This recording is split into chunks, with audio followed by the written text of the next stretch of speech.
Good evening and welcome to the January 2nd, 2025 meeting of the Athens-Clarke County Planning Commission.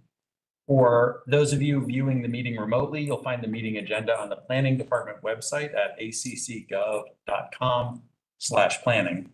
For those of you attending in person, on the table by the door, you will find a sign-in sheet and copies of tonight's agenda. For each agenda item, we will begin with a report from ACC planning staff, and that will be followed by a presentation by the applicant not to exceed 10 minutes. We will then hear from members of the public. 3 minutes are allowed for any member of the public who wishes to address the Planning Commission. When addressing the commission, please provide your name, address, and the nature of your interest in the project, and direct your comments to the Planning Commission and not to the applicants. The audience is instructed to refrain from applauding or jeering the speakers. Exhibits may be displayed by the applicants or by members of the public at the podium. Written correspondence received by noon yesterday has been forwarded to the Planning Commission and is part of the public record. Any additional written materials to be placed into the record must be read during public comment within the 3-minute time limit. For all speakers, please pay attention to the timing device near the podium. The device will display a yellow warning light when you have 30 seconds left, and then a red light when your time is up. After the public comment period, the applicant or their representative may request a 2-minute response. After that, the applicant will take their seat in the audience. At this point, the public portion for this agenda item will be closed and the Planning Commission will proceed to discuss the item. We will receive no additional public or applicant comments unless requested by a planning commissioner. Finally, please note that the microphones in this room are sensitive and that the meeting is being broadcast live. Please turn off or silence your cell phones. So we'll begin with the general business section on our agenda. And item 1 is introduction of staff reports and all other documents submitted to the Planning Commission at this meeting into the official record. Do I have a motion? Second. Motion by Sarah Beresford, second by Sarah Gehring. All in favor? Aye.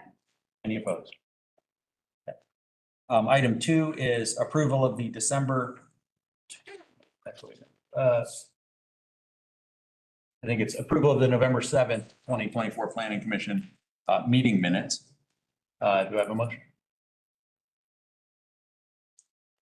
Motion by Sarah Gehring. Approved. Second from Jen Fleece. All in favor? Aye. Any opposed? And then item 3, May courts review and public comment. Bruce, do we have any May courts? No, I don't think we have anything to present, right? Nope. So if we have any comment. Okay. Is there any member of the public who is here wishing to speak about May courts? About what? May court, it's the regional transportation. Correct. Okay, seeing none, we'll move on to the old business section of our agenda and start with item 1, which is 4500 and 4530 Atlanta Highway and 145 Bedgood Road. And we'll begin with the staff report.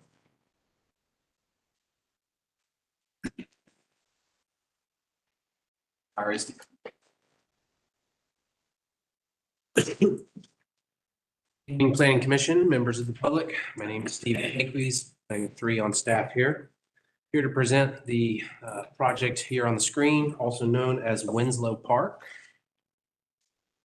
The applicant is asking to amend a commercial general, mixed density residential 2 and single family residential 5 PD. For the purpose of building 944 units, which breaks down as 415 single family detached units, 216 single family attached units, also known as townhomes, and 313 multifamily units. Fundamentally, the project reconfigures the lots, the blocks, and the street layout of the existing plan to add 144 units to the existing 800 unit plan development that's already out there. It does not alter the current binding plan for the commercial section that is at the Atlanta Highway frontage, and that's a point we'll touch on later. It would also replace the architectural pattern book that's currently on record with the developer's stock plans that have been included in your packet. The applicant is asking for 7 waivers. Staff supports 1, opposes 3, is a conditional support of 1 and finds that 2 are unnecessary, as we've laid out in the staff report. This project goes back quite some time. It was begun in 2004 as a sort of new urbanist traditional neighborhood development. It's since been amended in 2005, 2007, and then finally at the last amendment, the current plan comes at 2015. We've laid out that history there in your staff report. This is an aerial of the site. It is approximately 200 acres, so a very large piece of property, relatively flat. Perhaps one of the larger properties in Athens is still sitting out there for development that already has sewer access. You have the rail line, the CSX rail line to the top here. You have Atlanta Highway that runs here. The mall is off to your right. This highway here takes you out to 316. Cleveland Road is right here.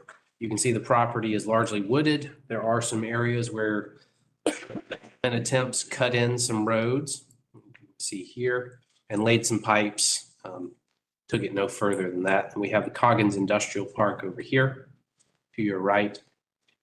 And there's also a creek that runs through and a lake right here that is created by a dam. The dam will be amended as part of this project. This is the future land use map. You have mixed density residential where the residential portion of this project is designated for. And then you have commercial general. This is the front next to Atlanta Highway that I mentioned. That's not changing as part of the request. Zoning map is also not changing as part of the request. Well, they're shifting around the internal lines. Like the brown here is RM2. That's going to shift and take this piece of RS5 and maybe take this piece off. It's going to run roughly through here. RS5 is your single family section. That's all back here. And then you have commercial general at the front.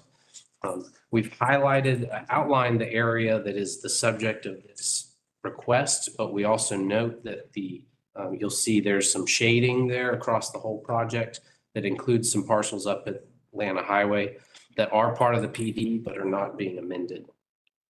So we just want to mention that it's all one PD. This is a representation of some of the water on the site. So you can see a creek with some riparian areas running through here. You have a dam right here where the pointer is, and then you have the lake there.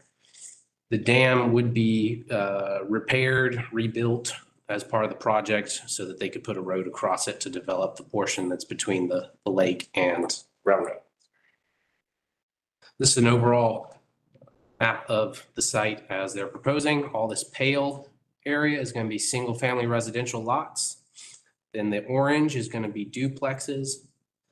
The pink red is low-rise multifamily. And then the purple here is going to be townhomes. So they're all in pods.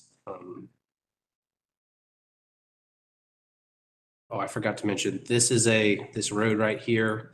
We've written a condition that if this were to be approved, we would want to see a connection built through here across the next door property to connect to Whitetail Way, which runs along right here, because otherwise there's only 2 entrances off Atlanta Highway. We feel like if you're putting 944 units, it is better from a transportation as well as a safety access to have at least a 3rd entrance, if not some more. This is the site plan, a closer vision of the top left portion, single family lots. This is where the dam and the lake are. You can see single family lots. And then this is the multifamily portion. You have the connection from Atlanta Highway along this sort of boulevard. And then you have townhouses, rise apartments, and then duplexes here. These are some of the architecture that's been proposed. This sampling of them. This is not the whole set. You have the whole set in your packet. Some single family detached structures. Some more single family detached. These are the single family attached townhomes, some of them. This is somewhat a rendering of what they would look like when you start stacking them together. This is a rendering of the low-rise apartments. This is the duplexes. So in your staff report, we've gone to great lengths to try and explain ourselves there, but it is, we deem that the project is incompatible with the 2023 comprehensive plan. For 200 acres, we're only getting 4 housing types: single-family detached, single-family attached, low-rise multifamily, and duplexes. And we feel like for a project of this size, we should get more variety than that.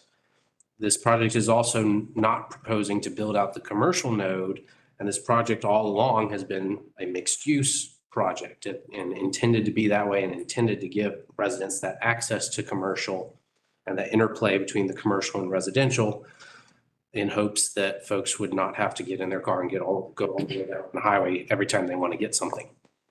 But while it's not being changed, it's not being built.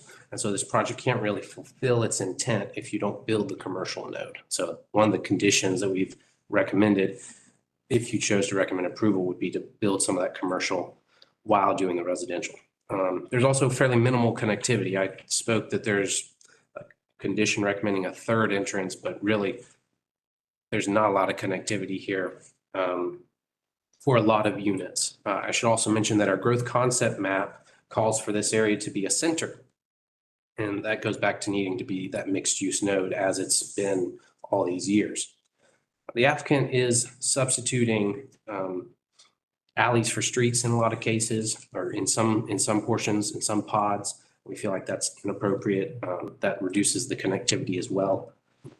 It is compatible with the future land use map and the zoning map because those things don't have to change as part of the request. However, when you go and look at that future land use character description, it talks about having a variety of housing types and introducing limited non-residential uses to complement the neighborhood. And that's not being done here.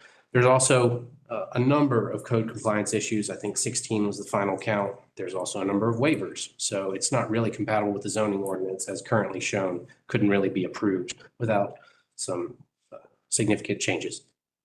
On the waivers, staff supports 1, we oppose 3, conditionally support 1, and we find that 2 are unnecessary. Again, as detailed in the staff report. So perhaps the big picture issue for this is that we're seeing design drift here. And we've seen this on some other projects around town.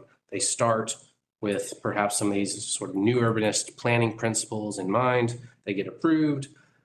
Maybe one phase gets built or no phases get built, and years go by, and then revisions start coming in and they start chipping away at that original intent to the point where we start to lose what made it so approvable in the first place. So that's what's happening here. That's our biggest concern. We started in 2004 with a new urbanist design influenced by Birkdale Village outside Charlotte. And then we are chipping away to now where we would have a wholesale departure from those principles. We've seen these things crop up at Oak Grove, Somerville, at Whitehall Village. We want to point that out. So specifically, there's some reduced housing variety and distribution. We would want to see more mixes and not just pods of one type of housing, but if you're going to do multiple types of housing, mix those up, mix them together in compatible ways. There's not a civic space anymore. There's sort of a limited central green space. There's some green spaces around the neighborhood, but not this one, kind of grand gathering place for the community that's been in previous versions. The neighborhood commercial node not being built at this time, not really being considered as part of the project, reduces its impact. Substituting alleys for streets reduces that public space, that streets and access, as well as some flat architecture. This project has paid a lot of attention to architecture over the years and trying to do a high level of architecture, and that's been diminished, staff's opinion, with the current proposal. Essentially, we're getting some increased density without the design principles that make density an attractive place for people to live. We understand that having housing is important, for the success of the community, but as planners, we would also say that you have other parts. There are other elements that need to be in place to have a successful community that don't just include having a roof over your head, like fiscally sustainable infrastructure, human social connections. That's why you hear us talk about porches and public spaces and public streets so much, where people can meet their neighbors and build friendships, and also create economic opportunity. That's why we talk about the mixing of uses here, as well as environmental sustainability, giving people a chance to maybe move without a car for some of their trips. And then ultimately, resiliency, adaptability, and aesthetic beauty are also important if a community is going to endure. Having buildings that can serve multiple functions across multiple generations because they're adaptable instead of being single-use buildings increases their resiliency, and making them beautiful inspires people to care for those places. So we would say that the current and previous plans do a better job of meeting all of these needs, and the proposal is removing some of those features. So that is why we're recommending denial. That said, we are a recommending body only. If you chose to recommend approval, we would recommend including these 6 conditions as outlined in your staff report.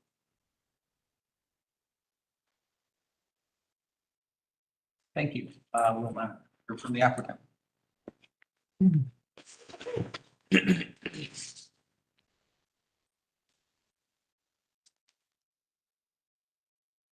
Good evening. My name is Scott Haynes. I'm a landscape architect and I work for W&A Engineering, 355 Anita Street here in Athens. Since I was here last, I want to touch base really quick on a couple of changes this plan we saw before. First, we reduced the number of what they call casitas. This is what was referred to as duplexes in staff report, which are in some cases two-unit duplexes. In some cases, they're 6-unit. So just a note to that, they're not all double units. We also reduced the space in between those. This is that orange section you can see here. We did that to increase the usability of the spaces in between the units, the green space, also to help improve the vehicular safety of backing out of those units and into the alleyway. Of course, that reduction in those units meant that there was some density loss, so the apartments were added to help offset that, and also often another product type and alternative for the multifamily portion. In the single family, we added some architecture that helped classify this pod up here in the northwest of the property. That's a cottage product. It's a smaller single family home. These are more first-time home buyers, entry-level product, well below the median home price in Athens currently. So just take note that there are multiple types of single family in this project. And then lastly, when we get down to this pod B or this townhome section, single family attached, we did a little stuff, we did a couple of things that I'll go through to enhance the green spaces that are between the units to make them more usable, livable, and ultimately their community feel. The goals for tonight, I really am here tonight to ask for a table. This project cannot proceed as it currently stands. So I'd like to just start off asking your consideration for that. I also want to have a little conversation about some of the issues that staff has raised, primarily this issue around units running green spaces. And then finally, I'd like to hear some additional feedback from this board if you care to share to make this project successful. I do feel like this is an awesome opportunity to get some really needed housing in the community. And so I'd like to see if we can find a path forward for it. This is a list that staff gave of the waivers. Of these, 2 are not necessary. One was a suggestion for support. We know we're going to need an additional waiver for some transfer of density from RS5 to RM2. So there'll be an additional waiver that we need to ask for. And that leaves the remaining 4. Of these, 2 of them are directly related to this green frontage issue. The other 2 have other issues with them, but staff has also made some ties to this green frontage issue that I'd like to discuss a little more. So those are starting with waivers 2 and 5. This is related to the green frontages. So staff claims that we're substituting alleys for streets. I'd like to say that I don't believe that's true. We're using alleys as alleys, and we're substituting green frontages for streets. Okay. Why are we doing this? Well, it lowers infrastructure costs, which makes the units more obtainable. If we're going to find ways to provide obtainable housing in this community, one of the best ways we can do that is by finding ways to lower development cost. And I believe this is a really great solution to do that. So here's some of the benefits of doing this. First, it allows for increase in density through a more efficient layout. Not having to do the streets means I don't have to have a 60-foot right of way between these units. I can have it smaller, converted to green space, which is what we've done. We believe it creates a better environment for play and community interaction. When I was younger, we used to play in the streets. This allows for play in the green space. It significantly reduces the potential for pedestrian and vehicular interactions by doing this. Now, we know that some kids are going to ride bikes in alleys, but those alleys are a little more narrow, and so cars will naturally be slower in those areas. We know it reduces impervious cover by not having to have streets. That's great for reducing heat island effect. We know that it reduces infrastructure maintenance costs for Athens-Clarke County by not having to maintain public streets, and the alleys would be maintained by the homeowners association. Touching on that fiscal sustainability of infrastructure that was listed as staff as one of the goals. Also, talking about this, the human social connections was also a bullet point of that. I believe that these green spaces do offer that. Now, what are the potential disadvantages? Well, there's no street tree planting requirements.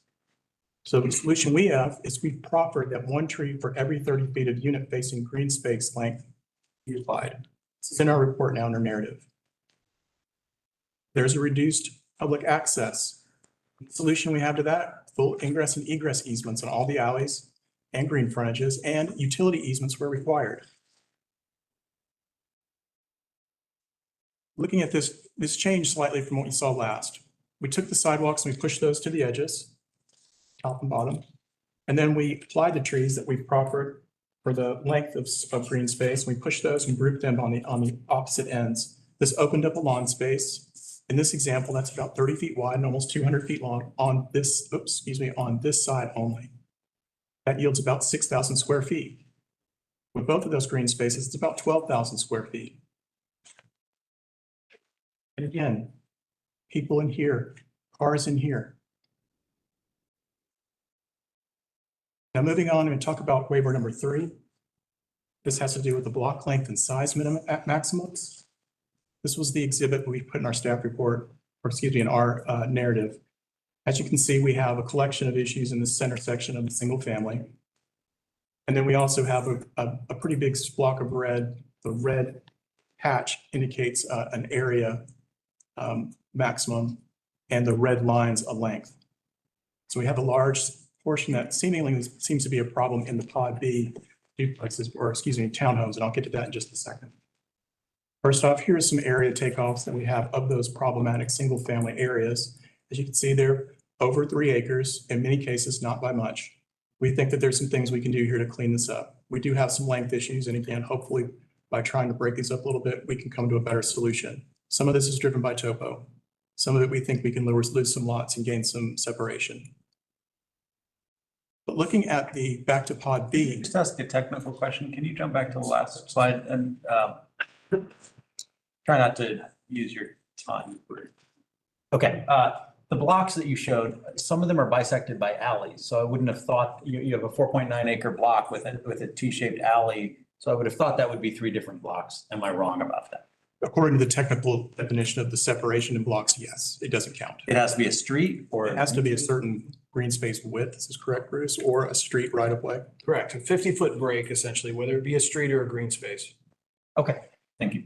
It's a good question leading into what we're seeing here. Because although this does not have that strict definition of separation to denote the blocks, if you look at this, which is a pedestrian circulation exhibit, you can see that actually are creating pretty nice sized blocks. These are less than 1 acre. The travel distance between these blocks is around 200 feet or less. So practically this does work very well at separating blocks. They're just not streets. They're green spaces. Here's an alternative I've offered if it's more appealing to have more of a structured grid that leads you out to the main green corridor here against the street. It's an option for conversation. I think either works, but just to give you some option there that we could potentially strengthen the grid a little more. Last year, the waiver number 6, this is reduce the on-street parking requirement. Look, on this one, it looks like we're okay on everywhere in the single family because there's not more demand than there is supply. this is actually the case in Pod B. We said that there was one garage space, one parking space in the driveway. Technically, that's the case. There's 16 feet wide driveways and they're 20 feet deep.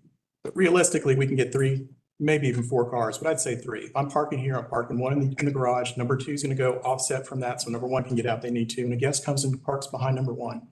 So we should have plenty of parking for these, and it shouldn't be a problem to eliminate the on-street parking. Everybody has a place to park, guests included. My final comments, I wanted to talk about a couple of the staff conditions. First, this condition that we shall construct a public street connection to Whitetail Way. We are not opposed to this. Problem is, we don't own the property, it's private property. We're happy to make that, but we need some help with it because we can't do an off-site improvement like that without being able to dedicate the road to be public. We know there's an easement there, but I don't think that solves it. It needs to be able to be conveyed to the city, so more is needed there before this can be conditioned. Also, this gravity sewer, we've talked about this before. Again, we're not opposed to working with an adjacent project on this. It comes to about 1,500 linear feet of sewer improvement. It's about $500,000 with soft cost. We're not opposed to creating a route and even getting that approved. We just don't want to build that on behalf of the adjacent property owner. That should be their cost. We think we can build a path for them to do that. And then finally, we talked about this commercial. I know the commercial is important. We get that. My client is not a commercial builder. My client is a residential home builder. We're not changing the commercial. We want to see it happen, right? We don't believe that if you build a commercial, if you wait for the commercial to be built, that it will be the kind of commercial that you want built for it to support a neighborhood. If you want village commercial, it needs a village. Can't build the coffee shop and then expect the neighborhood to come later. Not in this area, in my opinion. And most importantly, this community needs housing right now. It needs housing. It doesn't need more commercial on Atlanta Highway. Build the residential, let it go. Commercial can follow it then. But we believe that that is what staff is conditioning here is the wrong order. Thank you all for your time. We look forward to your comments.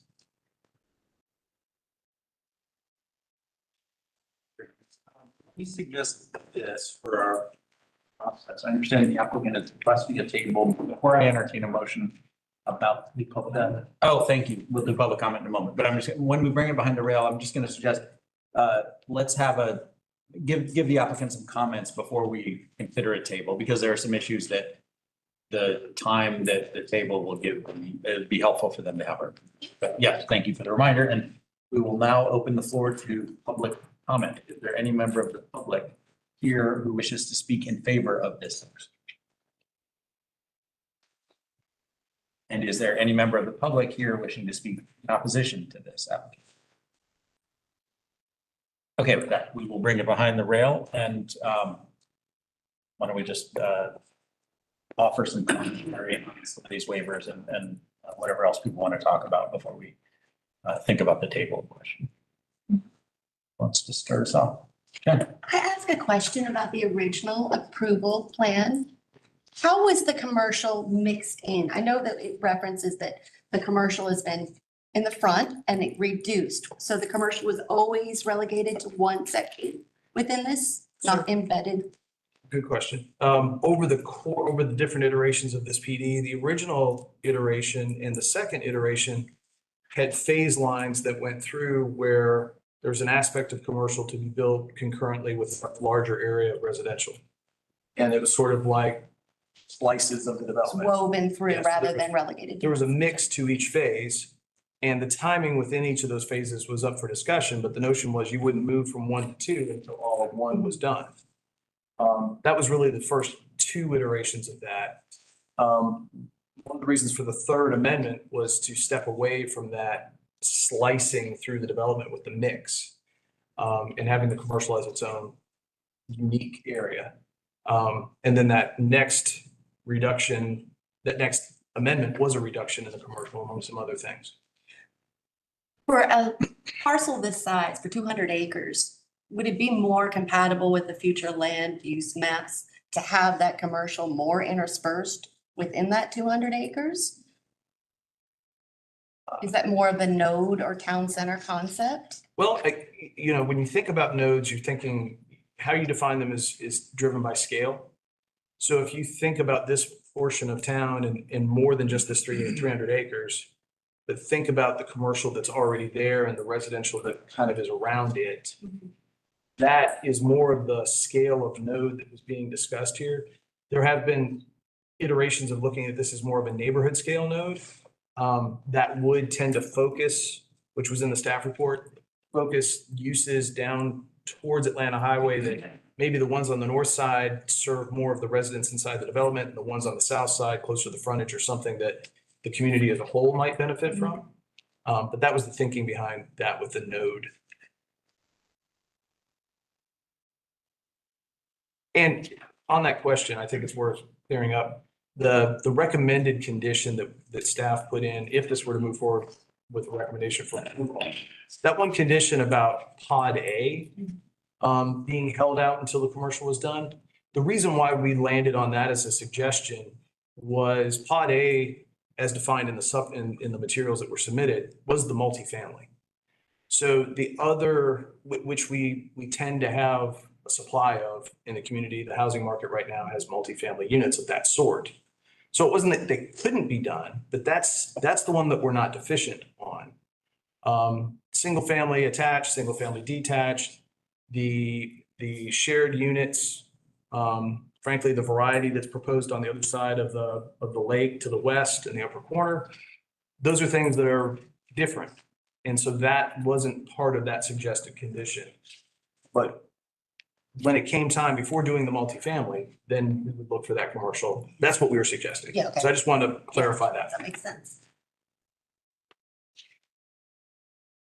I had a few comments I want to talk about.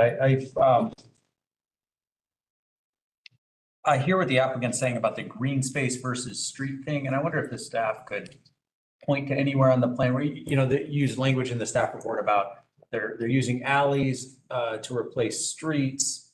And the applicant says, we're using alleys for alleys and we're just replacing some streets with green space so that some of the townhomes front on a green rather than on the street, which I think is great and is in many ways a much more pleasant kind of human-centered environment. Is there, maybe we could look at the site plan, and are there spots there where you don't think that that's an accurate way to characterize it?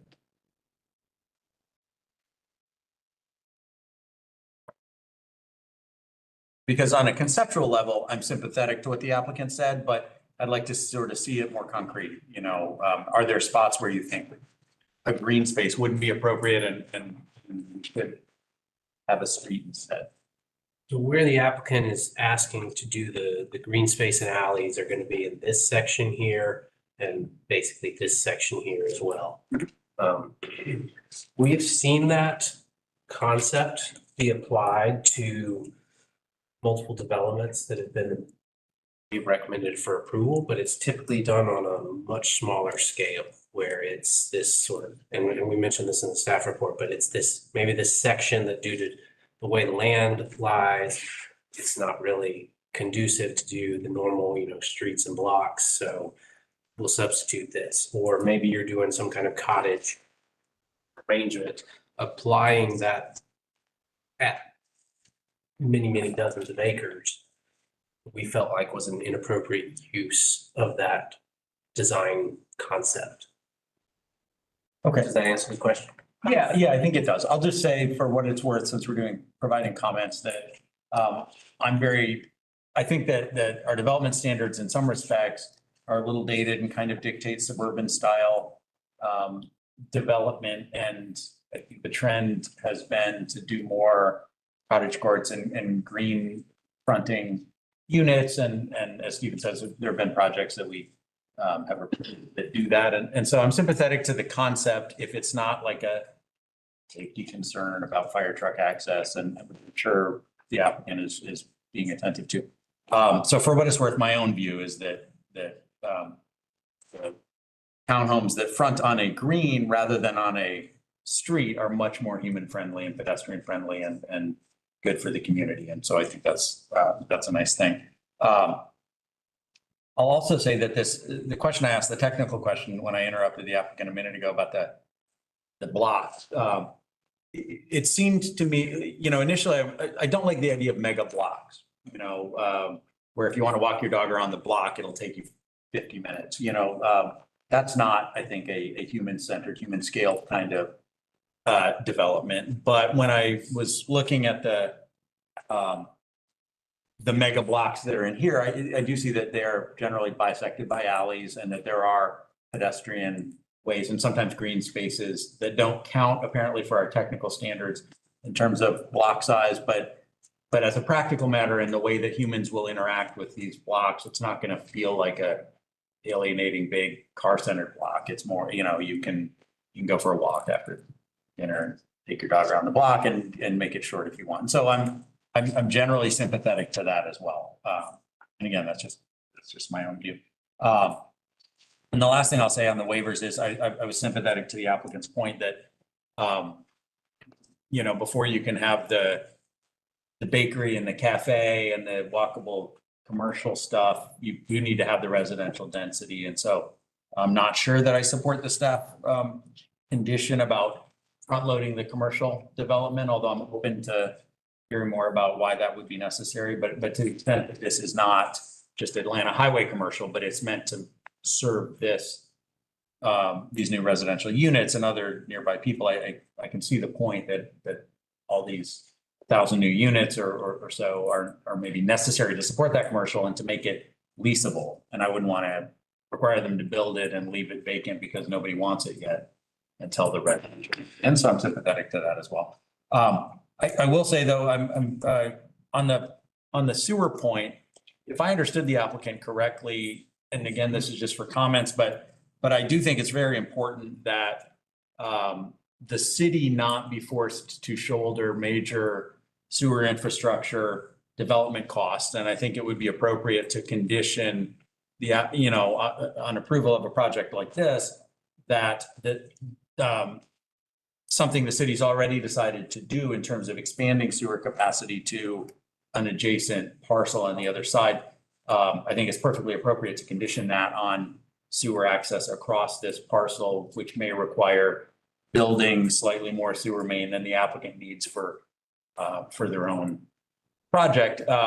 And so, I'm sympathetic to staff's point on that, and I'll just let the applicant know that for what it's worth. Although I hear your point that perhaps the other applicant, the landowner who was benefited by that sewer might be expected to do the construction, but I wouldn't want there to be an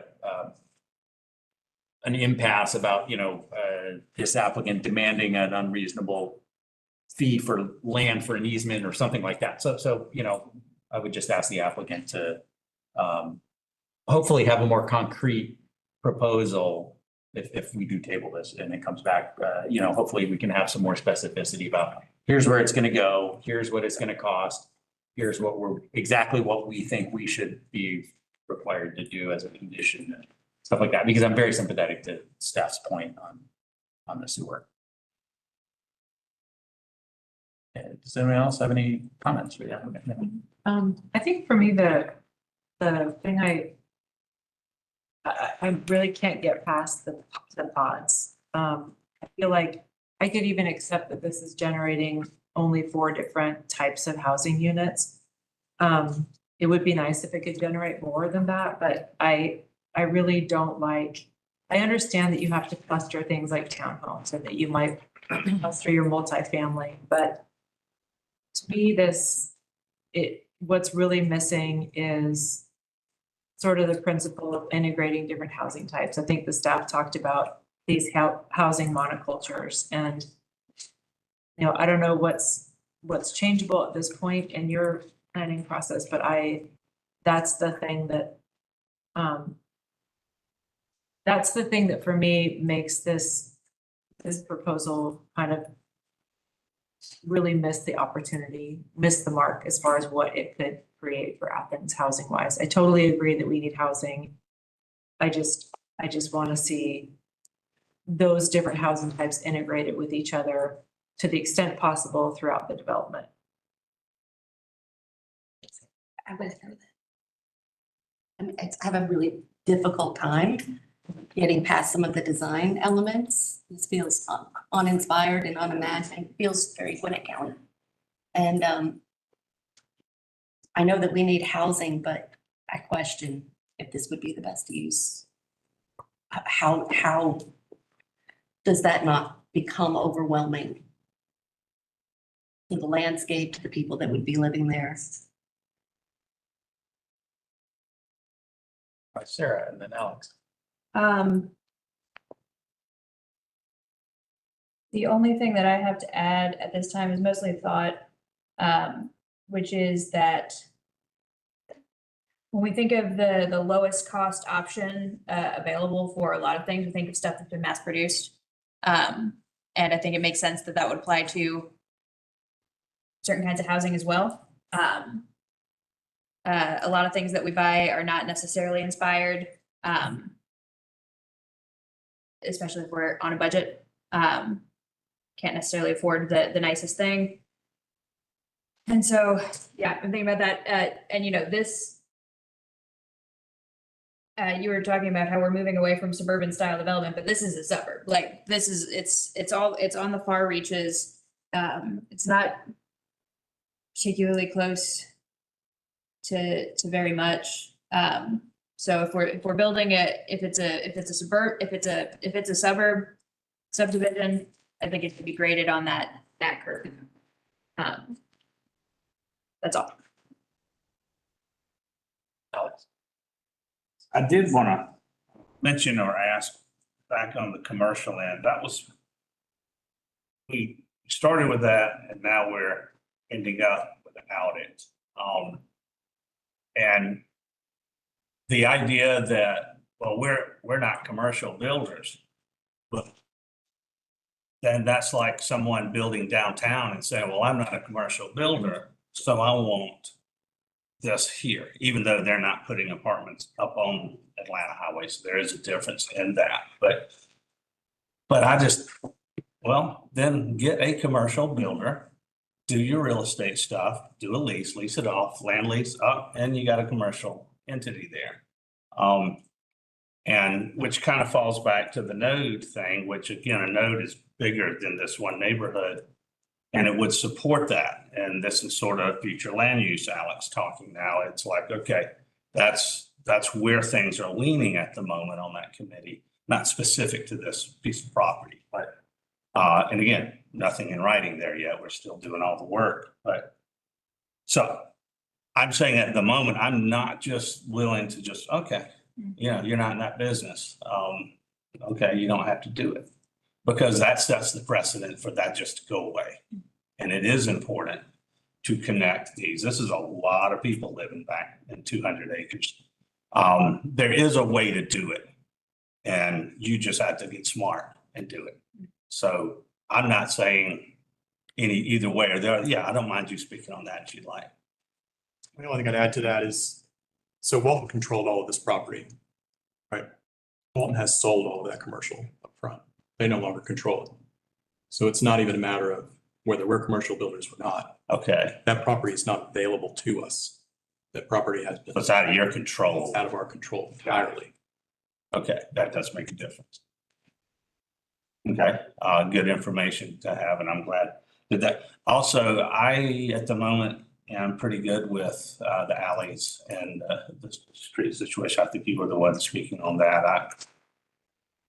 I know too from listening to a lot of builders, there are a lot of things thrown into this from Athens-Clarke County that drives the cost of these properties up, which means they either have to pass it on or they just do this. And again, Athens is very tiny, and these pieces of properties that builders are building on aren't those nice square flat ones anymore. Those are all built on. So now we got slopes, we got weird places like that. So that's something I've been learning over the past 6 months, that things can be too costly and then the project never gets done. This project hasn't been developed yet, whatever these. I'm good with exactly the reasons you said. And kind of adding to that, I kind of take a more sympathetic view on that. I'm not really, like, I think when this came before us before, I mentioned that I wasn't really into the idea of alleys instead of streets. To me, it just seemed doesn't seem like a way to maximize green space as much as a way just to increase density, you know? And, you know, my hesitation is that having such a narrow roadway, like where does the Amazon truck go? You know, when you punch in somebody's address on Google Maps, it's gonna take you to the back of the place, I would assume. So is the Amazon truck just blocking that whole alley or whatever replaces Amazon in 20 years? And I don't know, maybe staff can answer this question for me. Would there be more trees in total in that block, let's say of the townhouses, if there were streets instead of alleys? Would the requirement be for street trees on like both sides of the streets instead of just a few in the green spaces in between? Because it looks like that area of green space that they front is narrower than the street would be, maybe. I don't know. Yes. Yes, there would be less, There would be more trees if they were streets. Now, whether that would function very well with the planting area and the proximity to the buildings, you know, we may still be hearing a waiver on street trees. But I think what the applicant proposed this evening was an interesting solution to taking that street tree standard and applying it in a unique way in the green space. yeah, and that was, because they proposed 1 tree for every 30 feet. Is that the same as the standard for the street trees? Okay, that was my main question. I still don't see where the Amazon truck's gonna go. But yeah, if you would like to answer that, Those are 20-foot wide alleys. okay. Amazon truck goes down the alley. Yeah, that's right. And fire truck, I'm assuming. Yeah. Yeah. Yeah, Jen, and then Sarah. You go ahead. Is there any ability to, it says here that you're wanting to move away from the pattern book to just the stock D.R. Horton designs? Is that up for?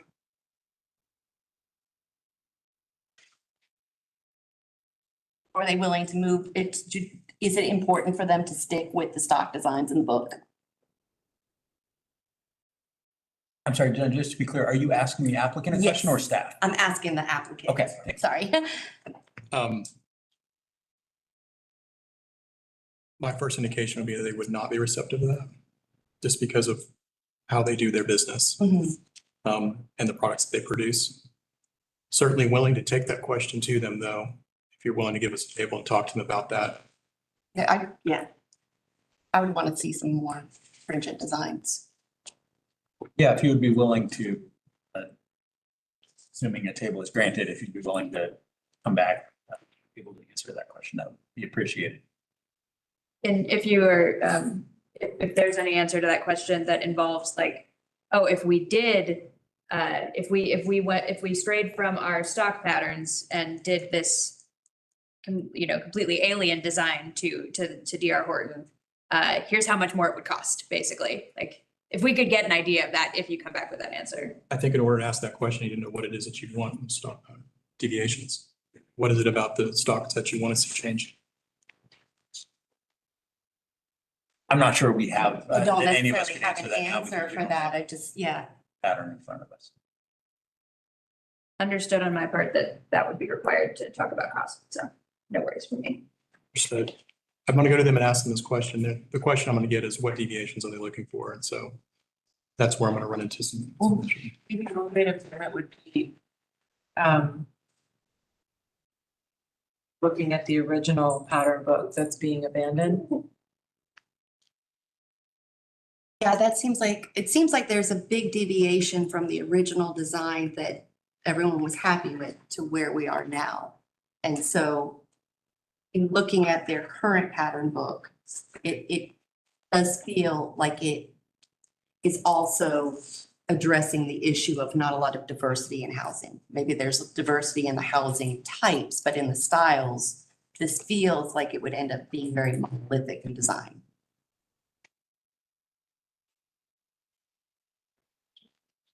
I think, I just wanted to give a little bit of quick feedback. You showed those 2 different scenarios, in pod B of the connections, the road connections out to the main, whatever that main road is called. I prefer the second one. I don't know what other people thought, but I just think anywhere throughout this plan that you could add, like even up in pod C, like breaking those blocks up with a pedestrian thoroughfare or something, almost as a way of checking boxes, both for sort of community green space as well as just pedestrian connectivity. I don't know how realistic it would be to do something like that, but I don't know. I just think the more you can sort of, even if you're using pedestrian paths to intensify the grid a little bit, I think that would be a little bit better.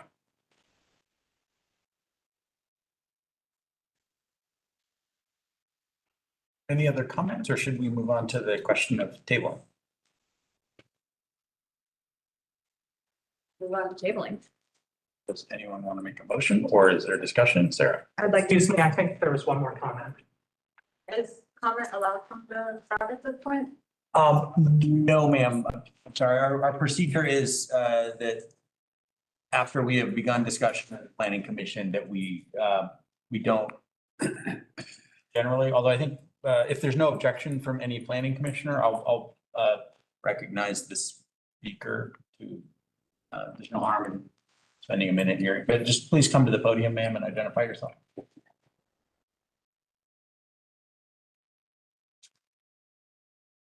Hello. So, I did want to address a couple things that were said here about, my name is Leslie Ann Lewis. I'm an Athens resident.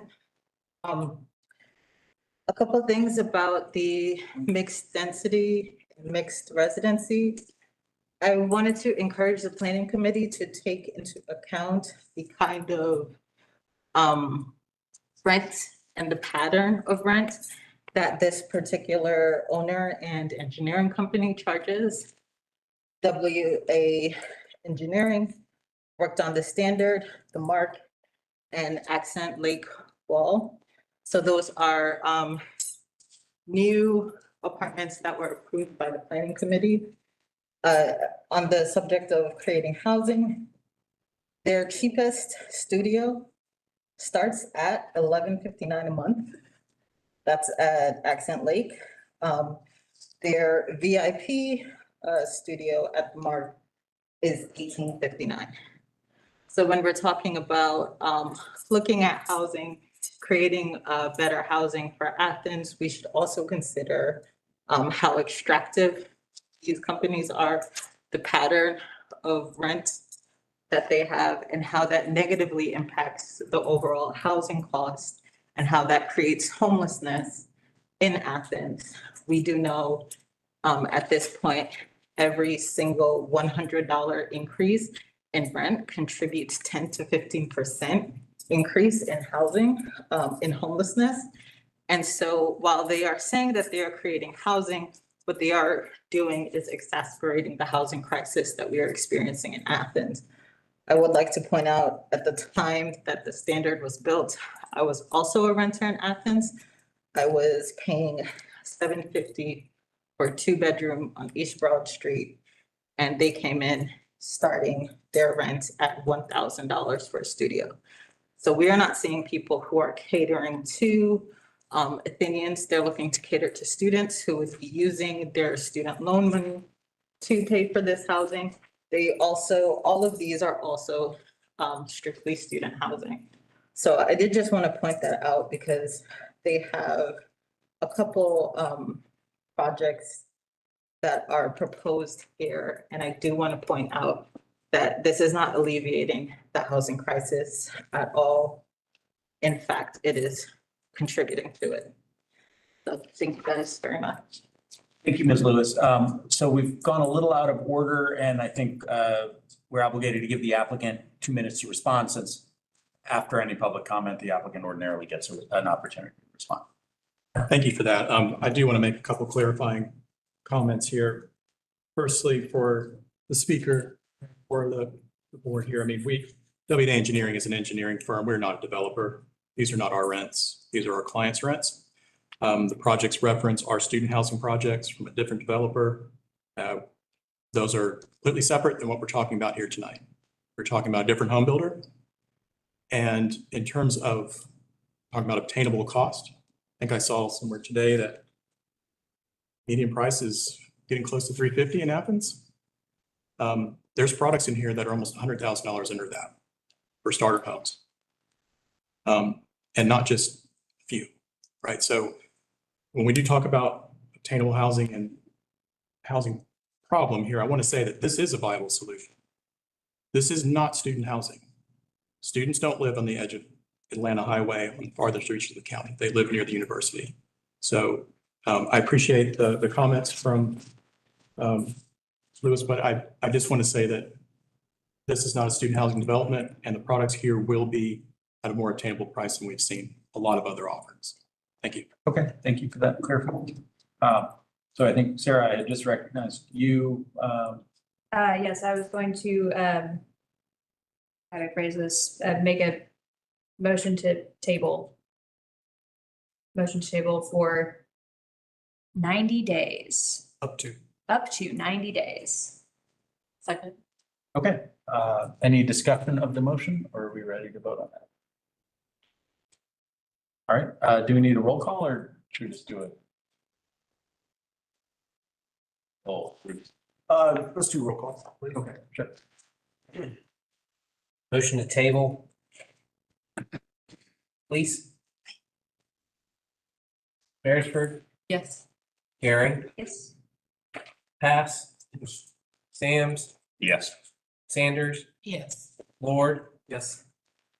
motion is unanimous. Thank you.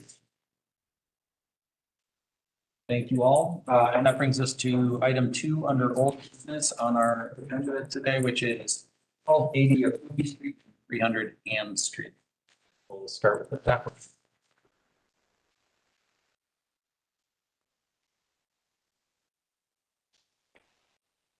All right. Good evening, you all. This is the master hearing for the project at Oconee and Ann Street. So they're looking to do a slight rezone and a shift of the current line. We currently have a split zone parcel between RM1 and commercial general, looking to make that back portion a little bit larger and RM2, and then keep the commercial general in the front for a planned development. The future land use boundary will shift to accommodate that zoning request if this moves forward. But the 2 districts there, Main Street Business and Mixed Density Residential, will remain. They're proposing 2 commercial buildings up towards the street on Oconee that are 7,446 square feet combined plus patio space. And then to the rear, they were opting for 6 duplexes, each of those being 3 bedrooms, 3.5 bath. And then 1 standalone unit, so just about half of a duplex as they all look. This one with 4 bedrooms and 4.5 baths. They are also proposing 66 surface parking spaces on the Oconee piece, and then looking to add 11 on-street spaces to Ann Street. They've requested 3 waivers, and staff is in support of those 3. So here is the location. We are just interior from the interchange of Lexington Road, Oconee Street, and Loop 10. You can see the park and ride there. We have the Firefly Trail here paralleling Oconee Street. And then we've got the Greenway connection back here that goes down behind some of the multifamily and Oconee Hill Cemetery there. Loop 10 is just off the map. This is the exit ramp. And then I believe Old Winterville Road at the realigned intersection there that has seen a lot of attention and will hopefully be cleaned up before too long. So you can see here, we've got Main Street Business in the front with mixed density residential in the rear, the pink and the yellow there. It would just be a little bit of that yellow shift up where that red dotted line is indicated. And then again, very similar here, would looking to mirror the RM movement up to the front. RM1 to RM2 with the commercial general. You can see some pretty similar characteristics with the surrounding properties, multifamily to the rear, commercial properties, commercial parcels and zoning fronting on Oconee Street there. Here is a shot of the existing structure and surface parking that's out there. It's been a variety of uses over the years, some restaurants, some small sales, and a pharmacy. Ann Street is back up here in these trees, and I'll show you a view looking back. Here's the view looking down Oconee Street towards the Loop 10 interchange. We've got a gas station next door, and then a little bit of other commercial along this corridor. There's some of the flatness, and then you can see where the hill just begins to creep up. You can see a little bit of blue, and that little white there is I believe the base of some of the residential structures there to the rear. So here's a shot looking from Ann Street. You can see at surface height, we're looking over the top of that structure that's down here in the parking lot. And then here is a view of Ann Street. So we've got what would be a substandard roadway for a local street here. They are looking to install the on-street parking spaces in this portion right here. And I believe they would like to address a little bit of attention on this street. So I will leave that up to the applicant. Here is a site plan showing the 2 commercial structures in the front with some patio spaces, the 6 duplexes plus the standalone residential structure, surface parking.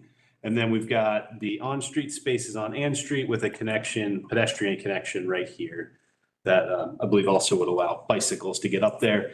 It'd probably be a little bit easier to cut through the Cars Hill neighborhood on a bicycle or something like that if you're heading towards town or campus.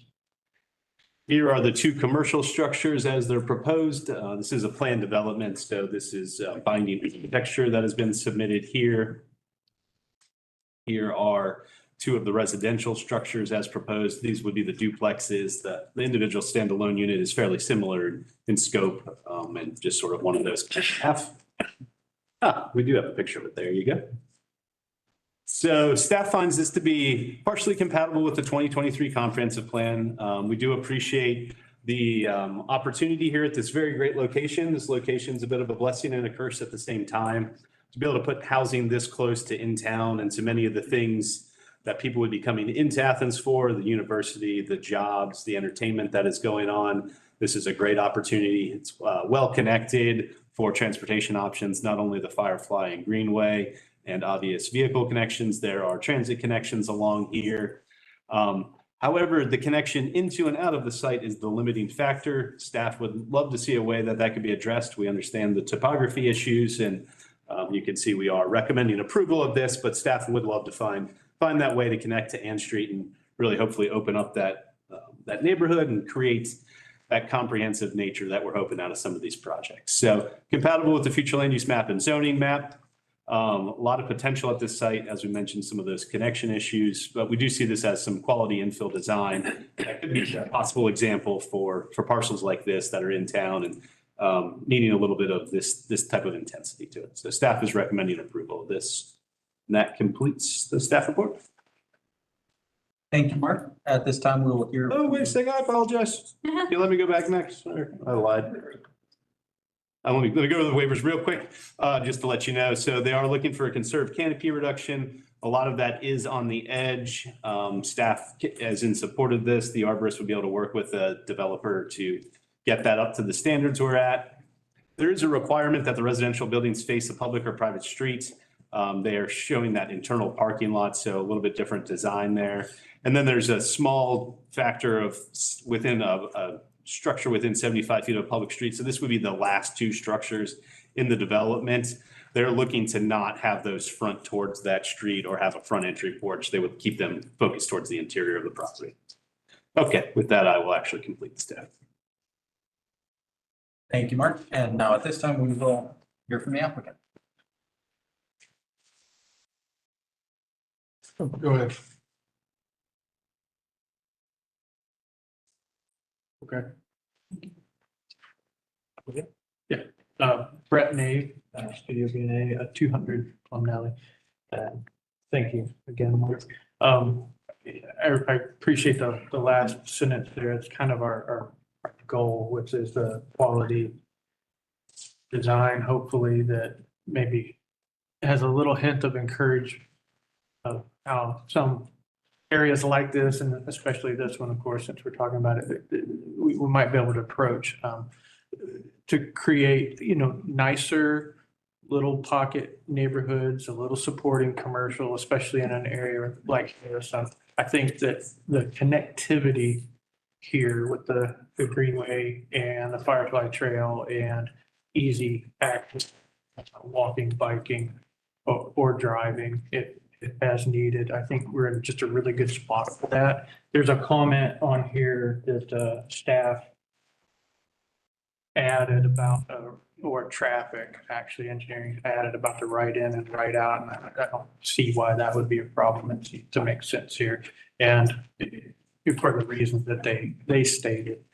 And, you know, honestly, with the connectivity, we're hopeful, you know, other than the commercial activity, or, well, that'll be supported obviously by the various modes of transportation here as well. But we're hopeful that the residents here are able to take advantage of the many means of transportation, actually walk and bike. So we say that a lot, you know, when we're here, and we hear the commissions say that, and this may be one of those little spots that gets to happen.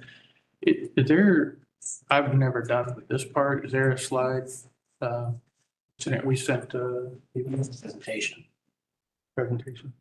I don't need all the slides, but Commissioner Morales asked about the back of the property. We've talked a good bit last time about how we can connect to Ann Street, and in your packages, and you guys let me know if you'd like me to address the exhibits that we provided there, but we did try and show that we have looked at building along Ann Street. We think to be able to get anywhere near the density that would be needed to develop this piece of property in this manner, the building's too large. For that backside is definitely too tall, but to be able to put all of the residential along Ann Street, park in the middle, and have commercial along the front, there are a couple of exhibits. I did not bring those. I'm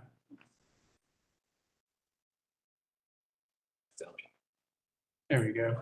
I'm gonna work my way to the end of these slides. I wasn't sure how clear. I noticed that some of the packets that we printed out, the images are fairly dark. So I don't know if this is helpful, just to be able to see them a little bit better. But we did change the use. There were some comments that staff provided, and we tried to respond to all of those, such as maybe this needs to focus on, you know, B occupancies and not A2s. We've got it obviously set up where it can park either way, but we're looking at smaller scale retail, hopefully being enticing to this area and encouraging other development that's similar. So supportive commercial and retail to residential. Just a few images of the various pieces which you guys have seen. I wanted to show, Commissioner Morales asked at the end about the retaining wall in the back and what that may look like. And let's see, was it the pointer? So that's about 16 feet or so. We have a 4 foot, you can see kind of that dark area. What we're looking to do is build a 4 foot wall right at the vehicular curb, 2.5 feet deep, landscape that with vines up and landscape down to help break that scale down. So hopefully we're growing up that wall. And then also we've got a lot of land left at the top that we can plant along the top, and ideally other landscaping can vine downward as well.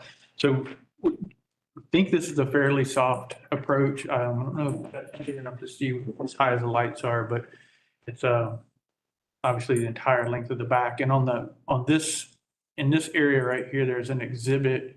It's just a quick sketch in your packages. I don't have that image up here for you, but there's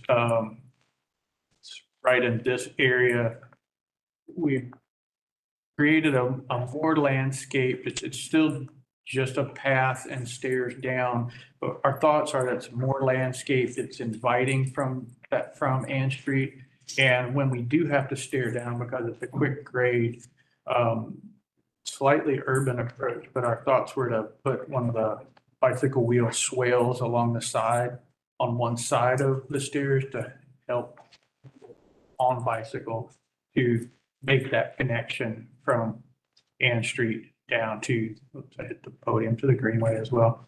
But in short, we're looking at fairly nice materials, a lot of glazing, a lot of transparency. We do have, there were comments, written comments previously about front porches, and I think we were able to clarify that for everybody. Those porches are about 14 feet wide and 7 feet deep across the front and rear of all of these. So it's actually front and rear. And we have those, they're patio rather than porches. We do have those adjacent to one another, each duplex. And I think I might have a slightly closer view, but that alone, not counting the stairs, is 13.5 feet wide and 7 feet deep. And then this is 5 or 6 feet wide and the same depth. So it's not that you're walking through the gathering area, the furnishable areas. So I don't want to take too much time. I think we had a good conversation last time. Hopefully we picked up all of the comments that you saw last time. If you have any questions, obviously, about any of those and how we're addressing those, or there's one or two we can address, such as we're unable to loop the water system and so on because of the elevation difference. But I think we're able to pick up everything that we were asked of. So just let me know. Thank you, Mr. Nave. Is there anyone, a member of the public here wishing to speak in favor of this application?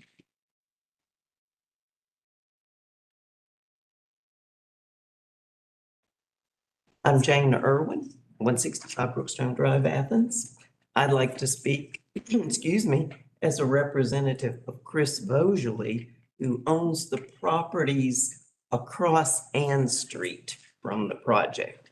So on the project, of course, the only work being done or proposed directly for Ann Street, of course, is those 11 on-street spaces, those parallel spaces. Mr. Vogely owns the property, the old mobile home park that's there, as well as the two homes at the corner going down to Grove. He is just concerned with that narrowness of Ann Street, excuse me, because it's only a 30-foot wide street. That once we have on-street parking, even though this project does indicate, that they will provide the future right-of-way on their side to provide for those parking spaces, he would like to see some yellow curbing on his side of the street. And as I understand from the engineering, they are certainly willing to do that, but I know that needs to go forward as a condition of this because mayor and commission have to approve yellow curbing. And so I'm just here representing Chris to say, he's in support of the project. He likes the idea of it. It's a good improvement for the area. Certainly this area has been needing this kind of uplift for some time. And if he could just get that little bit of help up there to get some yellow curbing, because get parallel parking on one side, if you got people trying to park on that other side, we all know how that winds up. And I wouldn't want to see a fire truck try to get down the street then, or, any other kind of emergency service. So that's it. Thank you. Thank you, ma'am. Is there any other member of the public here wishing to speak in support of this application? Is there any member of the public here wishing to speak in opposition to this application? Step up.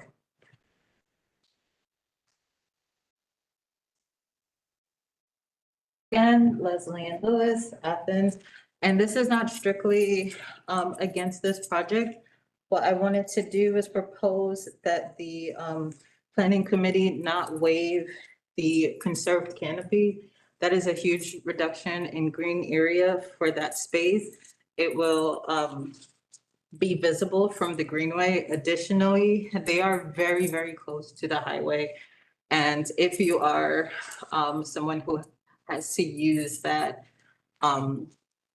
road during traffic, you may have experienced during the hurricane that there was a lot of runoff where construction was happening. The trees that are there are really, really important to keep that road from flooding. I know that they had mentioned a retaining a retainer wall, but trees work much better. They would keep a really busy road from flooding. And again, we've already seen parts of the east side and parts of the busiest areas that are experiencing construction and green space loss. We've seen that we do not have climate resiliency as we experience these supercharged storms. So I do ask that both in consideration that Athens is supposed to be a tree city and that Athens is experiencing climate change already, and we need to start considering climate resiliency in our plans. Ask that the planning committee reject the that significant reduction from 20% to 6%. Is there any other member wishing to speak in opposition to the application? All right, Mr. Nave, you're entitled to 2 minutes to respond. Thank you I don't disagree with the sentiment about saving trees at all. This piece of property, however, this is the only area where there are trees on the property and so we're keeping what we can. We don't have more. We don't have the 15%. It doesn't exist on the site. So we're having to ask for the reduction in this particular, I'm sorry, I'm supposed to face this way. Apologize. We can only ask for the reduction, or we're asking for the reduction because we have less on the site to conserve.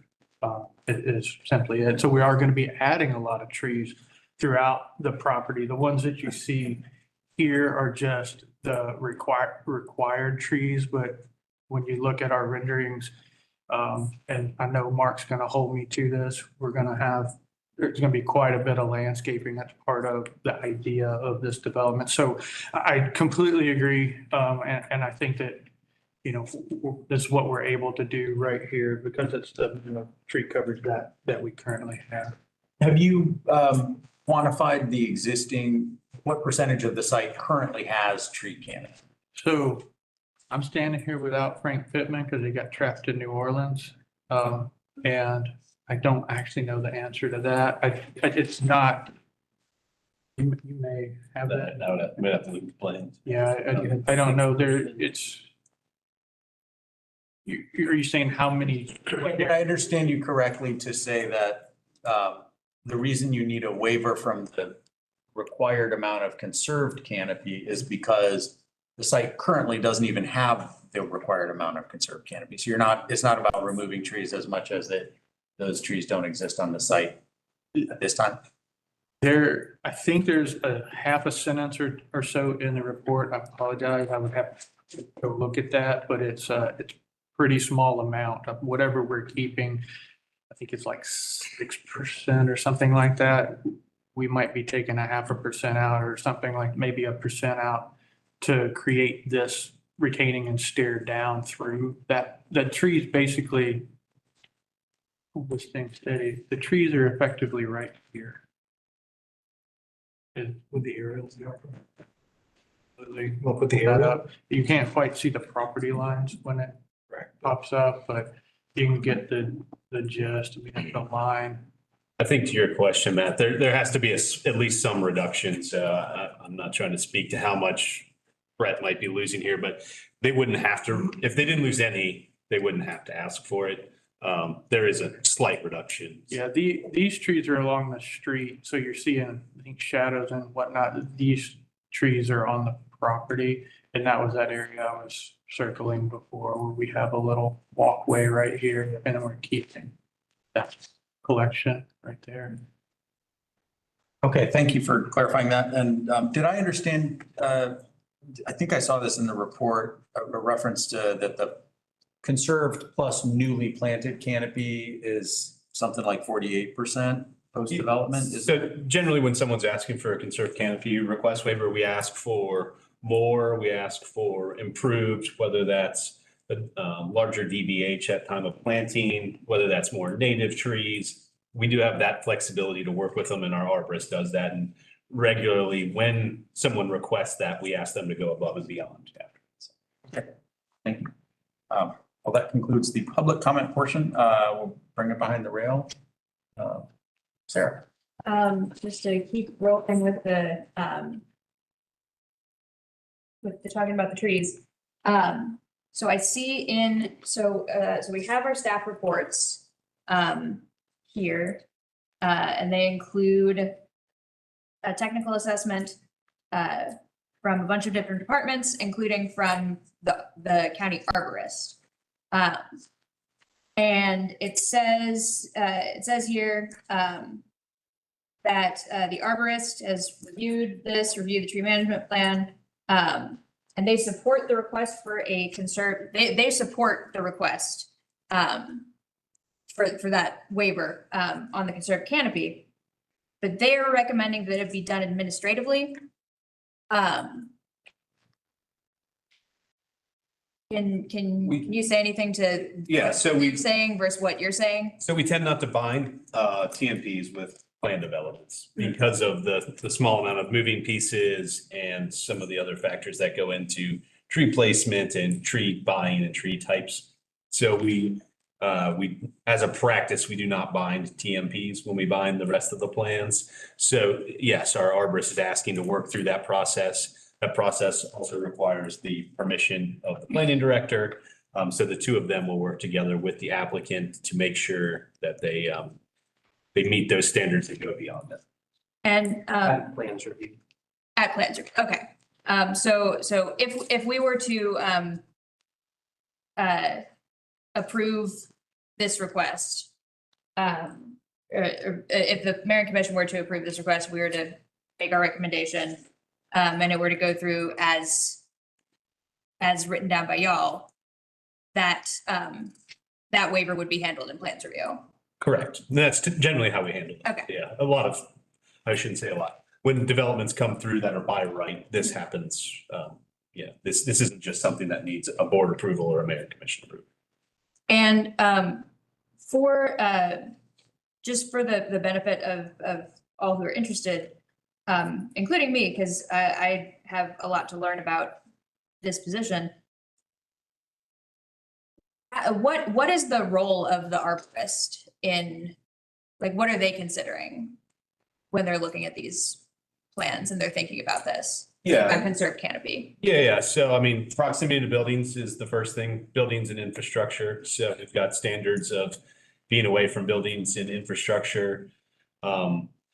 We are looking at tree health and tree location. So stands of trees are always going to be better than individual trees or small strips of trees. Our arborist has a environmental education background and does go out on site and talks about some of the tree health. So, and there's trees that are more beneficial to ecosystem services, and there's ones, a lot of times we see the pines grow first and then the sweet gums come, and over time that gets into the hardwoods. So a lot of our land has been farmed, developed, built, turned back to the earth. The volunteers have come, and to a degree, some of the hardwoods. So there's a little bit of that measurement, which is a little bit more on the qualitative side. But our arborists will go out and look at those aspects. It's those things that come together to make a plan eventually work. Combined with some of the things we know that putting a medium tree in a tree island is never going to be the full trident maple that it could be out in the middle of the woods. But it does provide some of those ecosystem services. It does provide some of that shade. You can see this in some of the developments you all seen, Lakewood, some of the stuff that's come up there over, I guess, 10, 12 years. You know, it takes a little bit of time, but what we can get out of it. So. And so does the arborist do like a site visit? Yes, yeah, arborist. So arborist reviews plans, does a final site visit when it's going in, a 1-year site visit to make sure it's maintained, a 3-year site visit to make sure it's maintained. If there's anything that's not maintained in those 1- and 3-year visits, the owner will get a notice and work to get that back into compliance with them. We've decided that after 3 years, we'll cut them free if they're good.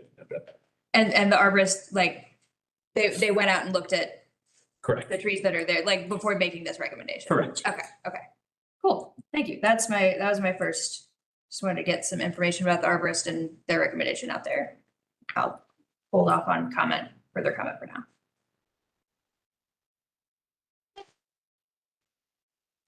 I have a couple of questions. Yeah. Well, one question is, are these designed to be for sale? Are they intended to be for rent? And do you have proposed price points? It's trying to, yes, this is to Brett. These are not for sale, these are for rent. The price point, I don't know exactly, but I've been told that they are going to be very competitive because of location.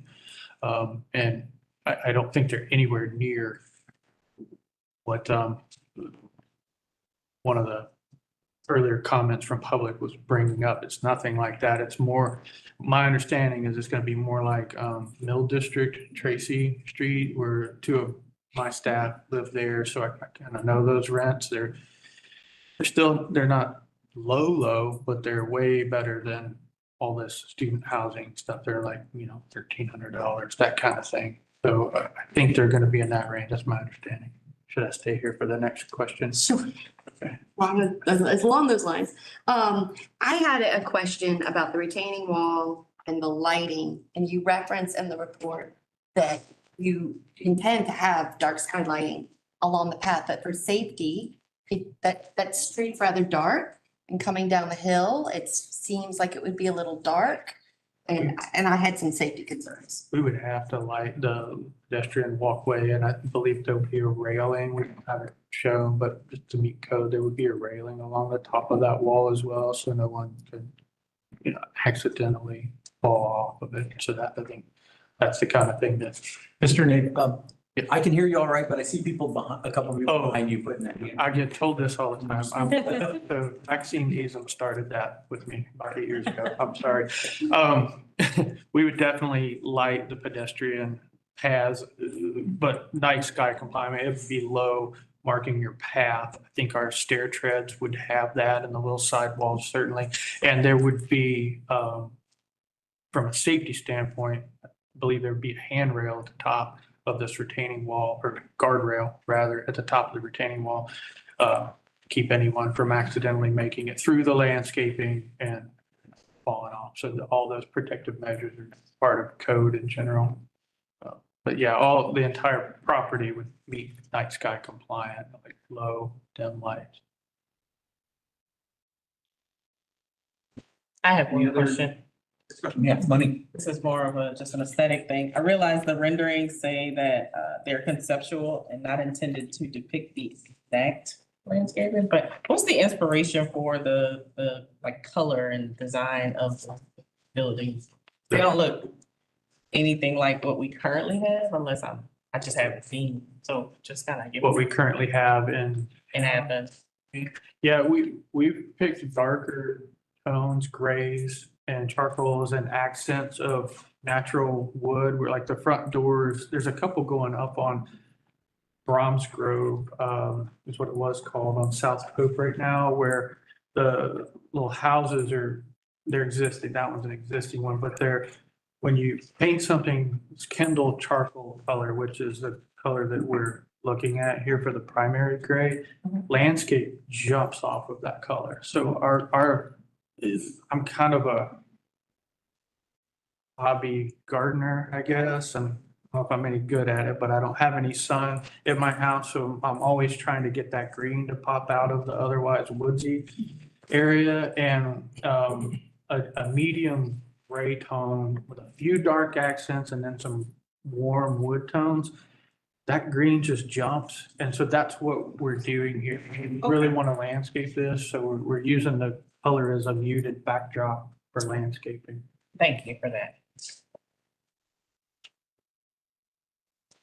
Further. Yeah, I just got one question regarding Mr. Irwin's comment about yellow striping the other side of the property. That's not us, right? That's nothing we can add in there. It's not the property of this, so. Okay, I just kind of wanted to at least toss it out that we heard that comment, but there's nothing we can do. I will say that I think you can call TPW and they can help with that. It happened, they yellow curved a bunch of stuff in my neighborhood recently, and that's just a thought out there that I think it can get taken care of without it being a condition here, which it can't be because it's not part of the property. You ready to accept the motion? Sure. I'd like to move to approve. Second. Motion to approve by Sarah Beresford, second by Jen. Any discussion? The motion, I guess I'll just say, since I don't get to vote since I'm the chair, unless there's a tie. Those.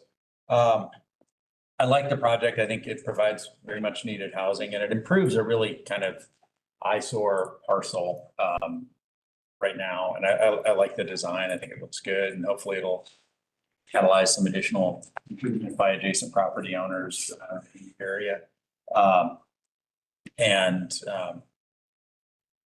Yeah, I would have loved to see more interface with Ann Street, but if I were voting, I'd still vote for it. I understand the topography.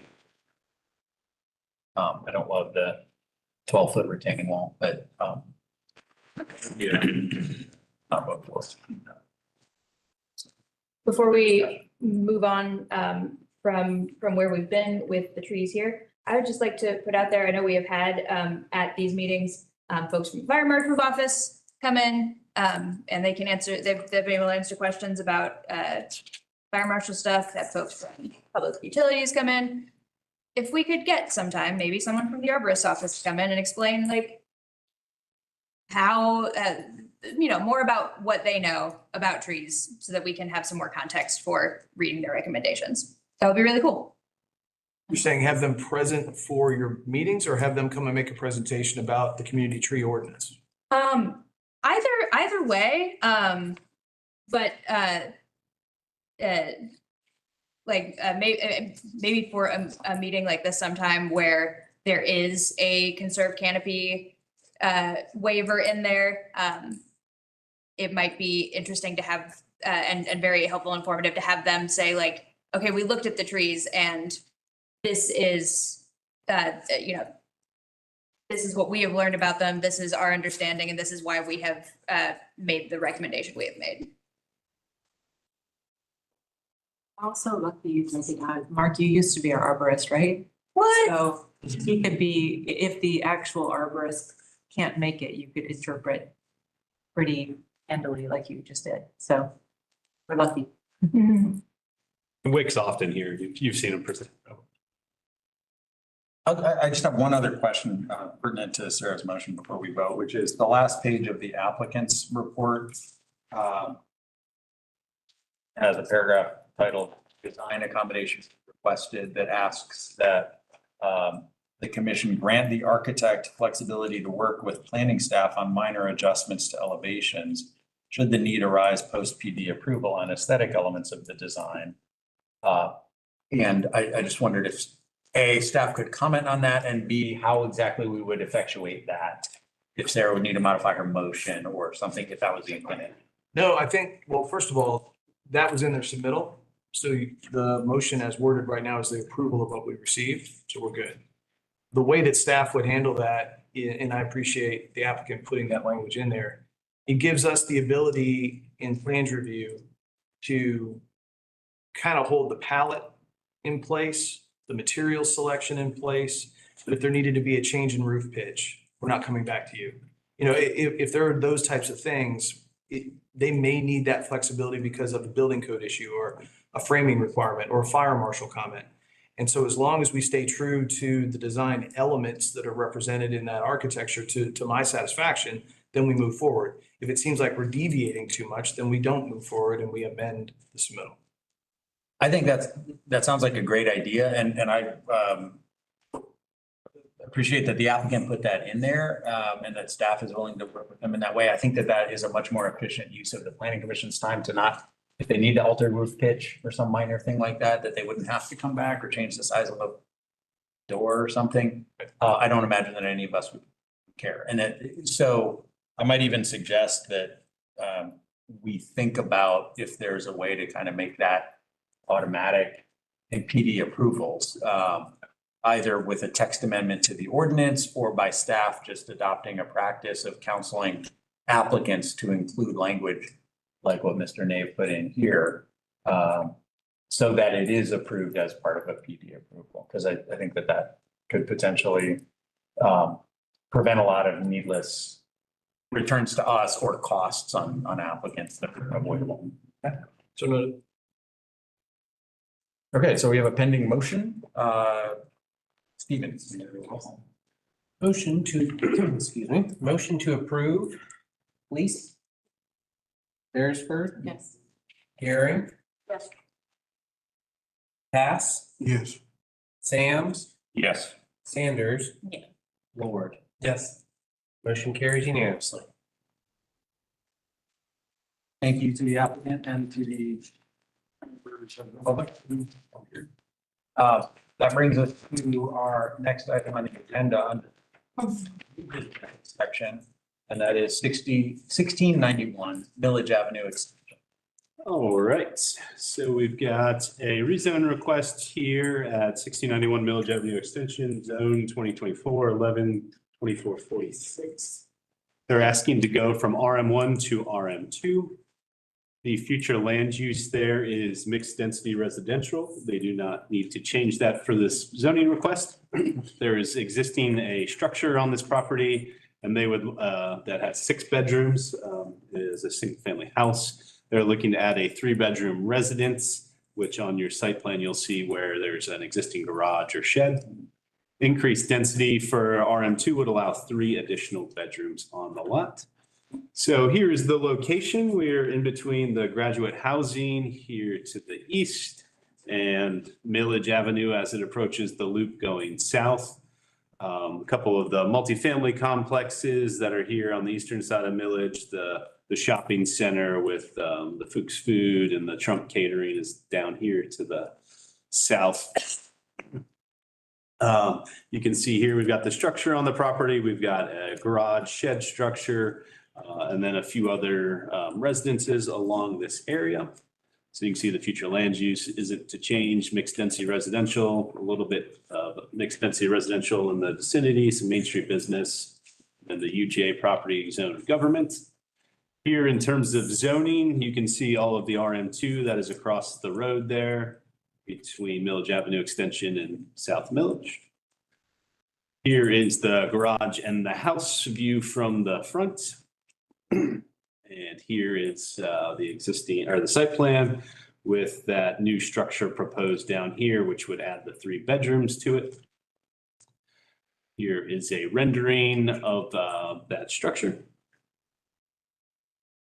So staff sees this as compatible with the 2023 comprehensive plan, increases the supply and variety of housing on an infill location. It is compatible with the future land use map, the zoning map, and the ordinances. This increase would allow 3 additional bedroom. And then there's one issue with this project, which is the approval for condition, and that's the sewer main extension. So staff is recommending approval of this condition that the applicant extend the sanitary sewer. There is also some other potential avenues for the applicant to go down, and I believe this condition is meant to meet all of those, asking the applicant to find that sewer connection, whether that's through the extension or through other processes such as the one lot removed, which requires mayor and commission approval. So in order to construct that new structure, staff is recommending approval with that condition. That will conclude the staff report. Thank you, Mark. At this time, we will hear from the applicant.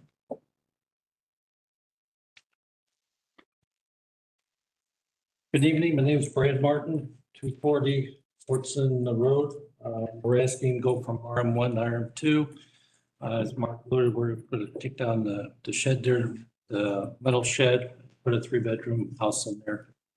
As Mark said too, there's RM2 around the area. We're just looking to get the RM2 on that area also. And as for the sewer extension, we're willing to pay for it to extend the property line. I think that's when I talked to, who did I talk to? Philip and Matt at the Public Works. They said I'd bring up the property line. We're willing to do that. Bring up the property line and be told with adding a new structure, you have to have a sewer line up to the property line. Don't have any fancy prints or things. That's all I have. And for your request, approval on this request.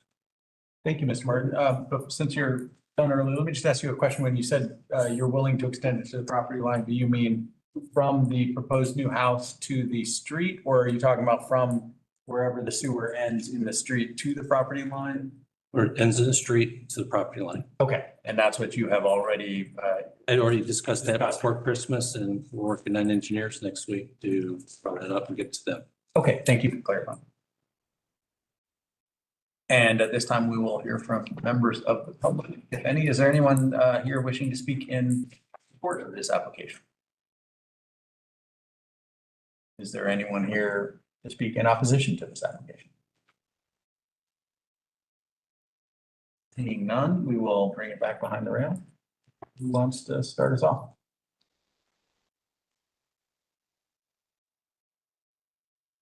I'll jump in. We have a lot of RM2 right around this parcel and everything else is UGA property. And so it doesn't seem like any, it doesn't seem problematic to me. It seems like a kind of a no-brainer. And 3 more bedrooms down there. There's a great deal of housing down there. There's a great deal of housing needed. There's a lot of graduate student housing down there on UGA property. And so it stands to reason there may be graduate students who there's not room for in the UGA housing who might like to live near there. And it's got a lot of amenities, park and whatnot. So it seems like kind of a no-brainer to me. I do have some, just a question about the phrasing of the condition that may be mooted by what Mr. Martin just said. Because as I understood, Mark, your presentation, you said either a main extension or mayor and commission approval of the other way that they sometimes do it, the next lot removed thing. And the way the condition is phrased in the staff report, it seems to prefer one over the other. And so if it matters, I thought we might want to just say, at plans review, they'll need to provide sewer service to the new structure in a manner approved by the mayor and commissioner or staff or whatever, rather than specifically saying it has to be a main extension as opposed to a spur line off of adjacent. Yeah, I mean, I think there's some sense to that. I think this comment is the way the Public Utilities Department sees the infrastructure world. So coming from them, but maybe Bruce has some clarity on the best way. If you were to swap out the words on the screen there from main extension to just connection, that doesn't skew towards a main or a domestic line. It still notes that it has to be served by ACC. So I think that might cover what Public Utilities was getting at. Great. Yeah, that's much better than what I had jotted down. Thank you. Other comments or questions? I'd like to make a motion to approve with the condition that a sanitary sewer connection is required for the proposed new structure to be served by ACC sanitary sewer. Second. All right, motion to approve with that condition by Sarah Gehring, seconded by Sarah Beresford. Stephen, can you do a roll call? Motion to approve the condition, please. Beresford. Gehring. Yes. Pass. Yes. Sams. Yes. Sanders. Lord. Yes.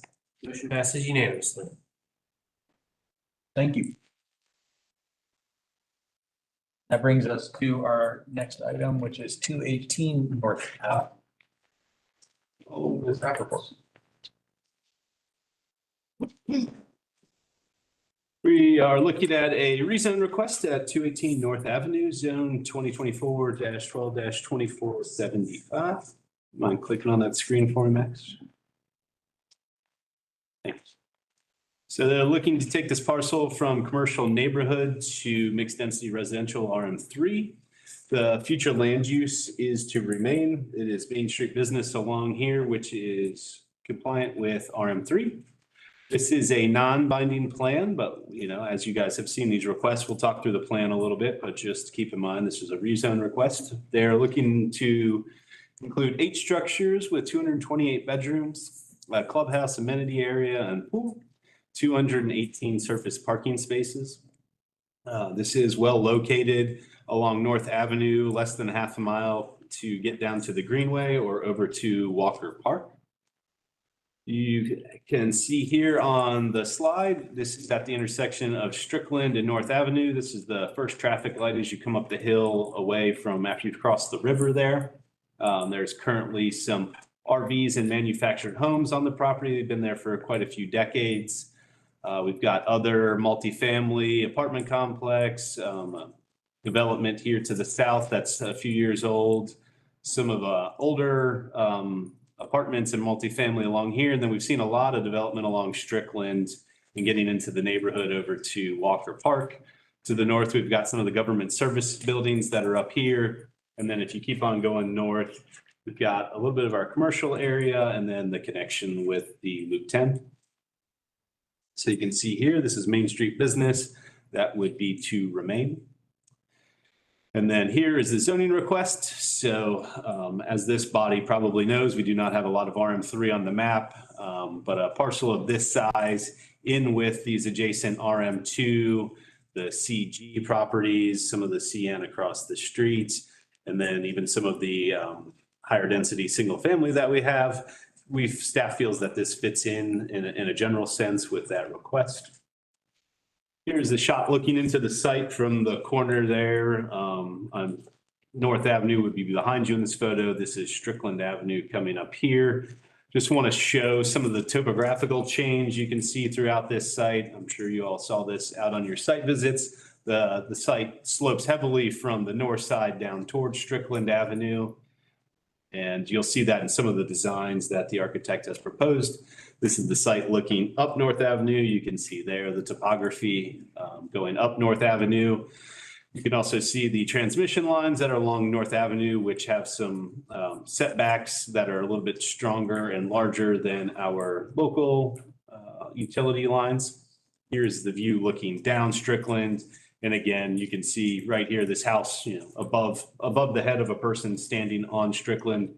And then it also falls a little bit there as you go towards North Avenue. So here is the proposed non-binding plan. We have structures fronting onto the roadways, these ones along North Avenue, these structures right here along Strickland Avenue. Got the amenity space in here, and then they've got a pod of structures here on the interior. Surface parking. I believe this one also has a conserved canopy request. So there's that back there in the back. You can see some of the representative architecture here. I believe staff felt that there was some nice design elements to this with non-binding plans. We had raised the idea that maybe there are aspects to this that you might like. There's some nods to some of the past of Athens, some of the industrial nature, some of those modern, larger windows that we see on some of the designs. And staff felt that some of those aesthetics were a little bit above what we see in some of our applications and thought that that was reasonable to possibly include. You can also see on these buildings, some of these would front Strickland. You can see the little inset map up here. Having that access to the streets. So we've got porches and we've got stairwells. Due to that topo change, there's going to need to be some of those stairwells along there. But just know that the applicant is looking to meet those standards we have of these structures fronting on the roadways. So staff finds this to be compatible with the 2023 comprehensive plan. We've got some new housing here in a location that fits with some of our other housing that we've got going on of the multifamily variety. Infill redevelopment of this lot from just a few RVs and manufactured homes up to, potential 228 bedrooms. Lots of transportation options. We've heard a lot about the work going on in North Avenue. Hopefully that amounts to some good opportunities. Even short of that, we've got transit running up North Avenue and down Strickland. We've got some bus stops near the site. And then also the connection pretty close to downtown, which obviously has opportunities to connect to UGA. Compatible with the future land use map and the zoning map. This is a non-binding request. And as I've mentioned, staff would like to see ways that this representative architecture can be carried through the project if that's a possibility. Again, we see this as some potential for some quality infill design on a revitalizing corridor. Staff is recommending approval of this request. Keep that up there. And that concludes the staff report. Thank you, Mark. And next we will hear from the applicant. Brett Name, Studio B&A, 200 Plum Alley. Yeah, thank you, Max.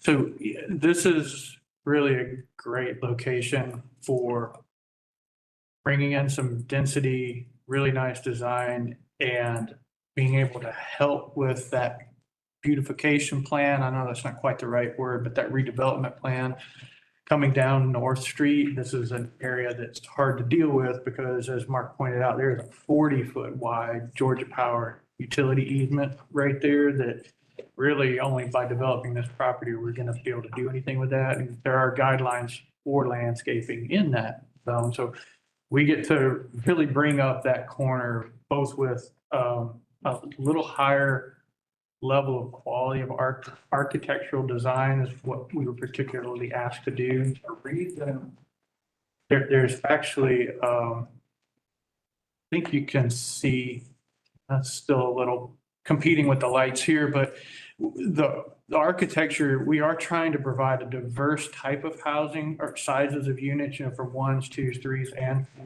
mixing throughout the site, and scales of single buildings such as this one to little triplexes, which have 2-story townhomes on top of a flat, which is some of the other, like these little buildings here, that's what they are. It's 3 units there with 2 stories on top.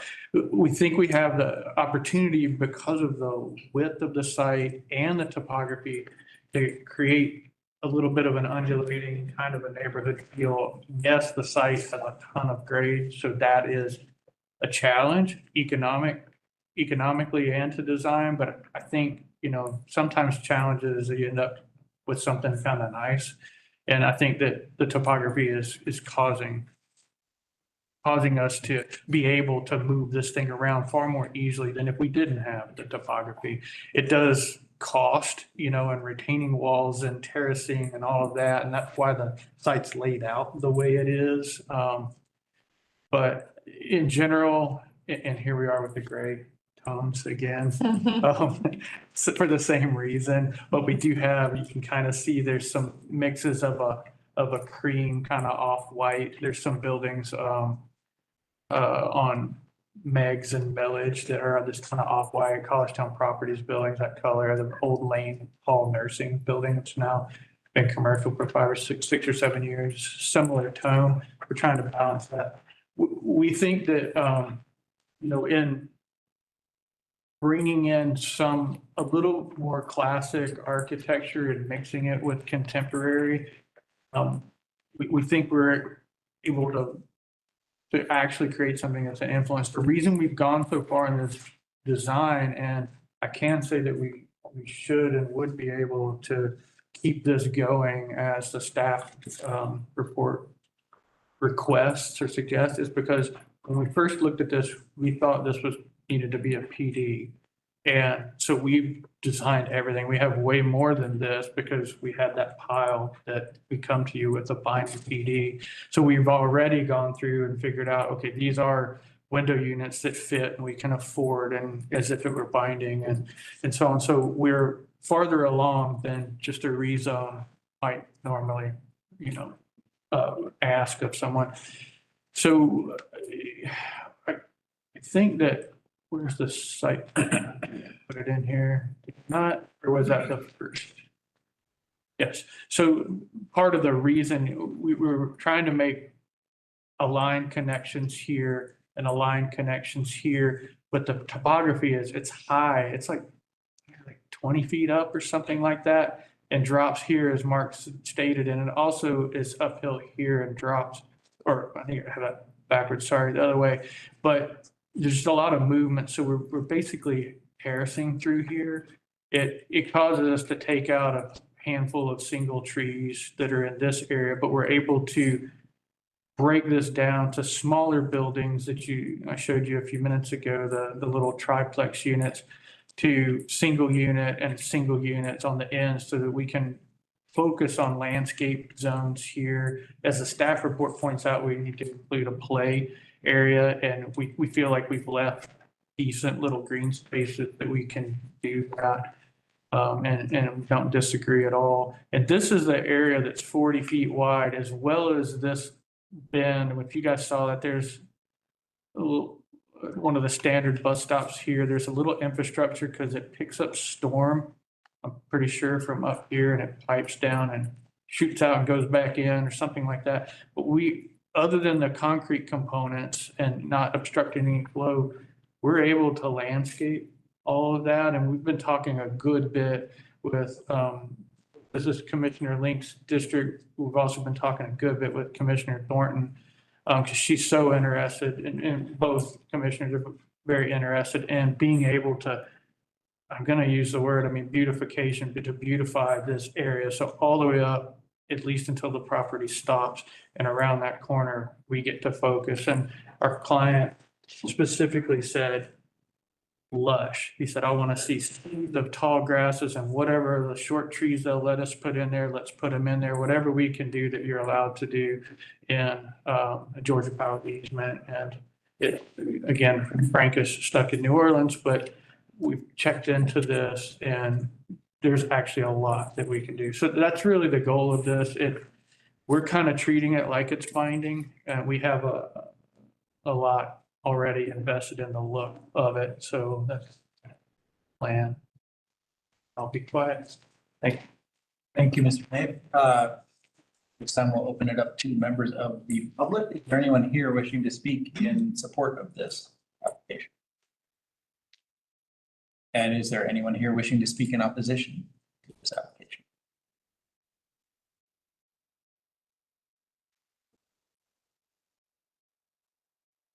I do apologize for coming up so many times, Not at all. but one of the issues that I have with this is that this is one of the only kind of in center town RV parks. So we are looking at mobile homes. The other mobile home parks are out on Buddy Christian and behind the Trader Joe's on Atlanta Highway. So we are going to be moving some of our poorest residents off of this property for an upscale experience is what this proposal says. So unless the planning committee would have the ability to require low-income housing or to ask that that would be included, we are talking about knowingly and intentionally removing some of our poorest residents from an accessible RV park.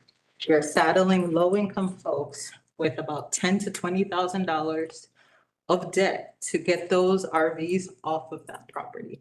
That's how much it takes to move a mobile home. That is the cost.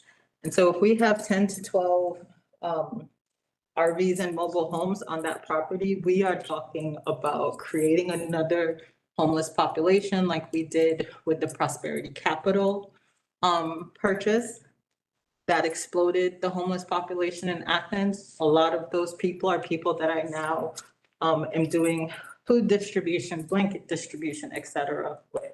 So I am here because I do work with this population that has been negatively impacted by some of the planning decisions here. So I came, and also for myself, but I do want to just point that out, that although we're talking about 228 bedrooms, unless there's a way for you here to require low income or affordable housing, we are also talking about moving those people from their homes. There are some of them since 2011. So I do ask that that is considered, that we require the developer in the studio to make a plan for that, or how they would accommodate that folks if possible. Thank you. Thank you, Ms. Litt. Is there any other member of the public here wishing to speak in opposition to this application? All right, Mr. Nate, you're entitled to 2 minutes. Once again, I love what you're saying. And interestingly enough, the landowner is here tonight, and my understanding is he's gifting some of the proceeds of the sale of this property to these people because this is his family property for a long time. He knows every one of these individuals and he's gifting and helping these people in particular RVs find, giving them money to move and finding a place and all that. And Bob can speak more to that, but that's kind of a amazing thing I'm able to say in response to, I think, a very appropriate, compassionate public comment. So. Thank you, Mr. Nate. And yeah, if the applicant is here, the owner of the land, he's welcome to use the rest of Mr. Nate's 2 minutes if he wants to expand on that at all, or not. He's no obligation, but that you're welcome to. Just please come to the podium and identify yourself for the record.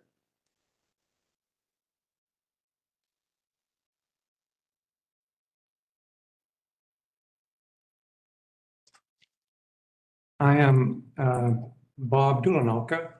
I represent the family that's been there for 5 generations, more than 100 years.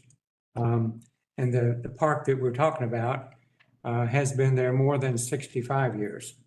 A good many of them, 2/3, it's a small park, 12 spaces. It turns out they're all campers now. They were originally all mobile homes and evolved going back 30 years ago to start taking campers. My mother at the time. So it's kind of grandfathered in because the ordinance doesn't allow campers to be lived in permanently, as is the case.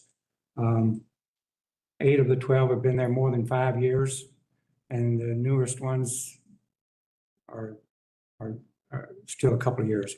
I'm trying to work with them all to find other places, as I have just done now with some other places. I don't know what the result's going to be, but yes, we understand there's going to be a need to find another place to live. And they are very limited income, some of them, yes. But I'm trying to work with them in that regard. And I'm willing to take any questions or answer anything later. Thank you very much, sir. And we'll, if we have any questions, we may ask you to come back up to the podium. That concludes the public comment, and we will now bring it behind the rail.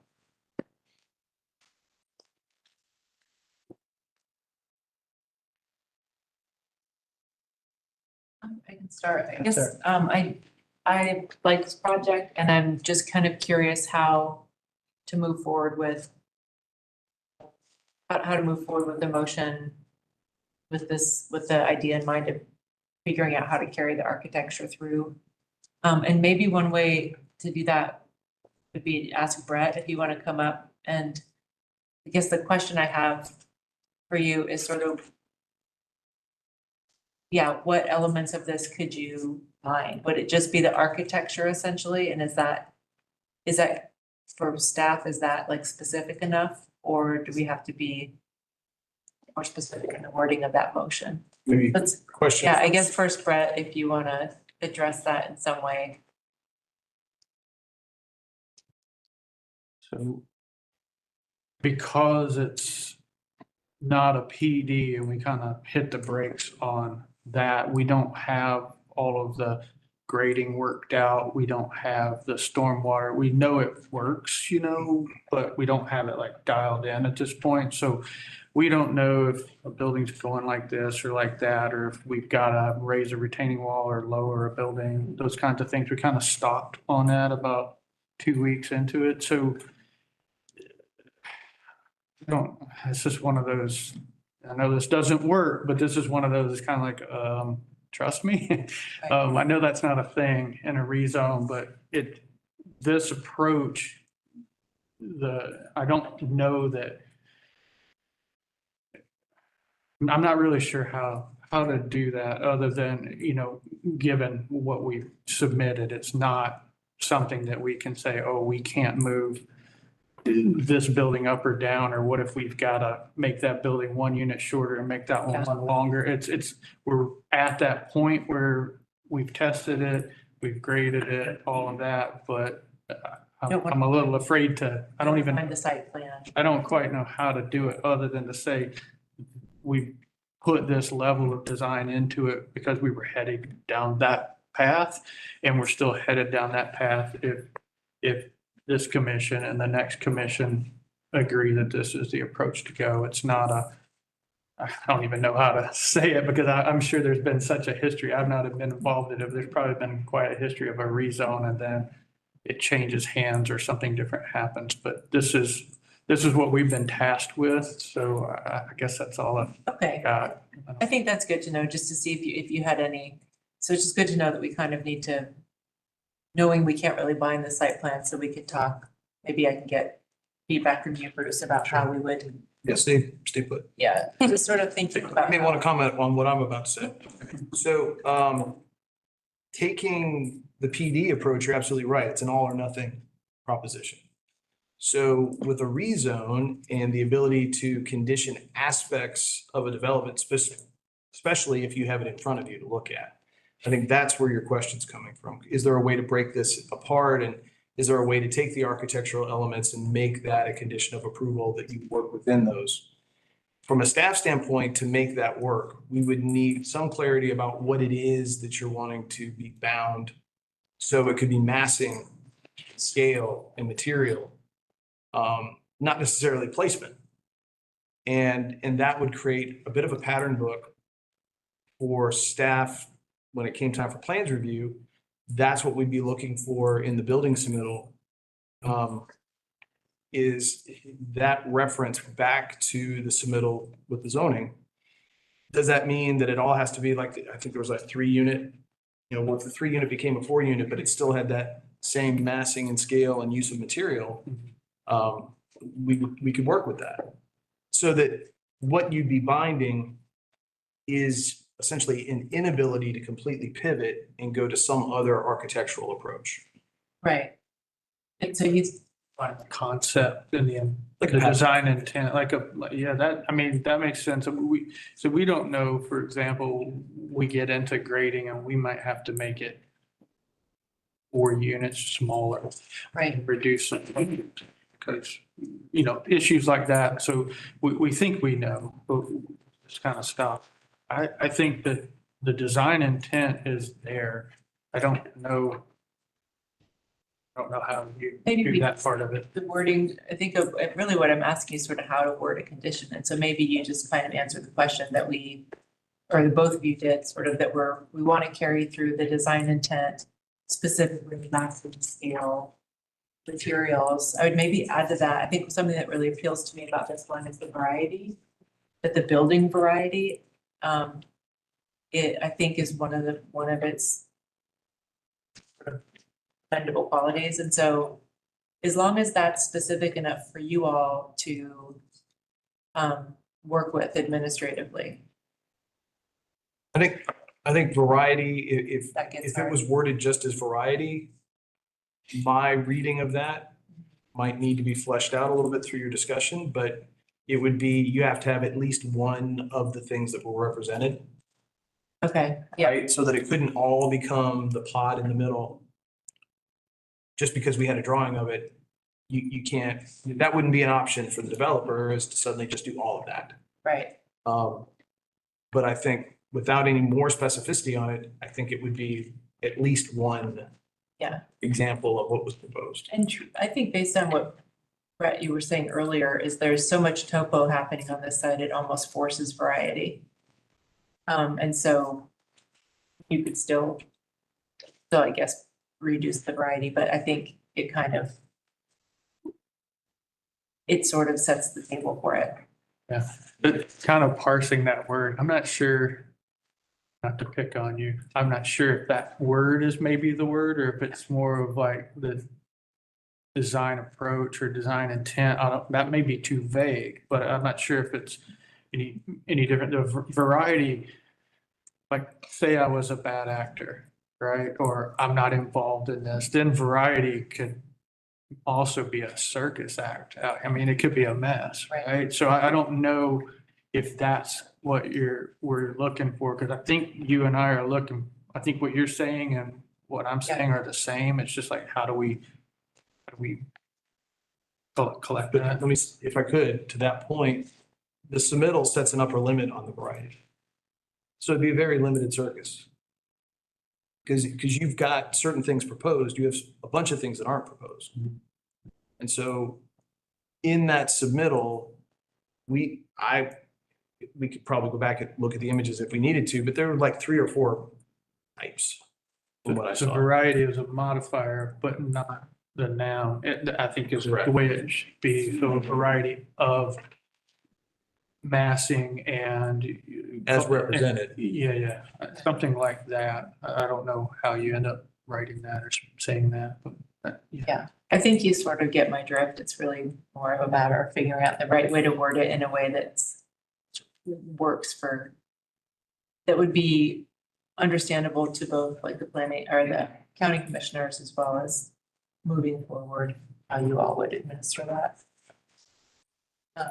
And honestly, I think what you're getting at is that maybe the plans limit the variety that would limit that circus, but I actually wouldn't necessarily, like if you really got into the grading and into the site and realized that we actually need this other thing, because we need, that is not represented here exactly, but same style, same materials, same general idea, that would be okay to me too. I think it's just, maybe the right word is heterogeneity or something, like just that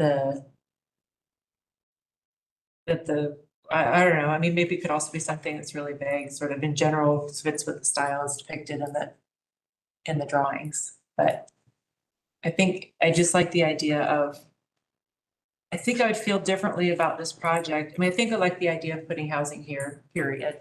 I think I would maybe feel different, like less enthusiastic about this project if something came in, this deal fell through and somebody else came about it. But our RM3 is actually really pretty, it's not that I don't actually mind the density, it's just that you can build a 65-foot tall student housing complex that I'm less enthusiastic about. So that's kind of what I'm trying to do, is just insert some predictability for the community.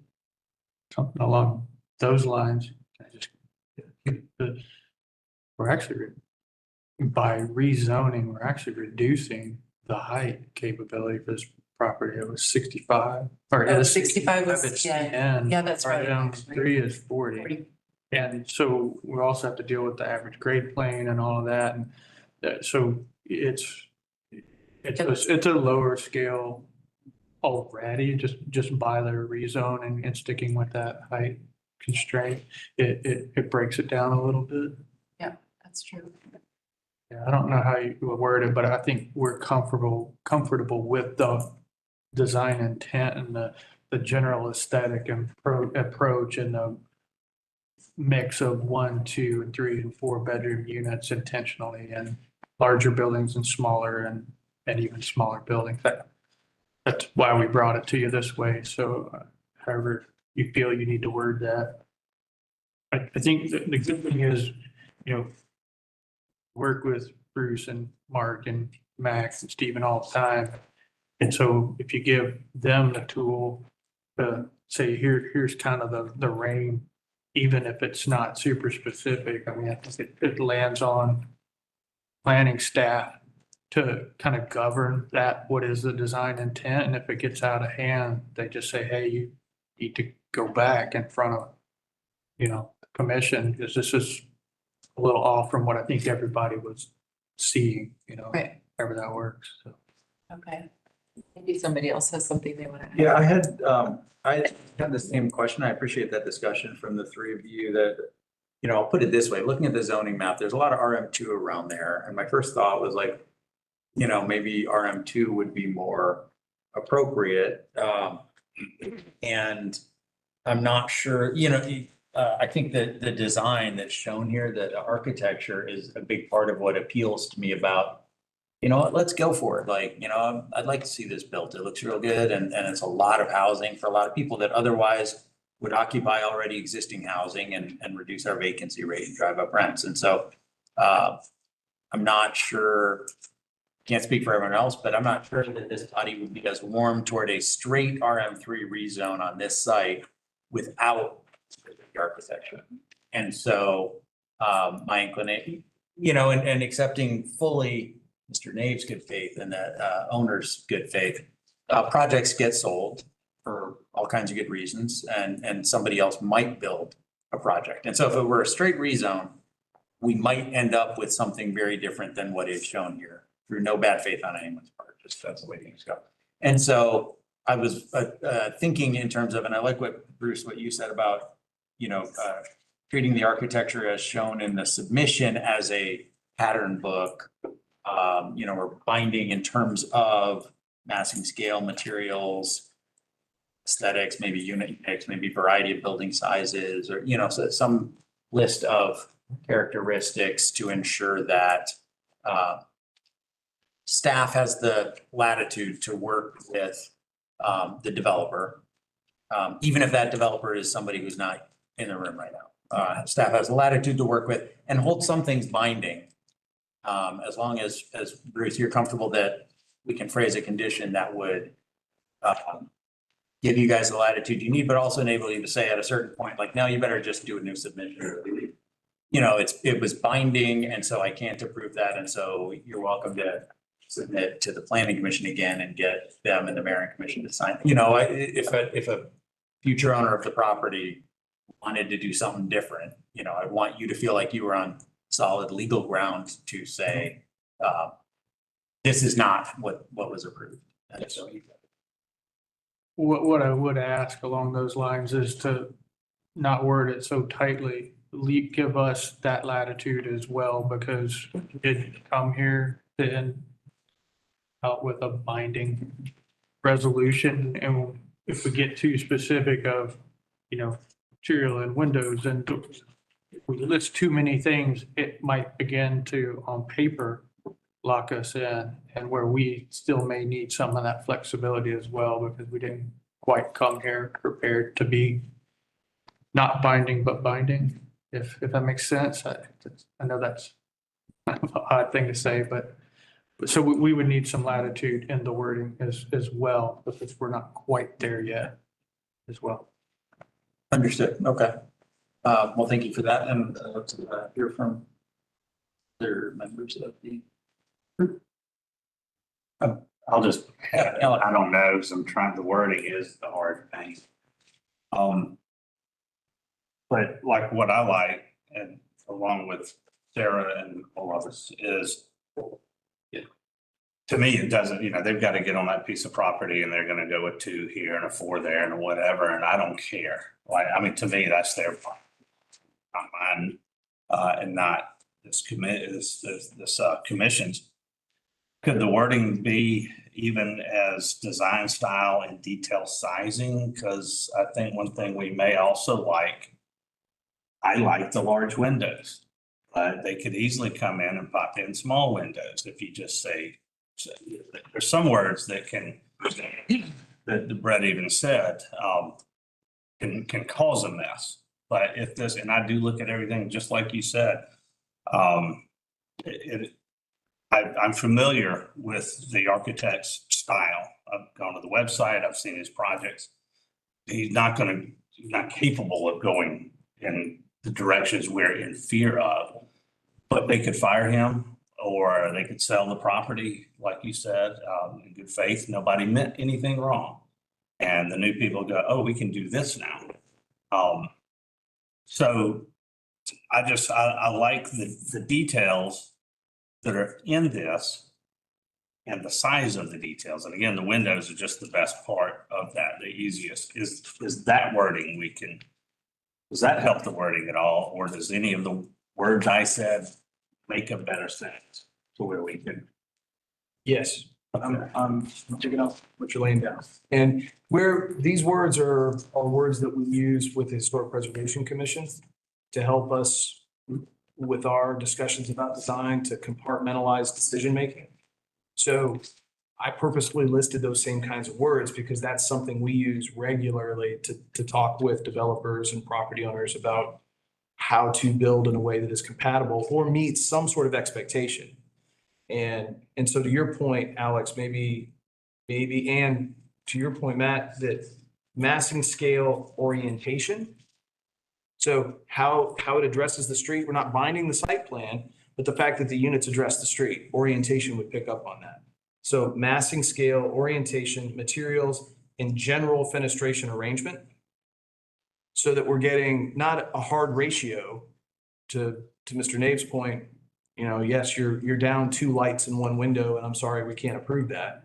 But we know that the windows facing the street are going to be of this arrangement. You're not going to end up with a blank wall facing the street. Or the entry is going to face the roadway. It's not going to be on the side. That in these images that have been provided, and it's right there for it. That would be easy to administer, I think. Yeah, does that address, I think it does. sounds pretty good to me. Maybe we should ask the applicant if that language, Mr. Dave, maybe you could, just address that.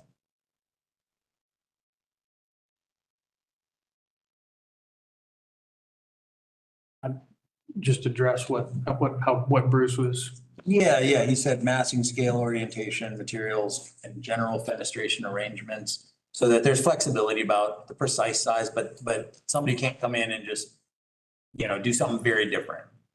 I think other than orientation, which I think if this were to go through, it would be a by right. So it'd be kind of a tweaked by right. Code already says that the building along Strickland needs an entry. So I don't know that if you need to get that specific, I don't know that it matters, but orientation might be interpreted a different way, should Bruce retire and, I don't know. It's kind of that, if it sells, what does that mean to not us standing here trying to design? I don't know, but I think that may already be covered. That those buildings, we assumed we had to do that even in the PD. We didn't want to ask to not have, entries on both sides of these buildings. So what we've designed walks all the way through so that, there's 2 fronts effectively. So I don't know. I get the intent, certainly what everybody's saying. But apart from that word, you don't have any major concerns about. I don't necessarily have a concern with the word. It's just more of a observation question about it that may already be inherently covered. Or comments? Yes, sir. Yeah, so I would just like to say that, I would be totally fine with this just being a straight rezone to RM3. If that's what we have all of our building standards for. And I'm tired of everything being a PD. I'm tired of everything being sanitized and sterilized and everything's got to look nice and perfect. We don't have anything weird. We don't have anything unique because we all have to send everything through this PD process because people are scared that we might build a building that's just a little too tall. And that's the end of my rant for today. But whatever motion gets put forward with whatever conditions y'all want to do, I'm fine with, because at the end of the day, the commissioners are going to want a PD anyway. So the closer we can get them to that, the better off everyone probably will be. I do want to go back to real quick, just talking about the current residents of this parcel, which I brought up in agenda setting and our commenter brought up. I do want to say, with relation to that public comment, I hope that I'm not wrong here, but I do believe that the cost of moving the units that are currently on that land will be significantly less expensive than $20,000 or the number you quoted, because I do believe that what you quoted is an estimate for moving a mobile home, but not for an RV that can be hitched. Finding another place to put them so that the folks there can continue to live in them full time certainly will be tricky. Most places that have city codes have something. I think our code refers to all recreational vehicles as temporary housing, and so it's finding an official place for them might be difficult. And I do hope that I wouldn't put this, go to so far as to put this in as a, condition, but on the off chance that anyone on the commission listens to any of this, I do hope that, they continue to pay attention to, the status of the folks who are living there, talk to the current owner, and make sure that there is a way to security for the folks who are there, because I do think that's really important.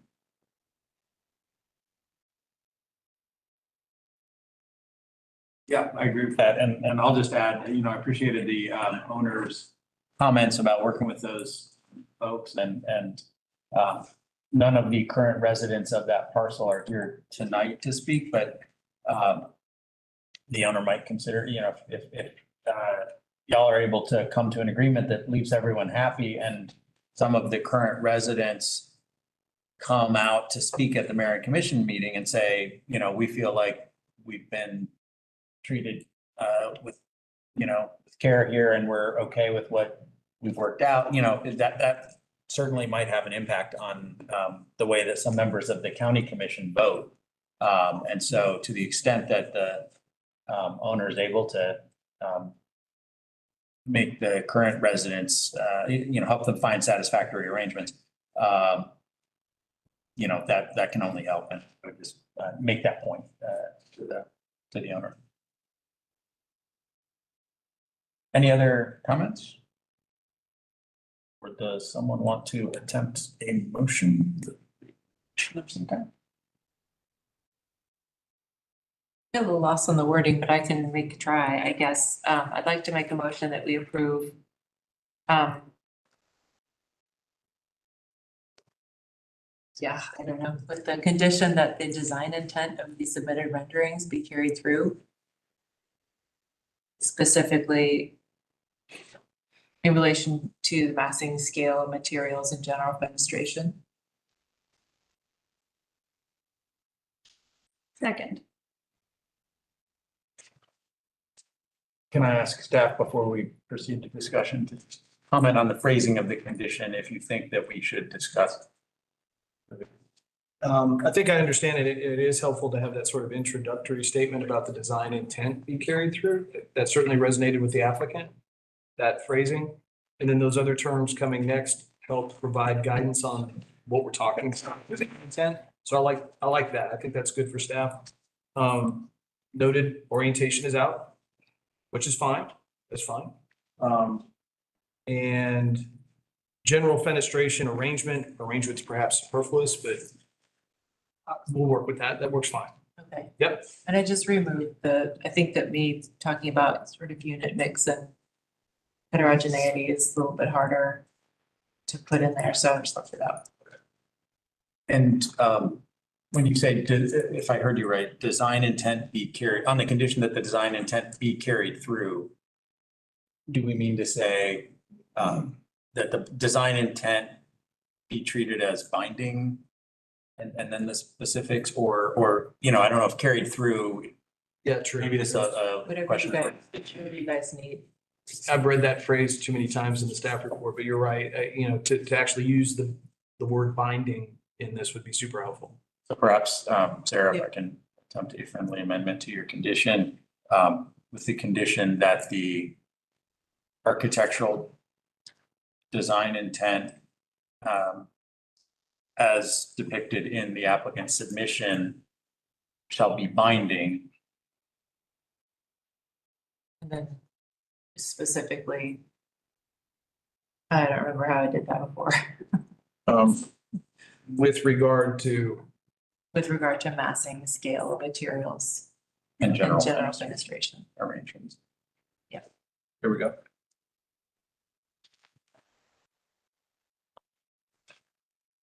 Okay, so we have a motion, and Sarah, do you still second? Yep. Okay, we have a motion and a second. Can Any discussion on that? hear that one more time?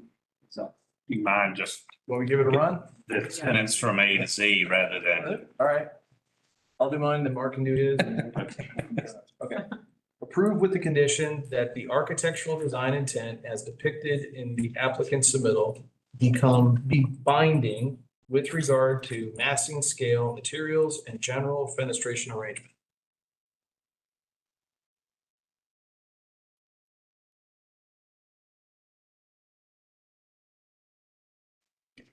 Concur, gentlemen? Okay. All right, any discussion of the motion or should we do a roll call? All right, Stephen. Motion to approve with condition. Beresford, Yes. Gehring, Yes. Bass, Sam's, Yes. Sanders, Yes. Lord. Yes. Motion passes unanimously. Thank you, everyone.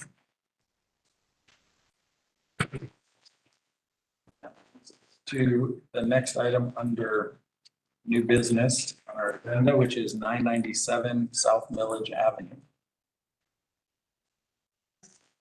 Hello, Planning Commission. My name is Molly DePriest. I am part of the planning staff here. I'll be presenting the case for 997 South Village Avenue for a rezone.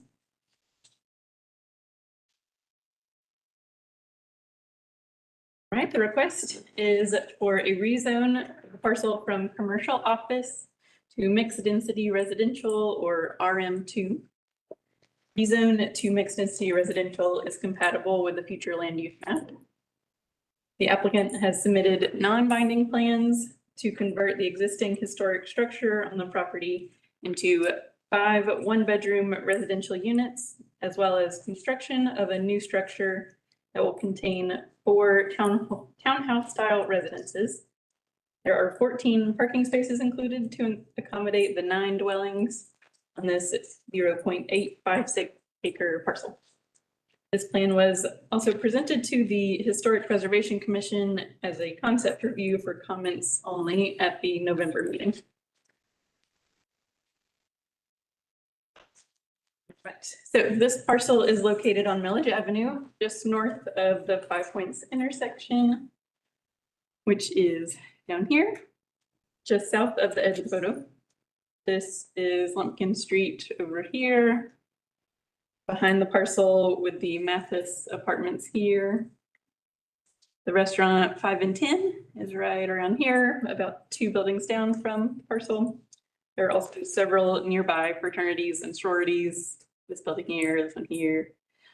Come along in here, just kind of all around general area.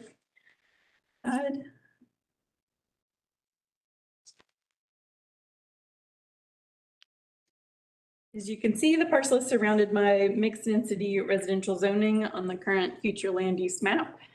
The dark yellow surrounding here and here behind follows across the street.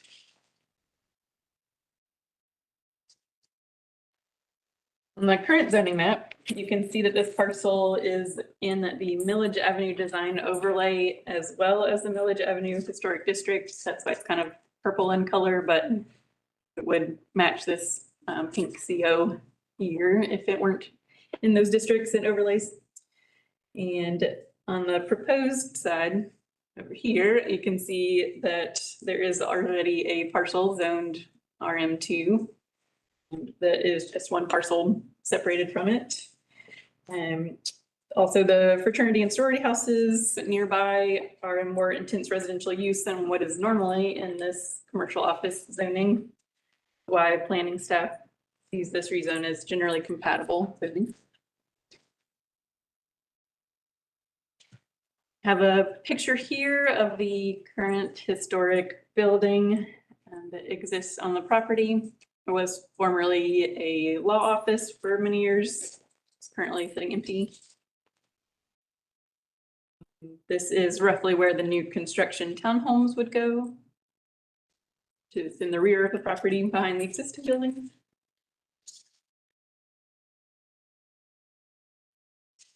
And the site plan shows full parcel. You've got parking back here, as well as a gravel drive here.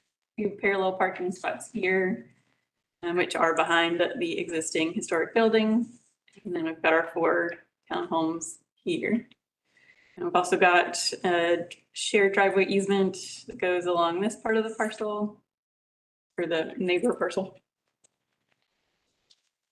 And these renderings show our architectural elevations, the existing building here and the proposed townhomes here behind. And being down here. And then these are kind of hard to see the real details, but the top building elevation here is at the north elevation, which faces the fraternity, or one of the fraternities nearby. And this is the west elevation, which faces Millage Avenue, but it is in the back of the back of the parcel, so be a little bit hard to see from there. And then this is the south elevation, which faces what will be the parking lot. So staff recommends, or staff recommendations, is compatible with the 2023 comprehensive plan. Additional housing is a priority of the 2023 comprehensive plan, while office space, which is what it currently is not. It's also compatible with the future land use map, zoning map, and the ordinances, which mixed density residential future land use remains compatible. Increased residential density is in keeping with the area conditions. Comments about scale, density, and detailing were made during a conceptual hearing at the Historic Preservation Commission, and a full Historic Preservation Commission review will be required for final design. And so staff recommends approval. And that concludes my report. Thank you. We will hear from the applicant.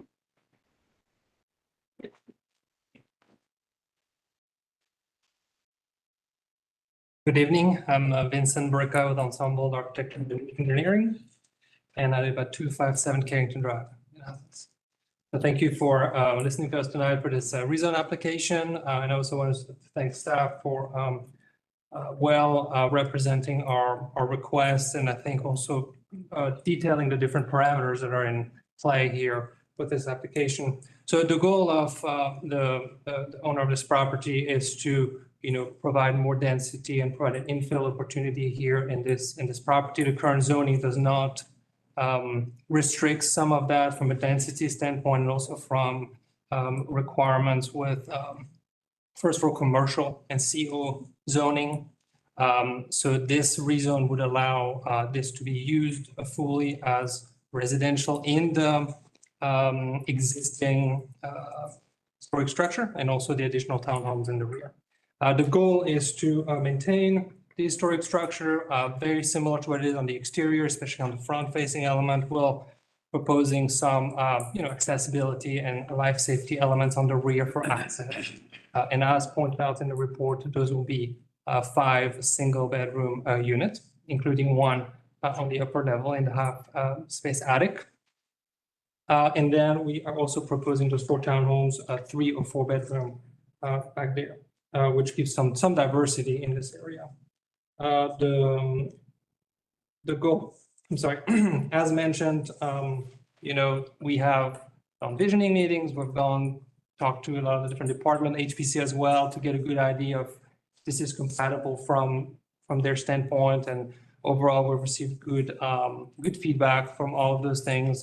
There are some details that we're still working through with HPC. We have one application in place right now for some of the modification to the front of the house, and then ultimately also we'll do a formal application for the townhomes in the rear.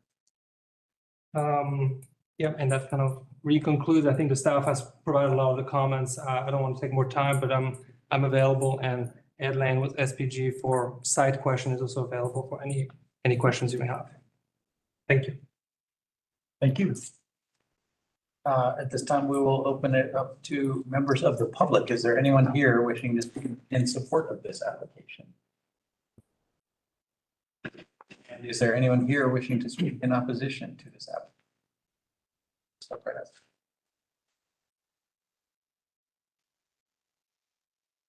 My name is Susie Moore. I'm here as president of the HOA for Rutherford Commons. And We've got several concerns. We would like for this not to happen.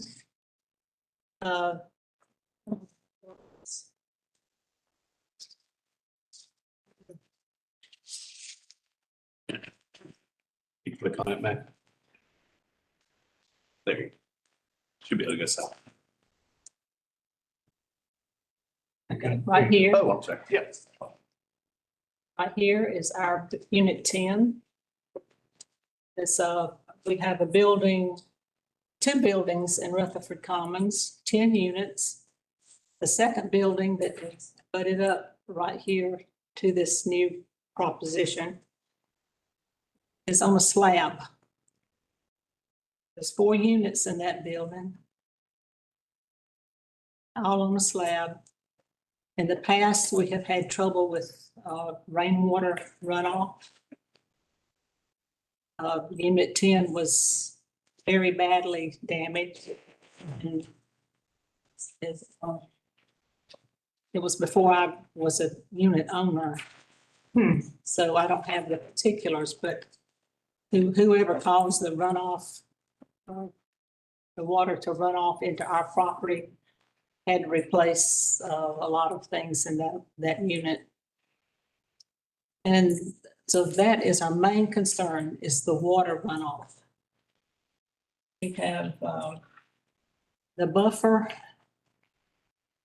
Yeah, it's really, really close to us. We don't know if there's going to be any kind of trees planted for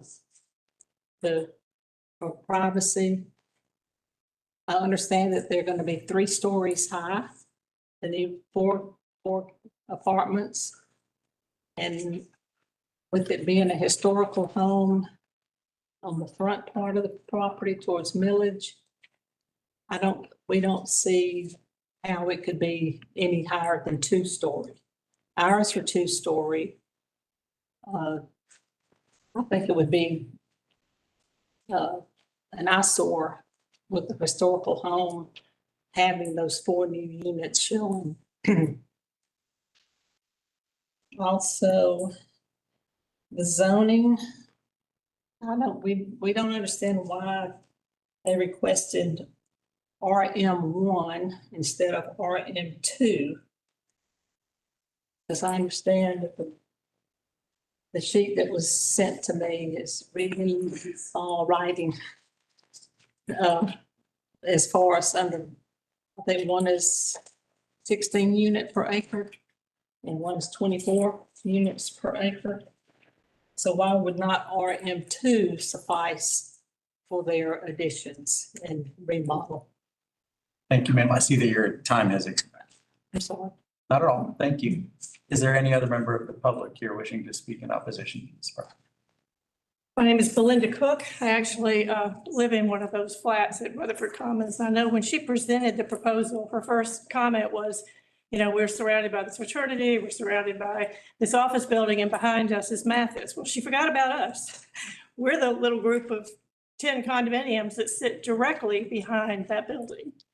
And the water runoff is substantial. There's a weir drain with a big hole in it from their parking lot that just dumps water right across the front of our parking lot, which caused all the damage to unit number 10 back in the 80s. Okay, now they want to do with this 4 stories high sitting right back in the corner. What you don't see, I don't know, where's this little thing right here? The green. Okay, right here is our courtyard backyard. The other building is here. So we all face this wonderful little courtyard.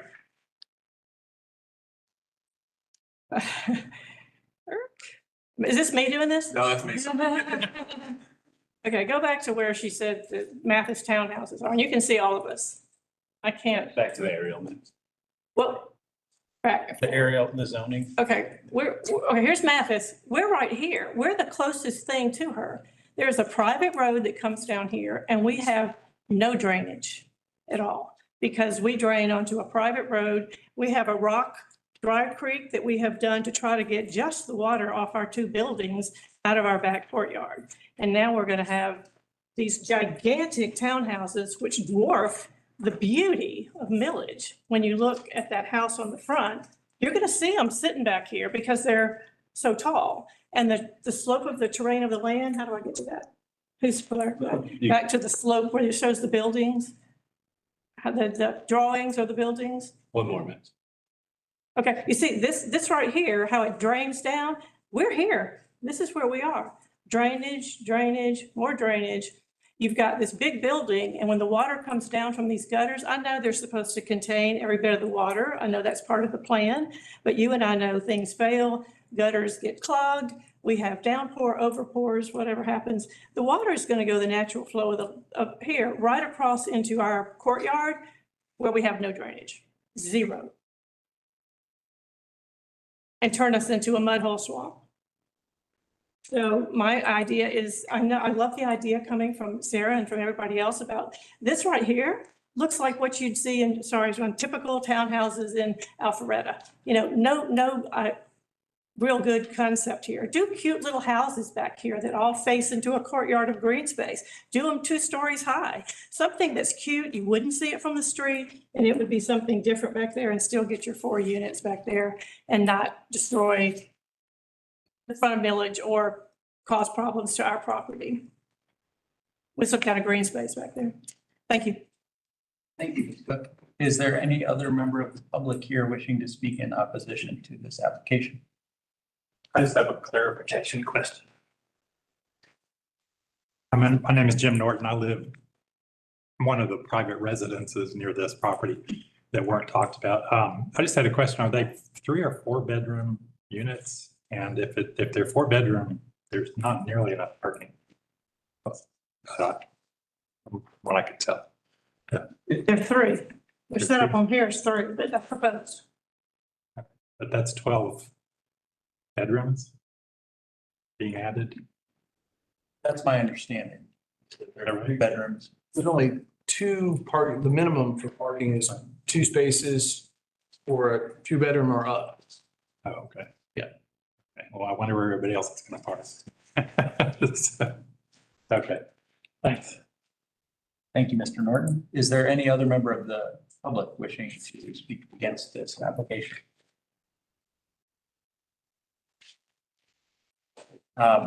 The applicant is entitled to 2 minutes to respond to any of this. Now, I'll respond to part and then I'll let Ed respond to the stormwater portion. Okay. So just for the height, and we're working with HPC on the height, and we're trying to minimize, right now the height of those buildings the ridge is lower than the front of the building, the eaves as well are at the same elevation or less. The fraternity that's north of that has pretty high dormers on the back, if y'all maybe visited the site, which are at a same or even higher height than what we're proposing. So we've been trying to work through that, and that's really an item that we're working through with HPC as well, so far as the scale and working in architecturally in the environment here. For the parking, I think you already responded so far as how many bedrooms, even if it's 3, 4 bedroom, the intent was to do initially 3 bedrooms on those and a single bedroom on the front. And just to clarify, it is an RM2 rezone. I know there was maybe a little bit of confusion.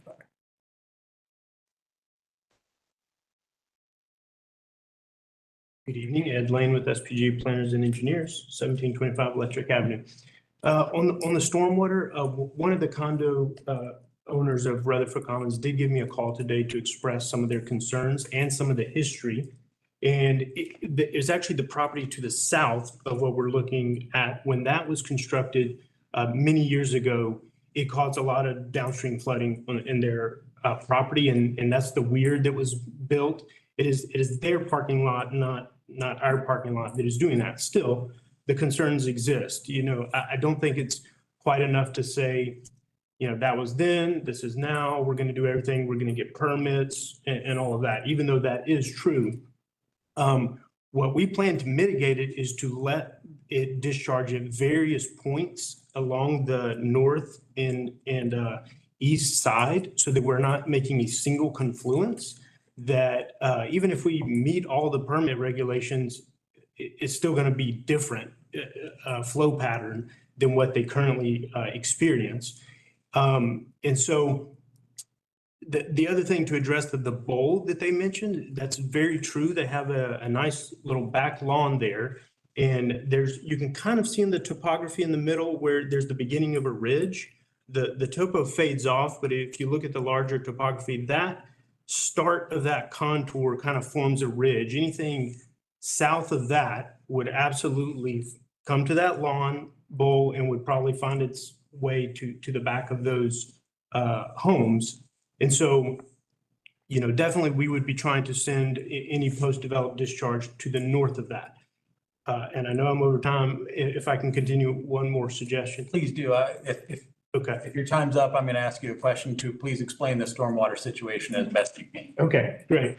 If this body wants to take some action on addressing these homeowners' concerns, which I think are very valid and, you know, would be addressed not at the type 2 rezone request phase necessarily, but can be handled during plans review.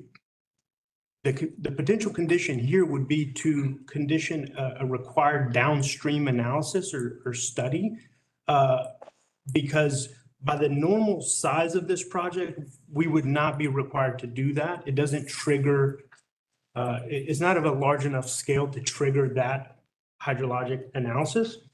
And truly the large scale hydrology of it is not really relevant, but the having to trace what happens to that water as it crosses all of these properties and makes it to the public right of way and it goes down to a downstream body of water, I think that part is relevant. And so if there is a condition that during, you know, Public Works would require us to do the downstream analysis, then it, you know, how that flow leaves the property and goes 50, 100, 150 feet off the property would all be part of the engineering and be reviewed by staff to ensure these homeowners are protected.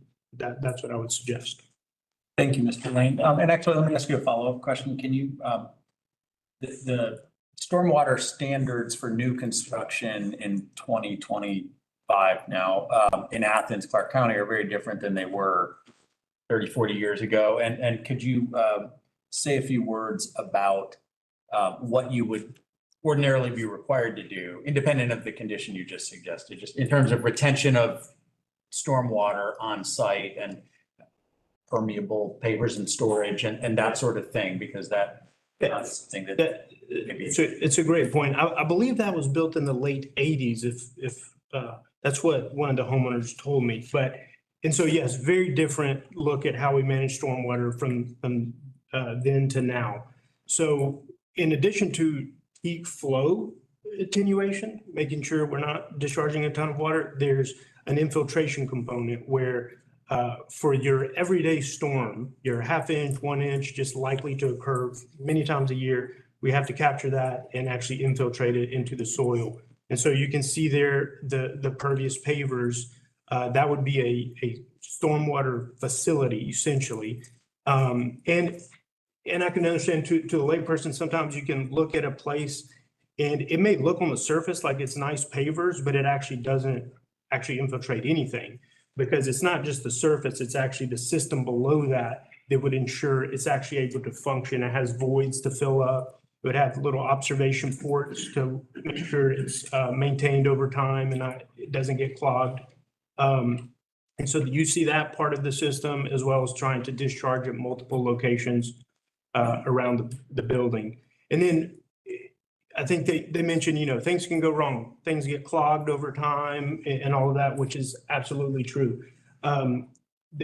Every project in Clarke County requires a stormwater maintenance and operation plan to be filed with the clerk of courts. It goes with the land, not, you know, the owner, developer. So this can be sold and there's still a way for the city to enforce that facility being maintained properly in perpetuity.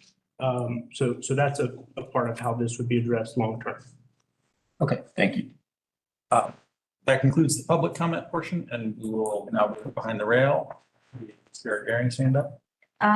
So I have a quick question. Well,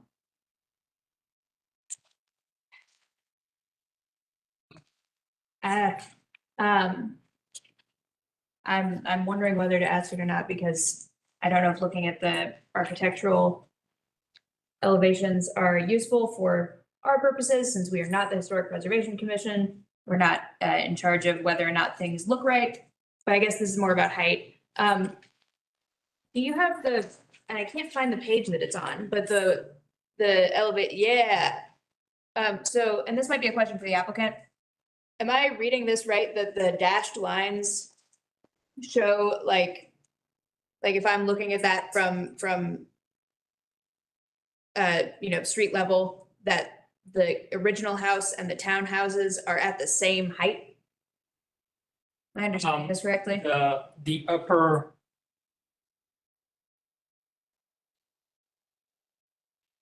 Yes, so the upper line that is that dash line, center line there, depicts, it's actually slightly lower than the ridge, but it's pretty much at the ridge of the front house of the highest point of the roof. Okay, and are those townhouses, are those 2.5 stories? 2.5. Okay, cool. They're 2.5 stories, and they aren't tall from the street. They're not taller than the original house. Correct, and that's something that HPC is definitely. Okay, cool. And we are working to see how much we can minimize that impact visually. Cool, thank you. Just with the questions, I wanted to clear that up. I think this is an excellent place for infill development. Most of the parcel is already paved. I'm glad we got such an education about stormwater retention. That's excellent. I think this is a great zoning use for this place. So this has my full support.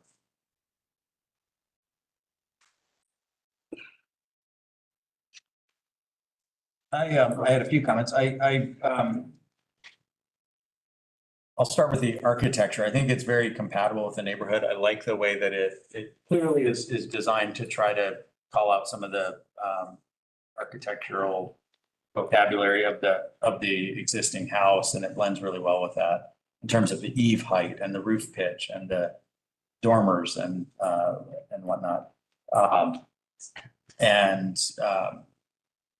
Like Sarah, I think is an excellent location for infill housing. Oftentimes we see proposals where there's existing housing, the RVs on that one parcel that we just talked about are an example. There's an existing housing that someone wants to remove to create much more housing. And so there's a trade-off, like we're taking away housing, but we're getting more housing. Here, we're just losing an office that's vacant right now and replacing it with housing, with a bunch of new units of housing, 4 separate townhomes, 5 one-bedroom apartments. And so there's not really a trade-off. I'm not going to miss the Silver and Archibald Law office. I'm sure they'll find somewhere else to be.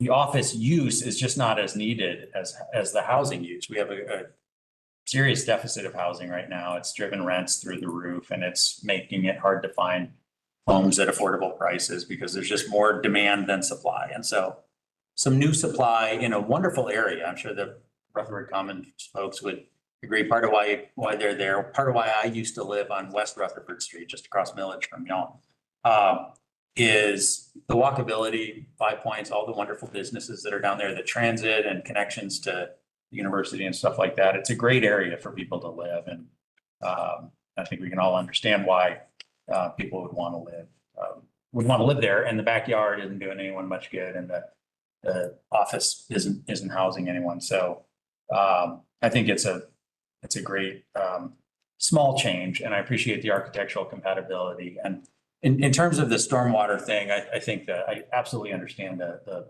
neighbors' concerns about that. And I can say from experience and just from awareness I've learned on this body that we have a whole stormwater office. They all write those $45 checks. We all do to the city every year for our stormwater fee. And they do a great deal of very careful review of the design of stormwater retention systems. It sounds like the building just to the south where that mortgage office is, has huge paved parking lot. Sounds like that's where a lot of the rainwater runoff has been coming from.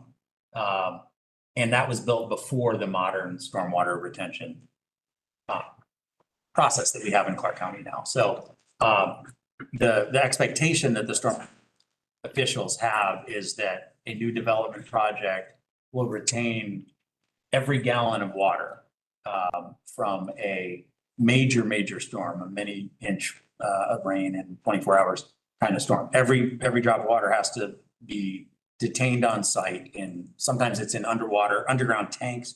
You know, they'll bury tanks to just and funnel all the downspout water there and the paving water and so on. And so I understand the concerns, and I'll just say that the city is very attuned to that and works really hard to prevent impacts of the sort that happened from 1980s and 1990s construction.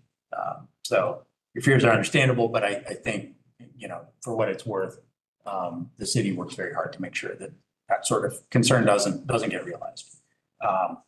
So anyway, yeah, I'm fully supportive of it. I think it looks like a great project, and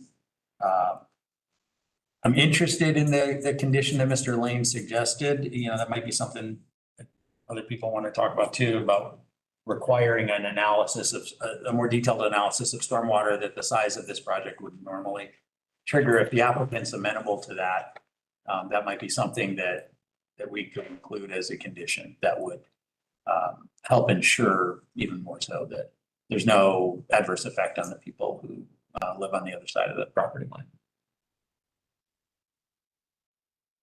Jen? I have a question. If we were to put that condition on the applicant, which I do think is probably a good idea to understand better how that water would go or be impacted, how the other parcels would be impacted by the stormwater. Are we setting a precedent? Is that opening up a door that says smaller scale development? We could put this as a blanket condition? I mean, are there any other ramifications of asking for that condition? That's a really good point. Is it something that could come up on many projects that you see? Yes. Is infill development something that does generate concern about stormwater runoff? Absolutely. And not just in 5 Points, but in many parts of town, it is an ongoing issue where we have older developments that are suffering from modern kind of use of neighboring properties, because those older developments don't have the facilities either.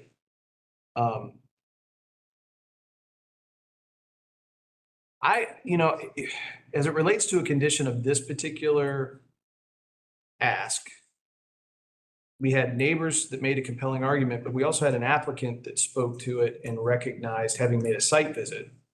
I think that builds an argument for that condition in this case, that if every development spent the amount of time doing the walk around and checking things, then yes. We typically don't see that. So I don't see this as a condition that's going to crop up all the time, because you might not have that information to work from. In this instance, you do. I think it's not inappropriate for you to consider that as a condition. It may be worth talking to Mr. Lane one more time to pin down wording. But I have certainly, the terms he was using are terms that we hear in the plans review process. So it's consistent with the type of work. And because this project is of a scale to not normally trigger that kind of analysis, it's not a reach. It's not asking for something that Transportation and Public Works isn't staffed to do or understanding how to do. I'm rambling a little bit. I'm thinking as I speak. Feels like a delicate balance between overreach and asking more of an applicant than maybe is typical, but also it has such an impact of the surrounding area that it feels like an opportunity to. And it was volunteered. And it was volunteered. By the applicant. Yeah, I would love to, I see Sarah's hand up and I'll defer to her first, but I would love to hear a little more from Mr. Lane about what that condition, precisely how that might be worded. You don't mind waiting a sec. Yeah, the wording could be a little tricky because what Public Works would define as a downstream analysis kind of means something totally different. It's counterintuitive. So putting that condition there could, we may have to elaborate further on it. Something like a downstream analysis, analyzing from discharge of the site, to Rutherford and Lumpkin or something like that. So it's a little bit. Parameters. Yeah. And yes, I mean, the reason I think this condition, I'm comfortable with it, the project team is comfortable with it is, we're going to be doing that anyway. Just knowing it's a concern of the neighbors, looking out for our land and the landowner here. We don't want to cause any issues downstream. So we're going to be doing that whether it's a condition or not. But for the reasons brought up on prior cases, you might as well condition it. So yeah, I think saying downstream analysis with kind of to where, and it's maybe following it To say to the right away. downstream analysis with respect to any runoff impact to the Rutherford Commons property, is that? Well, I think some of the owners here are not Rutherford Commons, right? I think there's some other parcels there that are not the condo association, but also runoff goes to their parcel. I see. Okay. So I would just like to say that I think that this condition is completely unnecessary and it sets a bad precedent. Or it sets a precedent. And the whole reason that Bruce is saying it would not necessarily set a precedent is because it is being volunteered. But if it's being volunteered, you can just do it. Like we don't need to write a condition. And he's doing it because he does not want the neighbors to complain to their commissioner who will tank it politically. Like that's his problem to go work on. Like, we don't need to do that. And it sets what I think is a bad precedent. No condition. And to, I think your point, I mean, public works staff, stormwater staff is also very aware of this. And my guess is they're going to want to see that in the hydrology report, one way or another addressed, I would guess. And correct me if I'm wrong, stormwater staff will have to approve if this rezone goes through, they would have to approve your stormwater detention plan showing that you've designed a system that retains, is it a 25-year storm that retains all stormwater from a major? Yes, I mean, we have to analyze it to the 100-year storm. 100-year, okay. Mhm. Yeah. Okay, and they would require that regardless. That's something that with or without a condition, Athens-Clarke County staff will require you to do in any event. Correct. Okay. So, I mean, with that in mind, maybe a condition is not necessary. I think Jen's point that imposing a condition, like if we have a threshold where a downstream analysis is required and we start doing it sometimes where it doesn't meet the threshold, then it may kind of bleed over into other projects, and that may be a bad precedent for us to set. But thank you for your comments, Mr. Lane. Yeah, Mike. I would just like to say that I kind of agree with that. It sounds like an analysis is going to be done anyway, so the condition might be unnecessary. Mm-hmm. I know how I'm feeling. Okay. Yeah. Any other discussion? Just a quick comment. I like the project, but I like the changing the zoning and we're looking for places to put people to live, and this does it without doing anything. You mentioned we're not tearing down anything to rebuild anything. You couldn't do that anyway to this old house. I've shown this house as a realtor. It's needed a massive amount of work just to bring it back to scale. It was not used. It was not kept up toward the end. That's going to be nice. We're going to have to rely on the Preservation Commission. And as when I was on the commission, this would be too massive for the guidelines that we're supposed to go with. So I'm assuming they're going to push this thing down. I was chair of the commission when the Cat-Fi house, Attorney House to the left of this, came through, and it was a massive structure, and we worked with that group to make it appropriate. So I guess that's up to us to rely. I do have a question though, Bruce, you would know this, I suppose. So our recommendation goes straight on to the mayor and commission. The HPC doesn't make recommendations, they make the rule. So is that rule going to be coming after the mayor and commission vote, more than likely? Well, sequencing is a good question, but because this isn't binding, this is just a rezone request, Right. right? We happen to have this much information because they do need to show that for the COA review process. So the timing of this, and Molly, you might be able to help me out with this, is this coming before the HPC, or maybe the applicant can, in February?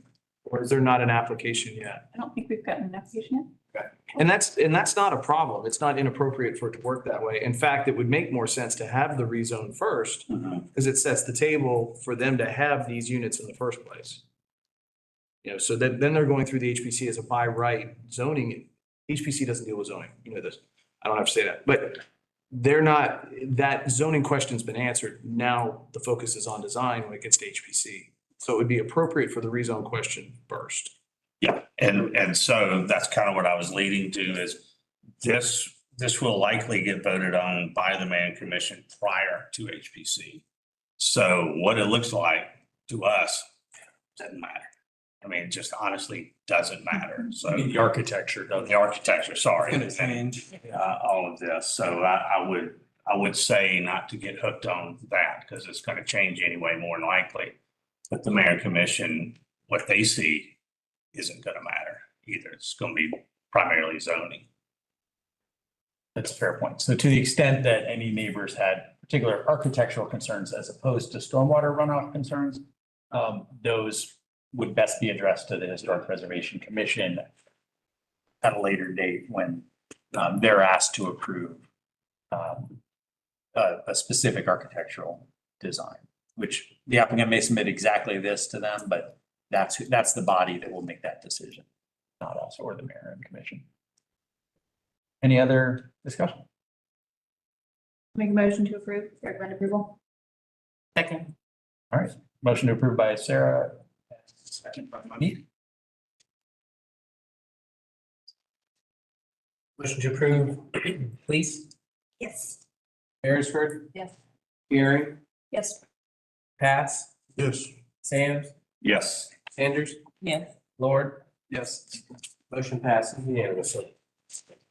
Thank you to the applicant and to the members of the public coming out. We appreciate your input. And I suggest we take a 5-minute break before the last couple of items, if anyone needs to register.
All right. We are back on the record and our next item is item 4 under new business, which is 610, 720, 730, and 760 Newton Bridge Road. Hello. Back again after quite a while. All right.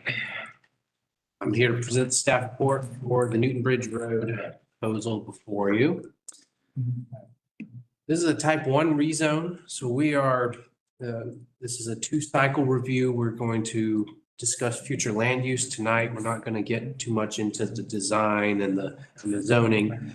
The main purpose is to think at a high level of whether the future land use change is compatible with the map.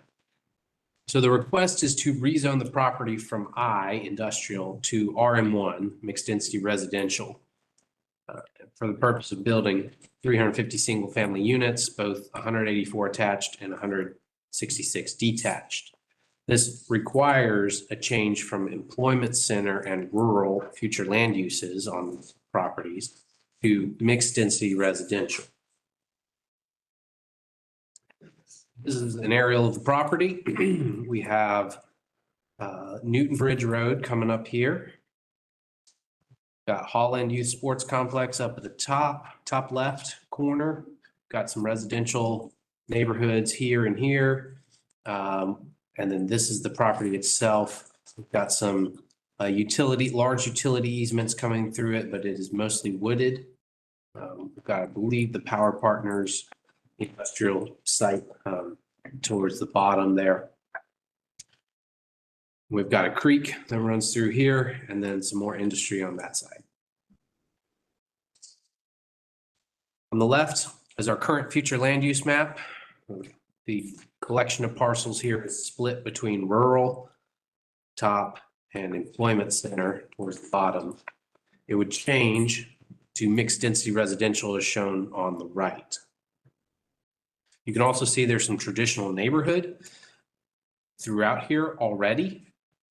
And we would note that the requested zone would also be compatible with traditional neighborhoods. So that might also be a good future land use, or maybe the preferred future land use.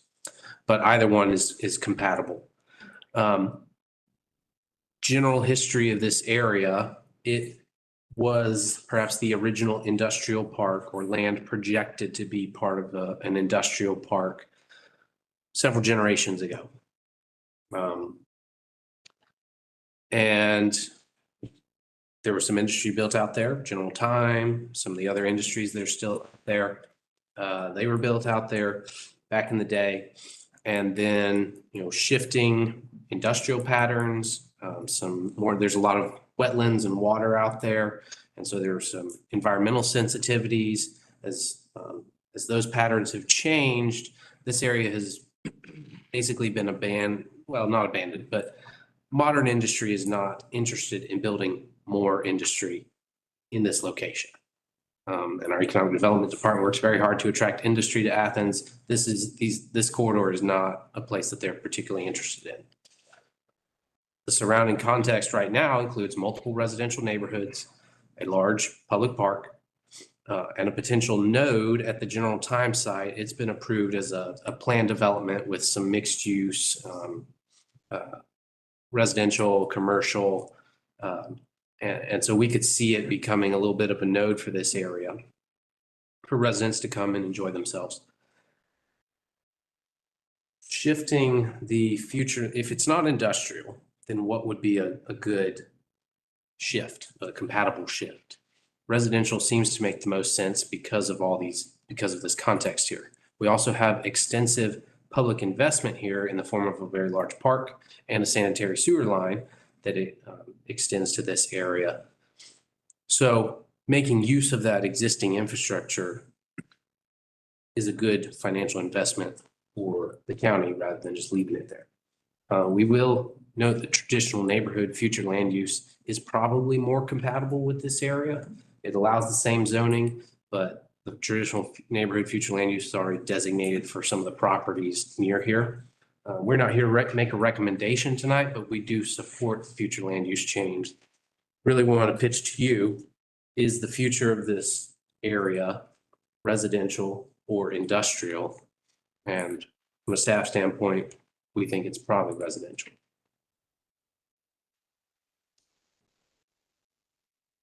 Thank you.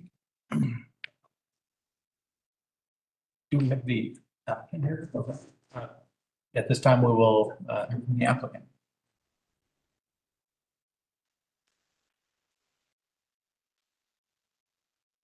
Matt Gruder, 114 Westlake Court. Just want to thank the committee and really thank the efforts of the planning staff for all they've done to help with this. Don't have a lot of additional information to add on. I thought he did a really good job of covering it. But I just look into, I've been sitting here for a couple hours now, and it's been mentioned that there's, we're trying to add housing in the area around Athens, and we think this is a good potential here. So that's all. Thank you. All right, thank you. We may call you back up if we have. Okay. Roll call. So are there any members of the public here wishing to speak in support of this application? And are there any members of the public here wishing to speak in opposition? All right, we'll bring it back behind the rail. Who wants to start us off? Alex, can I ask you to maybe speak about what the conversation about this area has been in the future land use steering committee? You may, and I was gonna carefully make a few comments about it, because again, we're still working on all of this, but that corridor, Newton Bridge, is definitely not looking like industrial. I think that's pretty safe to say that what we talked about, and what has been talked about, this peeling away from that, and economic development is not looking at it for that holds true with what we're seeing and discussing in our meetings. So it's seeming very appropriate at the moment that more housing goes in there.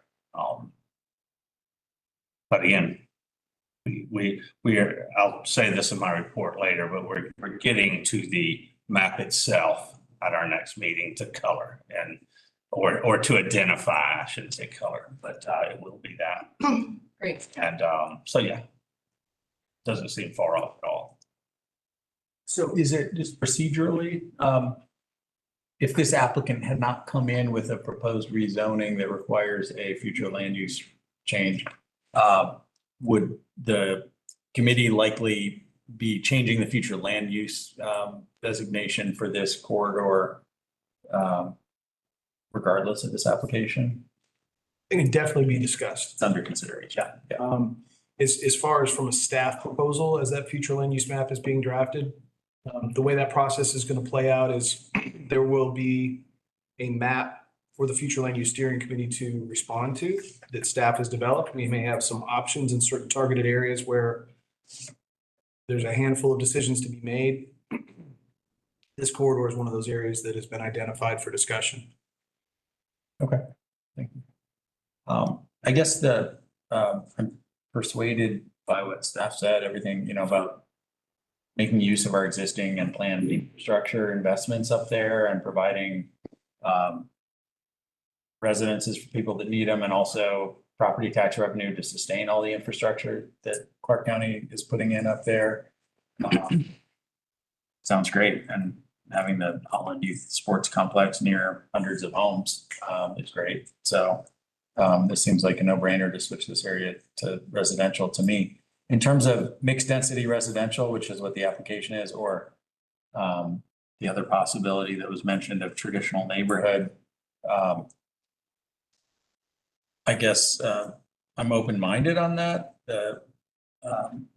Looked at the compatibility matrix in section 9-4-18 of our ordinances, and major difference is that mixed density residential does not is not compatible with the larger lot, single family, RS 25, RS 15, and RS 8, which perhaps would incline me to support mixed density residential over traditional neighborhood here, because we're talking about infrastructure investments and efficiency using those, and so small lots maybe make sense to me, but other people have to say. Yeah, Jen. I mean, I'm quite familiar with that whole Newton Bridge corridor and done a lot of work over there. And one thing I would love to see for the future there as it becomes a more residential area is that we don't end up with a bunch of neighborhoods just off of Newton Bridge Road. They've done a lot with the wide sidewalks, the greenway is there, the sports complex is there, and there's zero restaurants, grocery stores, or other infrastructure to live. So I would love to see a continuation of commercial that is complementary to those neighborhoods and just making sure that we don't have row after row of very tight, narrow houses. That's all there is off of Newton Bridge, that we keep it more of a community town node feel.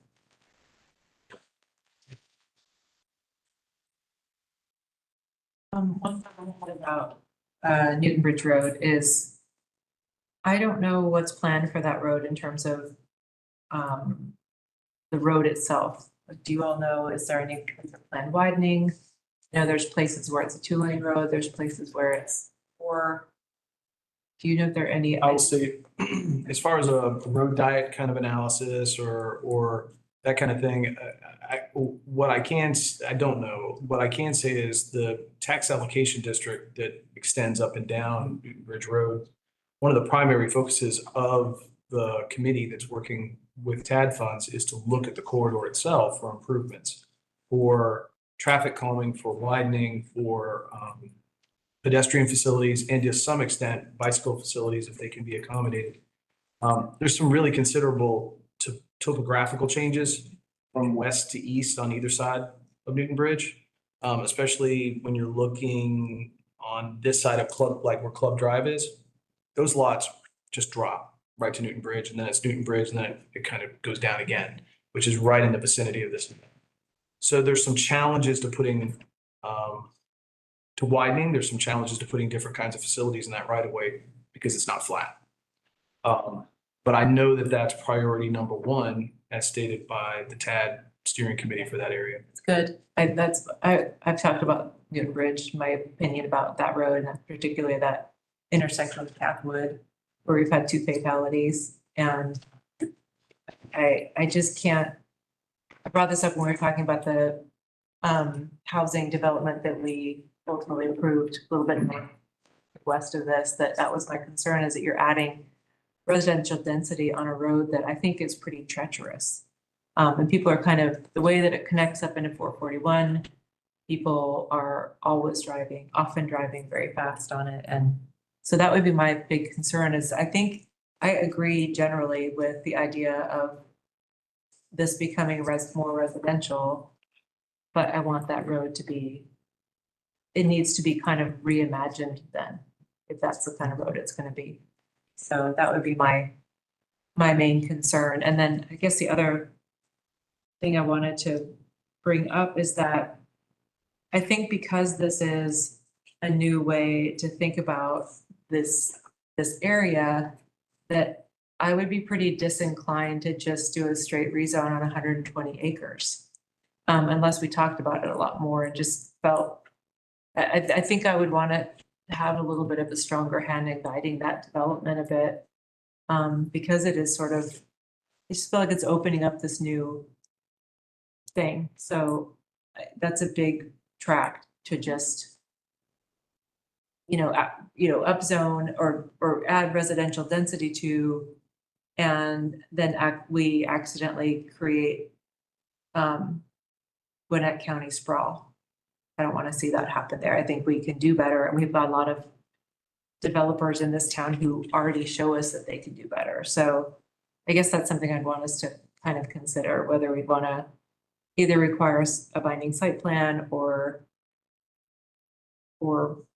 have consider this more under PD circumstances. So those are just some thoughts that are crossing my mind when I've been thinking about this. And then I think I wanted to get clarification on the comment about sewer. I think it was this one. Actually, let me double check that. I might be talking about principal.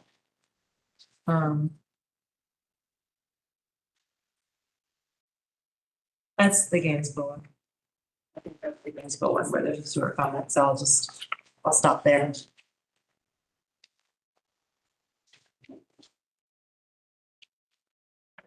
And just in terms of the future land use, I am on board with the idea of transitioning this area into a more residential one. It makes sense to me.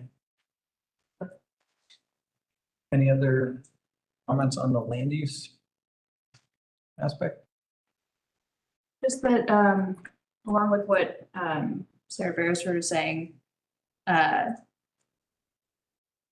do wonder how that large lot size that seems to be more, the further out you go, the less residential it gets, the very large lots. It doesn't seem compatible with anything residential. Certainly, I mean, it seems very incompatible with traditional neighborhood because is that how traditional neighborhoods were developed? But this is, I'm rambling now. Thoughts. And let me, I hear what you're saying, and I think we've done a bit of a disservice with the capture that we've got on the screen with what's context there. Just a reminder that there is a significant subdivision that was approved of Holland Sports Complex. The sports complex itself generates a good bit of passenger vehicle traffic with small children. So the comments you're making, I think, are spot on. They're also reflective of current challenges for Newton Bridge Road. So this particular ask is not the first on the corridor. And we have large tracts that have already pivoted in the form of Holland Sports Complex and the subdivision to the north of it towards a residential or residential supporting function. So from a staff standpoint, when we're looking at this and we're thinking about down the road, having a beachhead that is north of 100 acres is helpful because if we were kind of nibbling at the concept, if we had something that was 20 acres, are we really, what message is that sending? And looking at this, also its connectivity to Sandy Creek and that infrastructure that goes along with it, I think is important to take into account. And this image maybe trims some of that imagery off that would have been helpful for the discussion. But I hear what you're saying, and it is, if we leave it in the condition that it's in, we're kind of wondering, will we get the improvements to that corridor? But if we pivot with our land use policies to say we want to encourage the residential, and in so doing, we'd like the TAD, or we'd like TPW, or we'd like T-Splost to focus on traffic calming and multimodal facilities on this corridor, we build a case for it because we're saying our land use needs it to be successful. If we leave it with this overwhelming amount of industrial zone land that's predominantly going to sit vacant as it has for several decades, it's a mixed message. So we see this as a moment to have a discussion, and it would be helpful as we talk with the future land use steering committee to have this moment kind of maybe be a bit of a canary in the coal mine for a larger discussion for this entire area as that committee works on it. The difference between mixed density residential and traditional neighborhood, Matt, you were correct to point out by the matrix. One of the things to understand about this site, and you'll see it when you consider this next month, the topography of the 120 acres, it's not flat. So that is a common theme amongst all the things that we're seeing now is the land that's not buildable has a lot of movement up and down. Mixed density residential future land use sets the table for higher density, but it's not higher density that's likely to be achieved across the entire parcel. It's going to have to be clustered in order to be done because the grading on there is just, it's too much. The RM flavors of zoning that are allowed by mixed density residential don't require subdivision of the land. So you don't have minimum lot sizes to wrestle with in the same way that you would with the RS, which you can flex, but the mixed density residential by its definition allows for a mix of residential types. So you could have multifamily and you could have cottages and you could have more traditional but small lot, single family stick built standalone structures. And I think we'll hear more of this from the applicant next month, but that's part of the format of what they're considering with this rezone. If that's helpful. Yeah. Okay, thank you. So to that point, if we grant a rezone, are they able to do by right a type of development that I don't know how to ask this question, but a couple of meetings ago when we were going through the site on Barnett Shoals and talking about the grading and how we don't want to have a future where a site is mass graded. Are we opening up a door that somebody could do something by right without having a PD, that we can have more design constraints over that would allow for a design that we don't want to see? Okay, so the zoning they're asking for is RM1. Mm-hmm. So that's 16 bedrooms to the acre. It comes with design standards in the code. And that zoning designation allows for a broader variety of housing types. It also, in another chapter of the code that helps us understand how to develop single family from how to develop multifamily, there's some base level architectural standards and things like that. So we do have, it's not a high bar, might not even be a medium bar. It's a little under medium, but there is a bar. So what you don't want to see, or what you're concerned about, what would that be? Design standards. Okay, so we have those. Yeah. I mean, and just making sure that it's the type of development that is something that is an asset to the community, you know, something that is a little bit more, that we have more control over, like we would with a PD. Well, okay, so a by right would follow these standards. A PD, where there you're creating new standards that go above and beyond, or you're relaxing standards. But I think what I'm hearing you say is you want it to be more, perhaps more. Yeah, I guess my fear is that somebody is able to come in and do something massive on that big of a site that would not necessarily be something we'd like to see. Okay. And without pinning down what we don't want to see, that's why I was explaining that the topo out there is going to make it where mass grading is going to be, it's not going to work very well. Gotcha. There will be grading, but it's going to come in sort of pockets. But somebody couldn't just come out there and just bulldoze it and make it. I mean, they could, it's just cost prohibitive, just to be honest with you. It just the way that site sits. Now, higher the density you go, the more ability you have to recover those land development costs. So then the question becomes, what kind of density are we talking about? And is that appropriate in this location? And that's where it's a mixed bag. The Sarahs are saying speed, traffic design, street roadway design, not the best for passenger vehicles. Also the density question of an outer lying area. But we already have a destination use for almost the region with the park that's right there.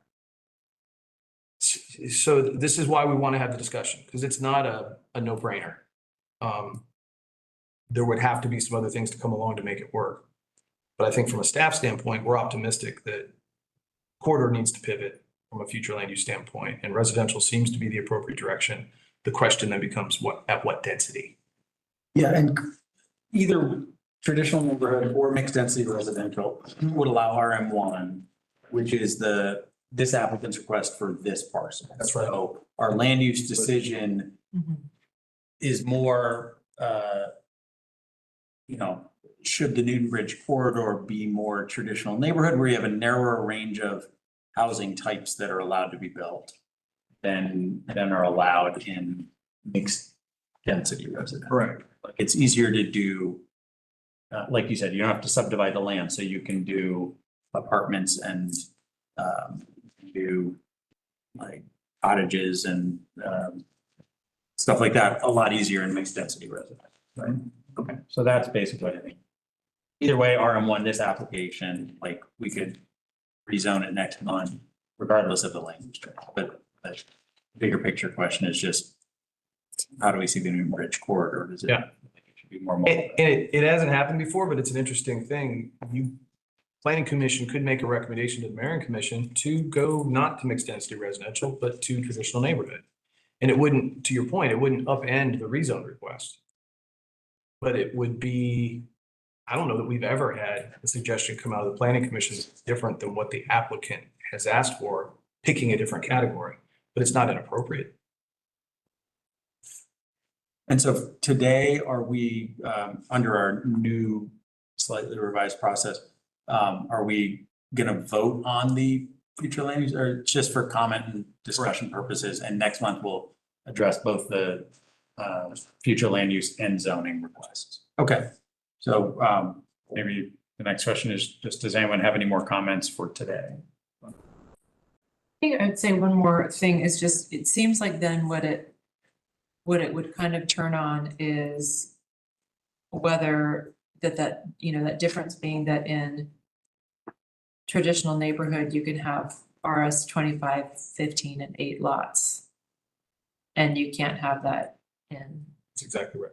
mixed density. And that to me, that's the question, is sort of which is more appropriate, and whether, you know, even though the RM1 is what's being asked for in this particular application, but maybe more in a general sense, like land use policy for this corridor, you know, do we want to steer it toward smaller lot like RS5 or RM1, or do we want to allow for some RS 25, 15, 8? I don't really have the answer to that question, but I think that's what we have to talk about, is sort of whether, you know, I'd argue that I would like for us to get away from large lot, single family, like detached single family. But I also know that there's a place for that as well, and a demand for that. So I think that's kind of what to me, those are really the primary differences from what's allowed commercially in those two future land use categories is more or less the same. They both allow CO and CN. Does that sound right? I think that's right. So traditional neighborhood allows the larger RS. Mixed density residential allows both RM1 and RM2, as well as RS5. So mixed density would allow RM2, traditional neighborhood would not. So we could get higher density apartments and other townhomes and that sort of thing. Yeah. With mixed density residential. Yeah. And we could allow for larger detached single family lot sizes using traditional neighborhood. And just as a general, I mean, based on what Urban 3 is working on, it seems to me that long-term infrastructure efficiency standpoint, Athens-Clarke County is probably better off with allowing more development with smaller lot sizes, all other things being equal. Quick question, are you not allowed to build single family homes on large lots in RM zones? You can build single. Oh, in RM, you can do single family, yes. Yeah, so it's like, I mean, it is purely exclusionary to go into those higher RSs. That's a great point, right? You can build a single family home in commercial downtown zoning. Yeah. Any lot on any parcel in Clarke County, you can build a single family. Yeah, so it's not stopping Did anyone. that. Mother proceed. They just did that on Jefferson Street by Weaver D's. Special use. Oh, it's a special use, okay. But yeah, your larger point is Downtown.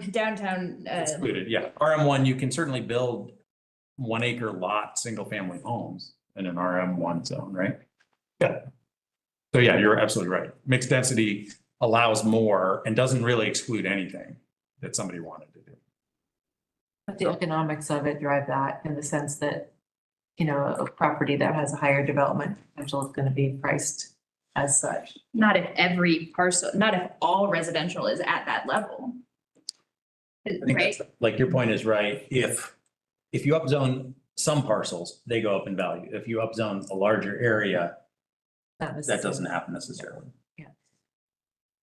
And to Jennifer's point about the opportunity for commercial. I think this was noted, the CO and CN and mixed density residential is an option. It's seen as compatible. That's not what they're asking for right now, but Vincent Drive tees into this site. You were to have something there that were to take shape, that might have a small scale commercial component to it, it might make some sense. Similar to what was planned on the opposite side of Vincent once upon a time with Lantern Walk. So there's reason to kind of kick this around, and this is good. This is kind of proof of concept, this discussion. So I appreciate that. Yes, that's right. Any other comments? Well, I guess I would, think about what you're saying earlier, Bruce. Maybe I need to kind of read up and remind myself sort of what our development regs are in like RM1, because maybe what I said earlier about that for such a big tract, I'd want to have a little bit more control over it, because it does feel like it's the beginning of something, of a possible trend toward more residential development there. But I guess I might need to read the design standards a little bit better to see if I actually I might be comfortable with that. I'm not sure. I haven't looked at this for a long time. Me too. I mean, that was the Gwinnett sprawl aspect that I would be concerned about. Fair enough. All right, the next item is 450 and 460 Eaton's School Road. And let's see staff report.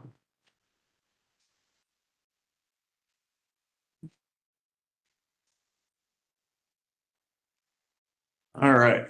I'm so happy you guys want to talk about Be Simple and RM zones, because we got it at 10 o'clock at night. All right, so this is 450 and 460 Gaines School Road, PD 2024-12-2482. No, I didn't do it right. No, I didn't hit the button. Run over there. Thank you, Mark. Start talking. I can start talking. The request is to take a CO and RS15 split zone property and shift it to CN and RN2. This is the Hospital Authority parcel over on Gaines School Road. It's currently future land use for Main Street business and traditional neighborhood, and they're asking to have the whole thing, both parcels be Main Street business. Because there is the airport overlay and the Gaines School corridor overlay, there are two special use permits that are requested as part of this. They are suggesting or proposing to do 69 fee simple townhomes, 10 accessory dwelling units, and have just under 10,000 square feet of commercial on 8 acres. And they have 9 waivers requested. So this is the aerial. So this is the Hospital Authority site as a whole. We have Gaines School going from the south. We have Green Acres right to the south as well. And, oh, it's Cedar Creek. Somebody's going to get angry at me about that. Max Doty at ACC. They already know my email. It's fine. We have a little bit of light commercial along the front here, and we have commercial all throughout this corridor with some single family throughout the back of it. So from a future land use perspective, we're essentially the request is to take this section of traditional neighborhood and have the whole thing be mixed density Main Street business. From a zoning perspective, they're asking for the majority of the parcel to be RN2 with a small amount of commercial up front. That would be the CN zoning. This is a picture from Gaines School, looking straight at from the bus stop. This is along, I believe this is Sunnyview, Mark, is this the? Yeah. Okay. So this is going from Gaines School north of the parcel. So the parcel in question's on the left. This is at the back corner. So where Sunnyview and Springs Tree, right? Sorry, guys. This is that corner. And then also across the road from the back part of the parcel, you can see some of the topography. One of the things that staff brought to attention is the stormwater of this parcel in question. You received some comments about some of the stormwater in the area and flooding. This is essentially the topography on the opposite side of the road that some of those concerned citizens were talking about. So this is the site plan. So what we have is essentially an extension of Woody and going all the way down to Gaines School, and with the light commercial up front, with alleyways going through the back parts of it. So one of the waivers that was requested is about fenestration, specifically not having or not meeting that 25% fenestration along the central road of the parcel. One of the stated goals from the applicant was to create a essentially a community feel, a neighborhood feel, something that's much more inviting and a benefit. You can see by the green space through it, create the sense of a third place. And so the applicant had provided these fenestration calculations. And so the ones in question are really these ones at the ends here, where we're under that 25%. So we wanted to show where these locations are, and also to point out that staff's view of it is to have those sections or those edges or corners, I should say, facing, essentially turning or a suggestion would be to turn that specific townhome towards the main street in order to create that feel and meet fenestration and all of that. So more of just a visual reference that the applicant provided that we wanted to help show about where that part is coming into question. This is the commercial, the rendering of the commercial. It's something that staff was in favor of. It looks something that you'd see along Gaines School, and part of discussion we just had about what the future of one corridor will be. That is also in part what this discussion will be, the future of Gaines School. This is one of the sections of townhomes that is being proposed.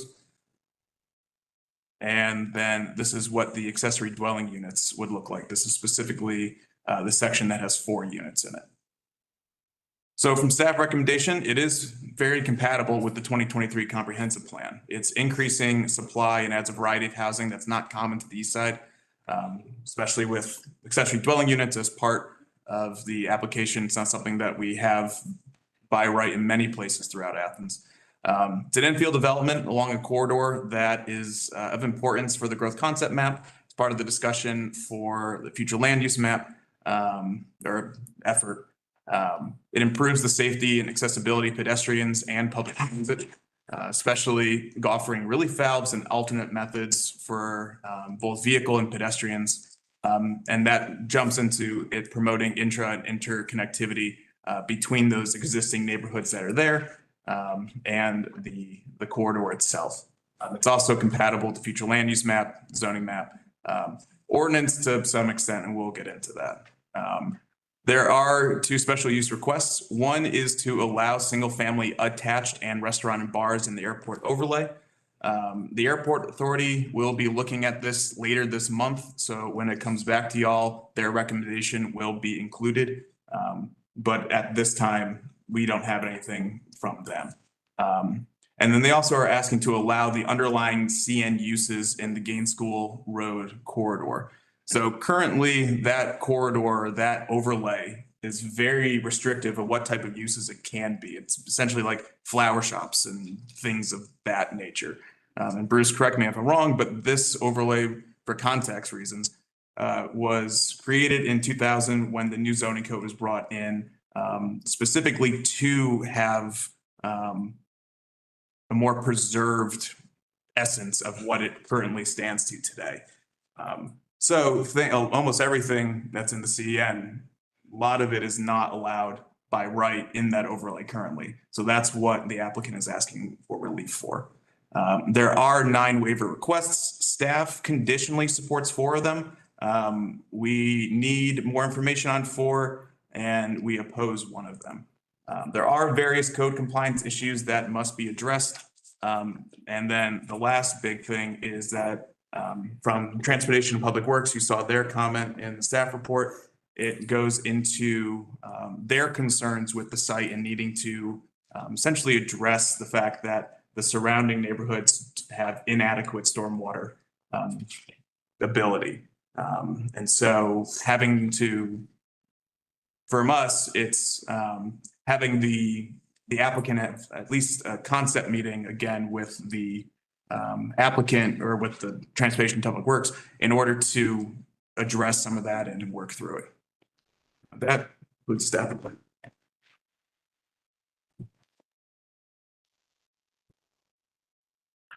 Good evening. My name is Scott Haynes. I work for W&A Engineering at 355 Anita Street.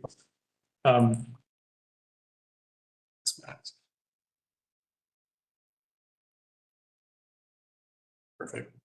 This parcel's, it's been vacant for a while. We've looked at it multiple times over the years, and I think some of the reason that is because of the challenges. There's currently no sewer that really fronts this property. It's a little bit down the street. Very obtainable. It's about 400 feet down the street, down Spring Tree, and we know we can bring it to the site. Obviously, the connector road through the middle of the site is something that makes a lot of sense, but between that and sewer, and the stormwater challenges too, there's some infrastructure lifts that need to happen on this site to make it viable. And because of that, we had to look for a little bit of density to sort of offset those costs. So in that spirit, we wanted to make sure that so that's something that was appropriate for the neighborhood. But it's very important that this is single family too.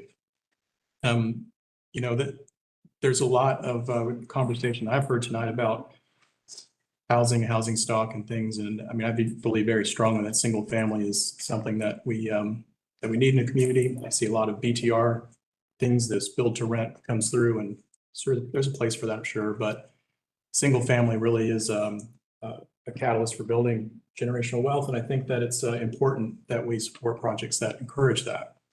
So trying to fit a little bit of moderate density into this site so that it's really harmonious with the neighborhood around it. What we did was we created essentially 3 residential unit types. Of the 2 townhome styles we have a 3-story and a 2-story. The 3-story we placed interior to the site. So the center units here, 3-story, and then the periphery is 2-story. And then of course, third type, these ADUs being against the property line we share with the adjacent property. We did that to make sure we were being considerate to the neighborhood surrounding, that we weren't too tall on the edges. So it allowed us to put a little bit more density in the center. Now, of course, there's a little bit of commercial obviously on the corner as well that adds, a lot of other things we've talked about this evening, adding those types of amenities, commercial conveniences and things for the residents, and also the larger corridor. Like I said, there are some challenges with sewer. There's also some challenges with stormwater. At the end of the day, we have to solve those problems, both of them. It's on us to do that. We can't let water leave the site at a greater rate than it does today, and got to make sure that there's no downstream flooding. Those are issues that we have to deal with as engineers and landscape architects, and we're pretty far down that road. We did quite a bit of preliminary engineering on the site to ensure that it was going to be viable to do so. There wasn't it wasn't worth bringing this plan to you guys if we didn't think there was a path to solve for that. So we are working on both of those things, and are very confident that we'll be able to provide solutions. A lot of the stormwater for this site is going to be handled underground, if not entirely underground. There'll be some bio areas you can see for some infiltration, but all the storage is going to occur underground.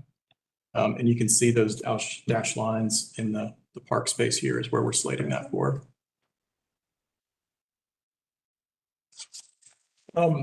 We have, we mentioned the sewer and the storm challenges. When it comes down to the waivers, I appreciate the work that staff's put into this. We think that the majority of the waivers, that the comments we've received, we can work through those. Probably the biggest challenge is what Max pointed out, was the fenestration on the end caps of these units. And we're always hard to get 25% fenestration on. They usually have stairwells, bathrooms, and those types of things that exist on those outside walls. that's definitely the case here. We know that what we've requested is not really appropriate. To ask for it to go to zero is that's not really our intent at all. We can get to 25% or not is a question. So trying to balance those things is what's our next big lift. We believe we can do that. We can add some windows and we can improve the scenario and add some architectural interest to those end caps so that they don't read like blank walls coming down the public street. These are all design challenges I believe that we can certainly handle. But we'll look forward to working with staff a little bit on that to try and strike that balance and to bring you guys back something that we hope will be approvable and can move forward because we're ready to get working on this project further. With that, I'll keep my comments short. I'm very interested to hear what you all have to say about it, that we can also add that to our considerations in preparing this for a master plan submittal. Thank you. Thank you. At this time, we'll open it up to public comment. Are there any members of the public here wishing to speak in support of this application? And are there any members of the public here wishing to speak in opposition to this application? All right. Hi, good evening. Erin Galvin McCoy. I am born and raised in Athens. Have lived on the east side for. Sorry, ma'am, can you state your name and address for the record? Yes, sorry. My name is Erin Galvin McCoy. I currently live at 2165 South Millage Avenue. However, I have lived on the east side for most of my life in Athens. I've only lived on Millage Avenue over the past 4 years or so. I would just like to state my opposition to this project because to me, looking at these plans that have been put forward, this looks to me like this is not going to be an affordable neighborhood that is this proposition. This looks to me like Anson Bro Place or Atlas Athens or one of those other places where the average rent is going to be $1,300. And the east side in particular does not need another $1,300 average rent complex. They need something that is affordable. And I don't see that it's a good trade-off to have this over 9 acres of what is currently unbroken green space, aside from the neighborhoods bordering it on the side. Yeah, that's my comment. Thank you. Thank you, Ms. McCoy. Is there anyone else wishing to speak in opposition? Leslie Ann Lewis, 140 Ashley Circle. So I'm actually right along the street on this. So I'm here to speak in opposition for a couple of reasons. This is first and foremost a net negative for the neighborhood. We do at this moment, this is like the other commentator said, this is unbroken green space. It acts as a bioretention area at this moment. So instead of having this bioretention area, we're going to have a place that will raise rent. Again, you can also see if you look at this, all of this is facing inward. So it is not engaging with the community whatsoever. This is gentrification. What it's going to create is another Ensboro village where that community that moves into the current neighborhood is hostile to the residents that are there. It also does not even include any pedestrian walkways on the outside. It would actually remove some of the pedestrian walkways. So we're increasing hostility to the current residents, increasing our rental costs. I live in the area. Atlas Athens did just go up. And as a result, my rent is going up. And my landlord has said it's to keep up with market prices. So earlier, W&A Engineering said that they would make sure that the place that they were building on the other side of town was affordable, but also that they are engineering firm. They are not able to talk to that is on the developer. So what we can do is look at what W&A Engineering does work on. They do not work on any kind of affordable housing. They work on high-end places. Again, places that start out with $1,659 a month for a studio. They work on places that would displace residents. The east side is the last affordable housing places in Athens that aren't owned by the county. Again, when I first moved to Athens 8 years ago, I was living on West Rush Street. I've been pushed out to East Athens because that is where it's affordable. And I am now looking at paying as much as my parents paid for their 4-bedroom, half-acre house. I am paying for a 1-bedroom. These are the people that are responsible for increasing rents. We are not talking about affordable housing. And while we are here, the planning committee does have the option to not just turn down this zoning, but to change this zoning so that it would stay as residential. I strongly encourage you to start looking at projects not as just what would fit into the neighborhood, but to start looking at how it will impact the overall health of Athens, the overall health of our community. And this is a project that would not do that. Thank you, Ms. Lewis. Thank you so much. Is there any other member of the public wishing to speak in opposition to this proposal? All right, Mr. Haynes, you're entitled to a rebuttal. Yes, thank you.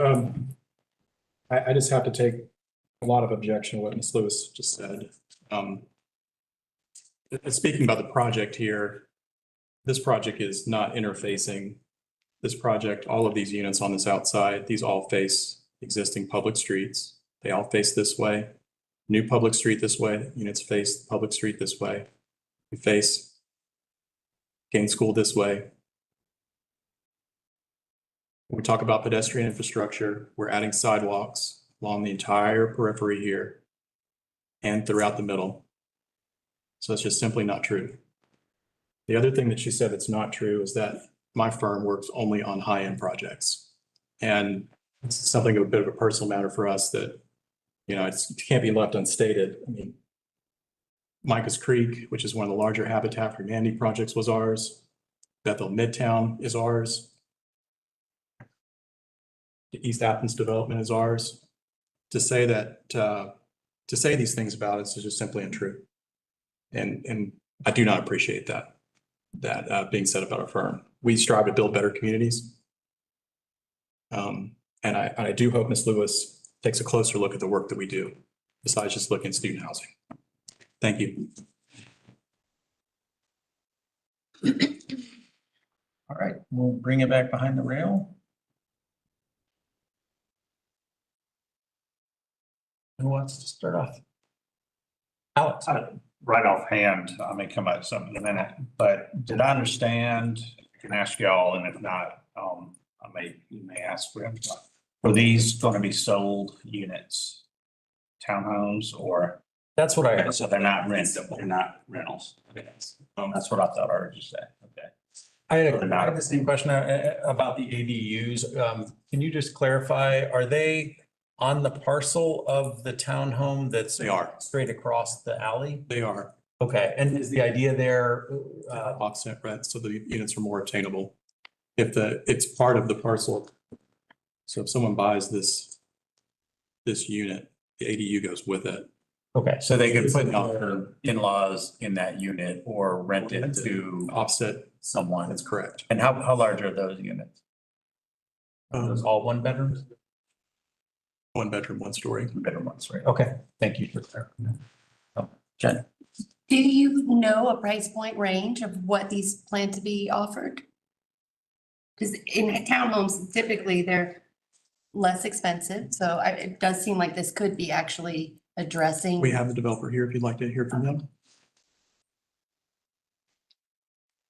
My name is Jared York. I live on Woodlawn Avenue.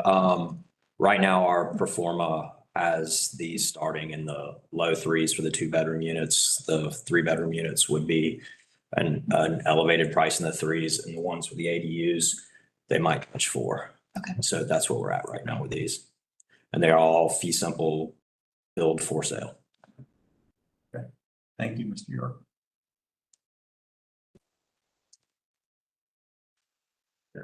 Questions or discussion? I have a question. Well, you all want us to kind of limit our comments to future land use Not This is a preliminary PD. Okay, okay. The street that's running through the middle, that'll be a public street, right? I'm just wondering, in my hometown, we have public streets that have, I don't even know what they're called in urban planning, transportation planning parlance, but I call them like snaky bump out streets where the street has been designed to slow you down. You don't have to try to get speed humps put in by the city. You have these like triangles that come out in alternating ways. And we build those in Athens. Like, then the reason I'm asking that is that I think that trying to sort of encourage, like, to me, walkability is also about feeling safe, you know, and not living on a cut through. And I kind of wonder if that would be a speedy cut through. I'm not that familiar with that neighborhood, and so I don't know if that's how it'd be used, but the first thought that I had looking at this was that I would like to, it would be nice if there was some not like built-in traffic calming in that road, so that's more appealing for people living there. But otherwise, I generally like this, and it seems like, I mean, I think in an ideal world, there'd be a little bit more commercial up front, but that is really more of a market or economic question than I think that having some there, like this application does, is good. So I don't know. It's a little bit place there. This is a question though. I don't remember what it is. It'll come back to me. I'll let somebody else talk. I just have a question. Is the parking I guess the gray area in front of the homes? Is that what I'm seeing? Like, a rectangular area? The driveways, Yeah. and they're in the rear of the homes. Okay. So there's no garage, but there are. There's garages and driveways. Okay. They're in the rear. Gotcha, okay. And there's on-street as well. You can see in that light gray along the street. Yeah, I saw that. I just wasn't sure what I was seeing was a driveway. Driveway to a garage. Okay.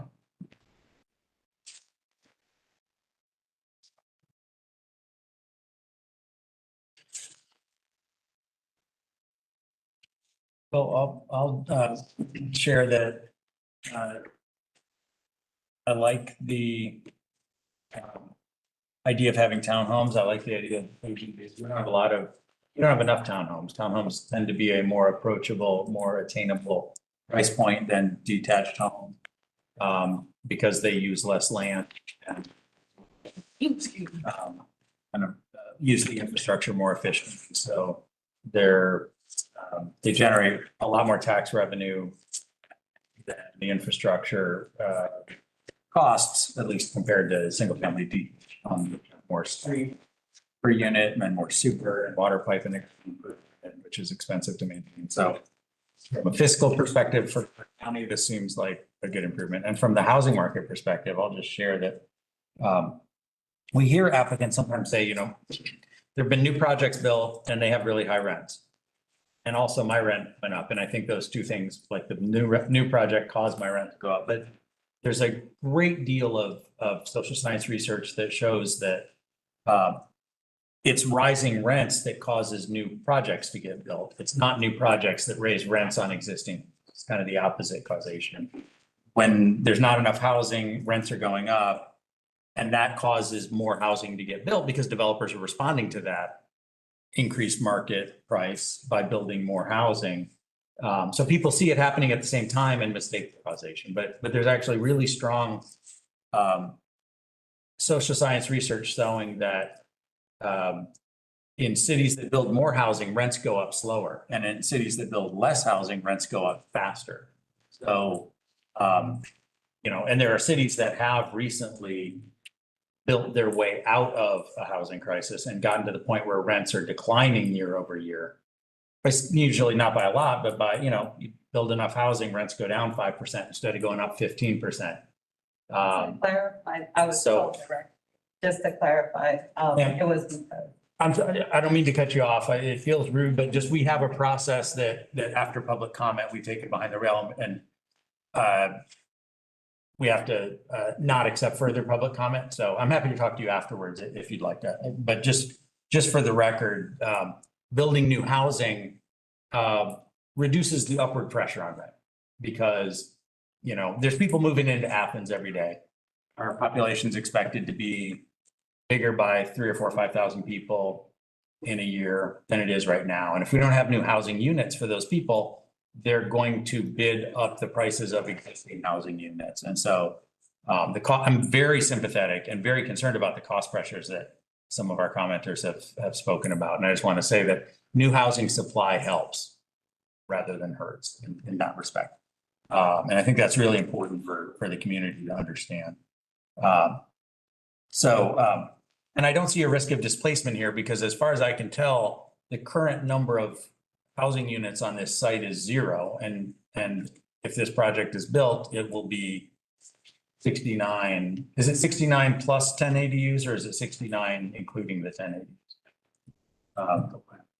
Plus. So 79 new housing units on the site, which is 79 more than it supports today. So I think that's a vast improvement for Clarke County.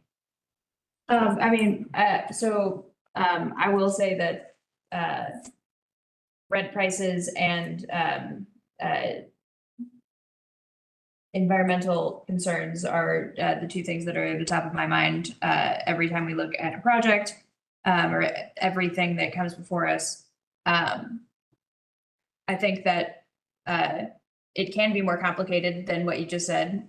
Displacement is not necessarily just who is in the boundaries of the parcel that's being rezoned.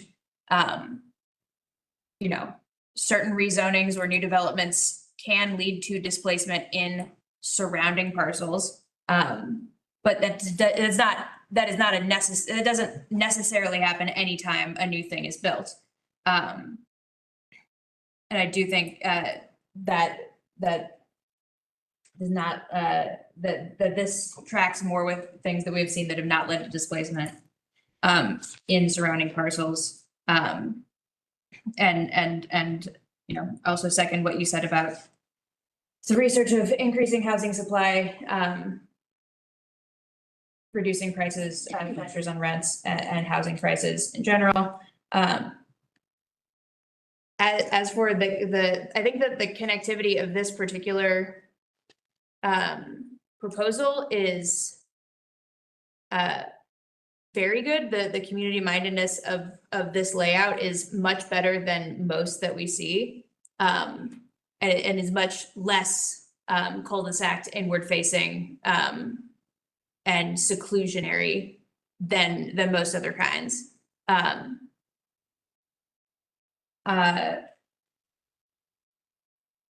So I think that the layout is very good, but I'll be looking forward to seeing more and seeing what y'all come back with regard to staff's comments as well.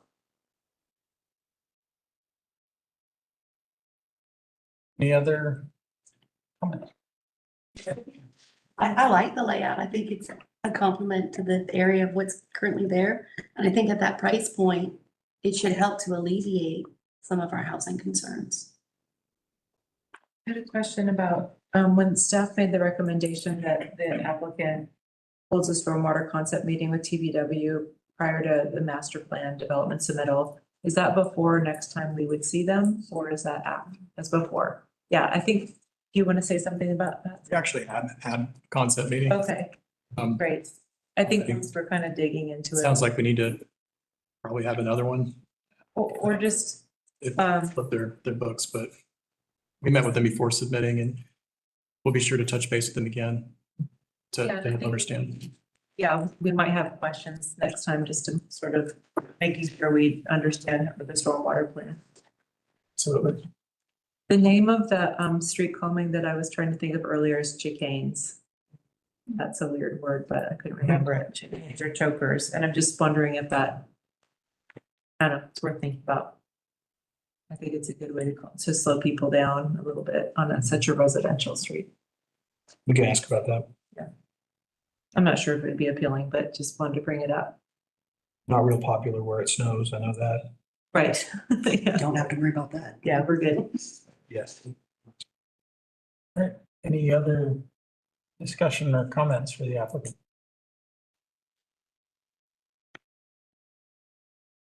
Okay.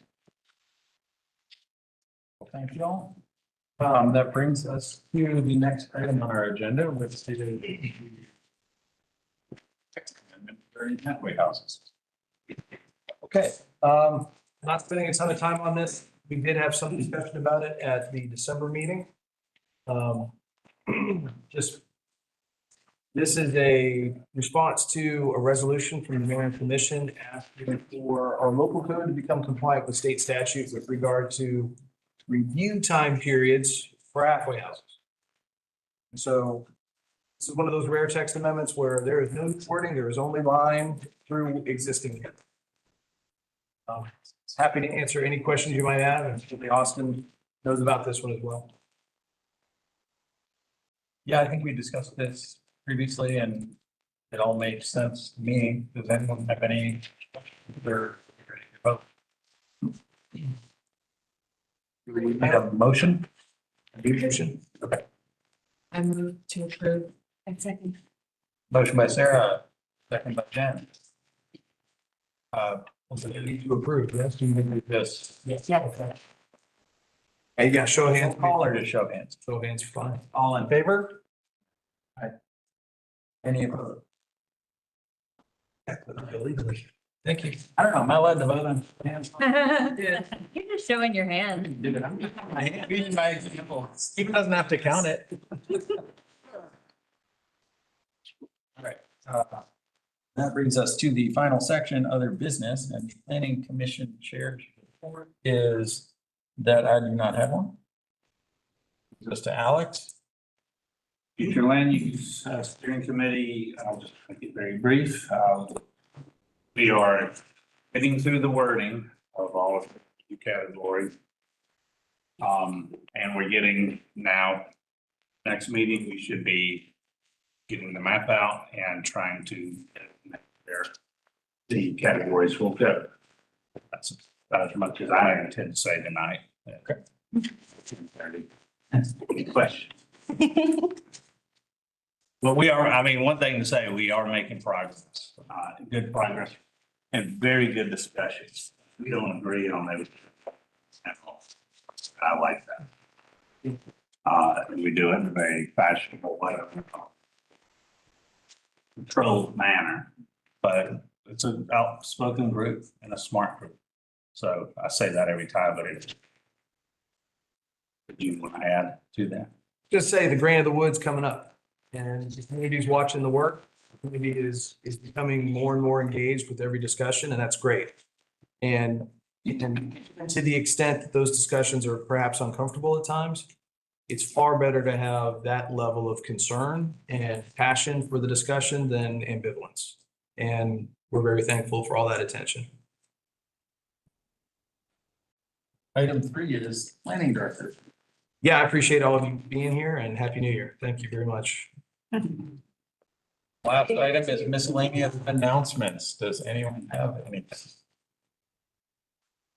Hearing none, I will entertain a motion to adjourn. Favor? Adjourn. Thank you.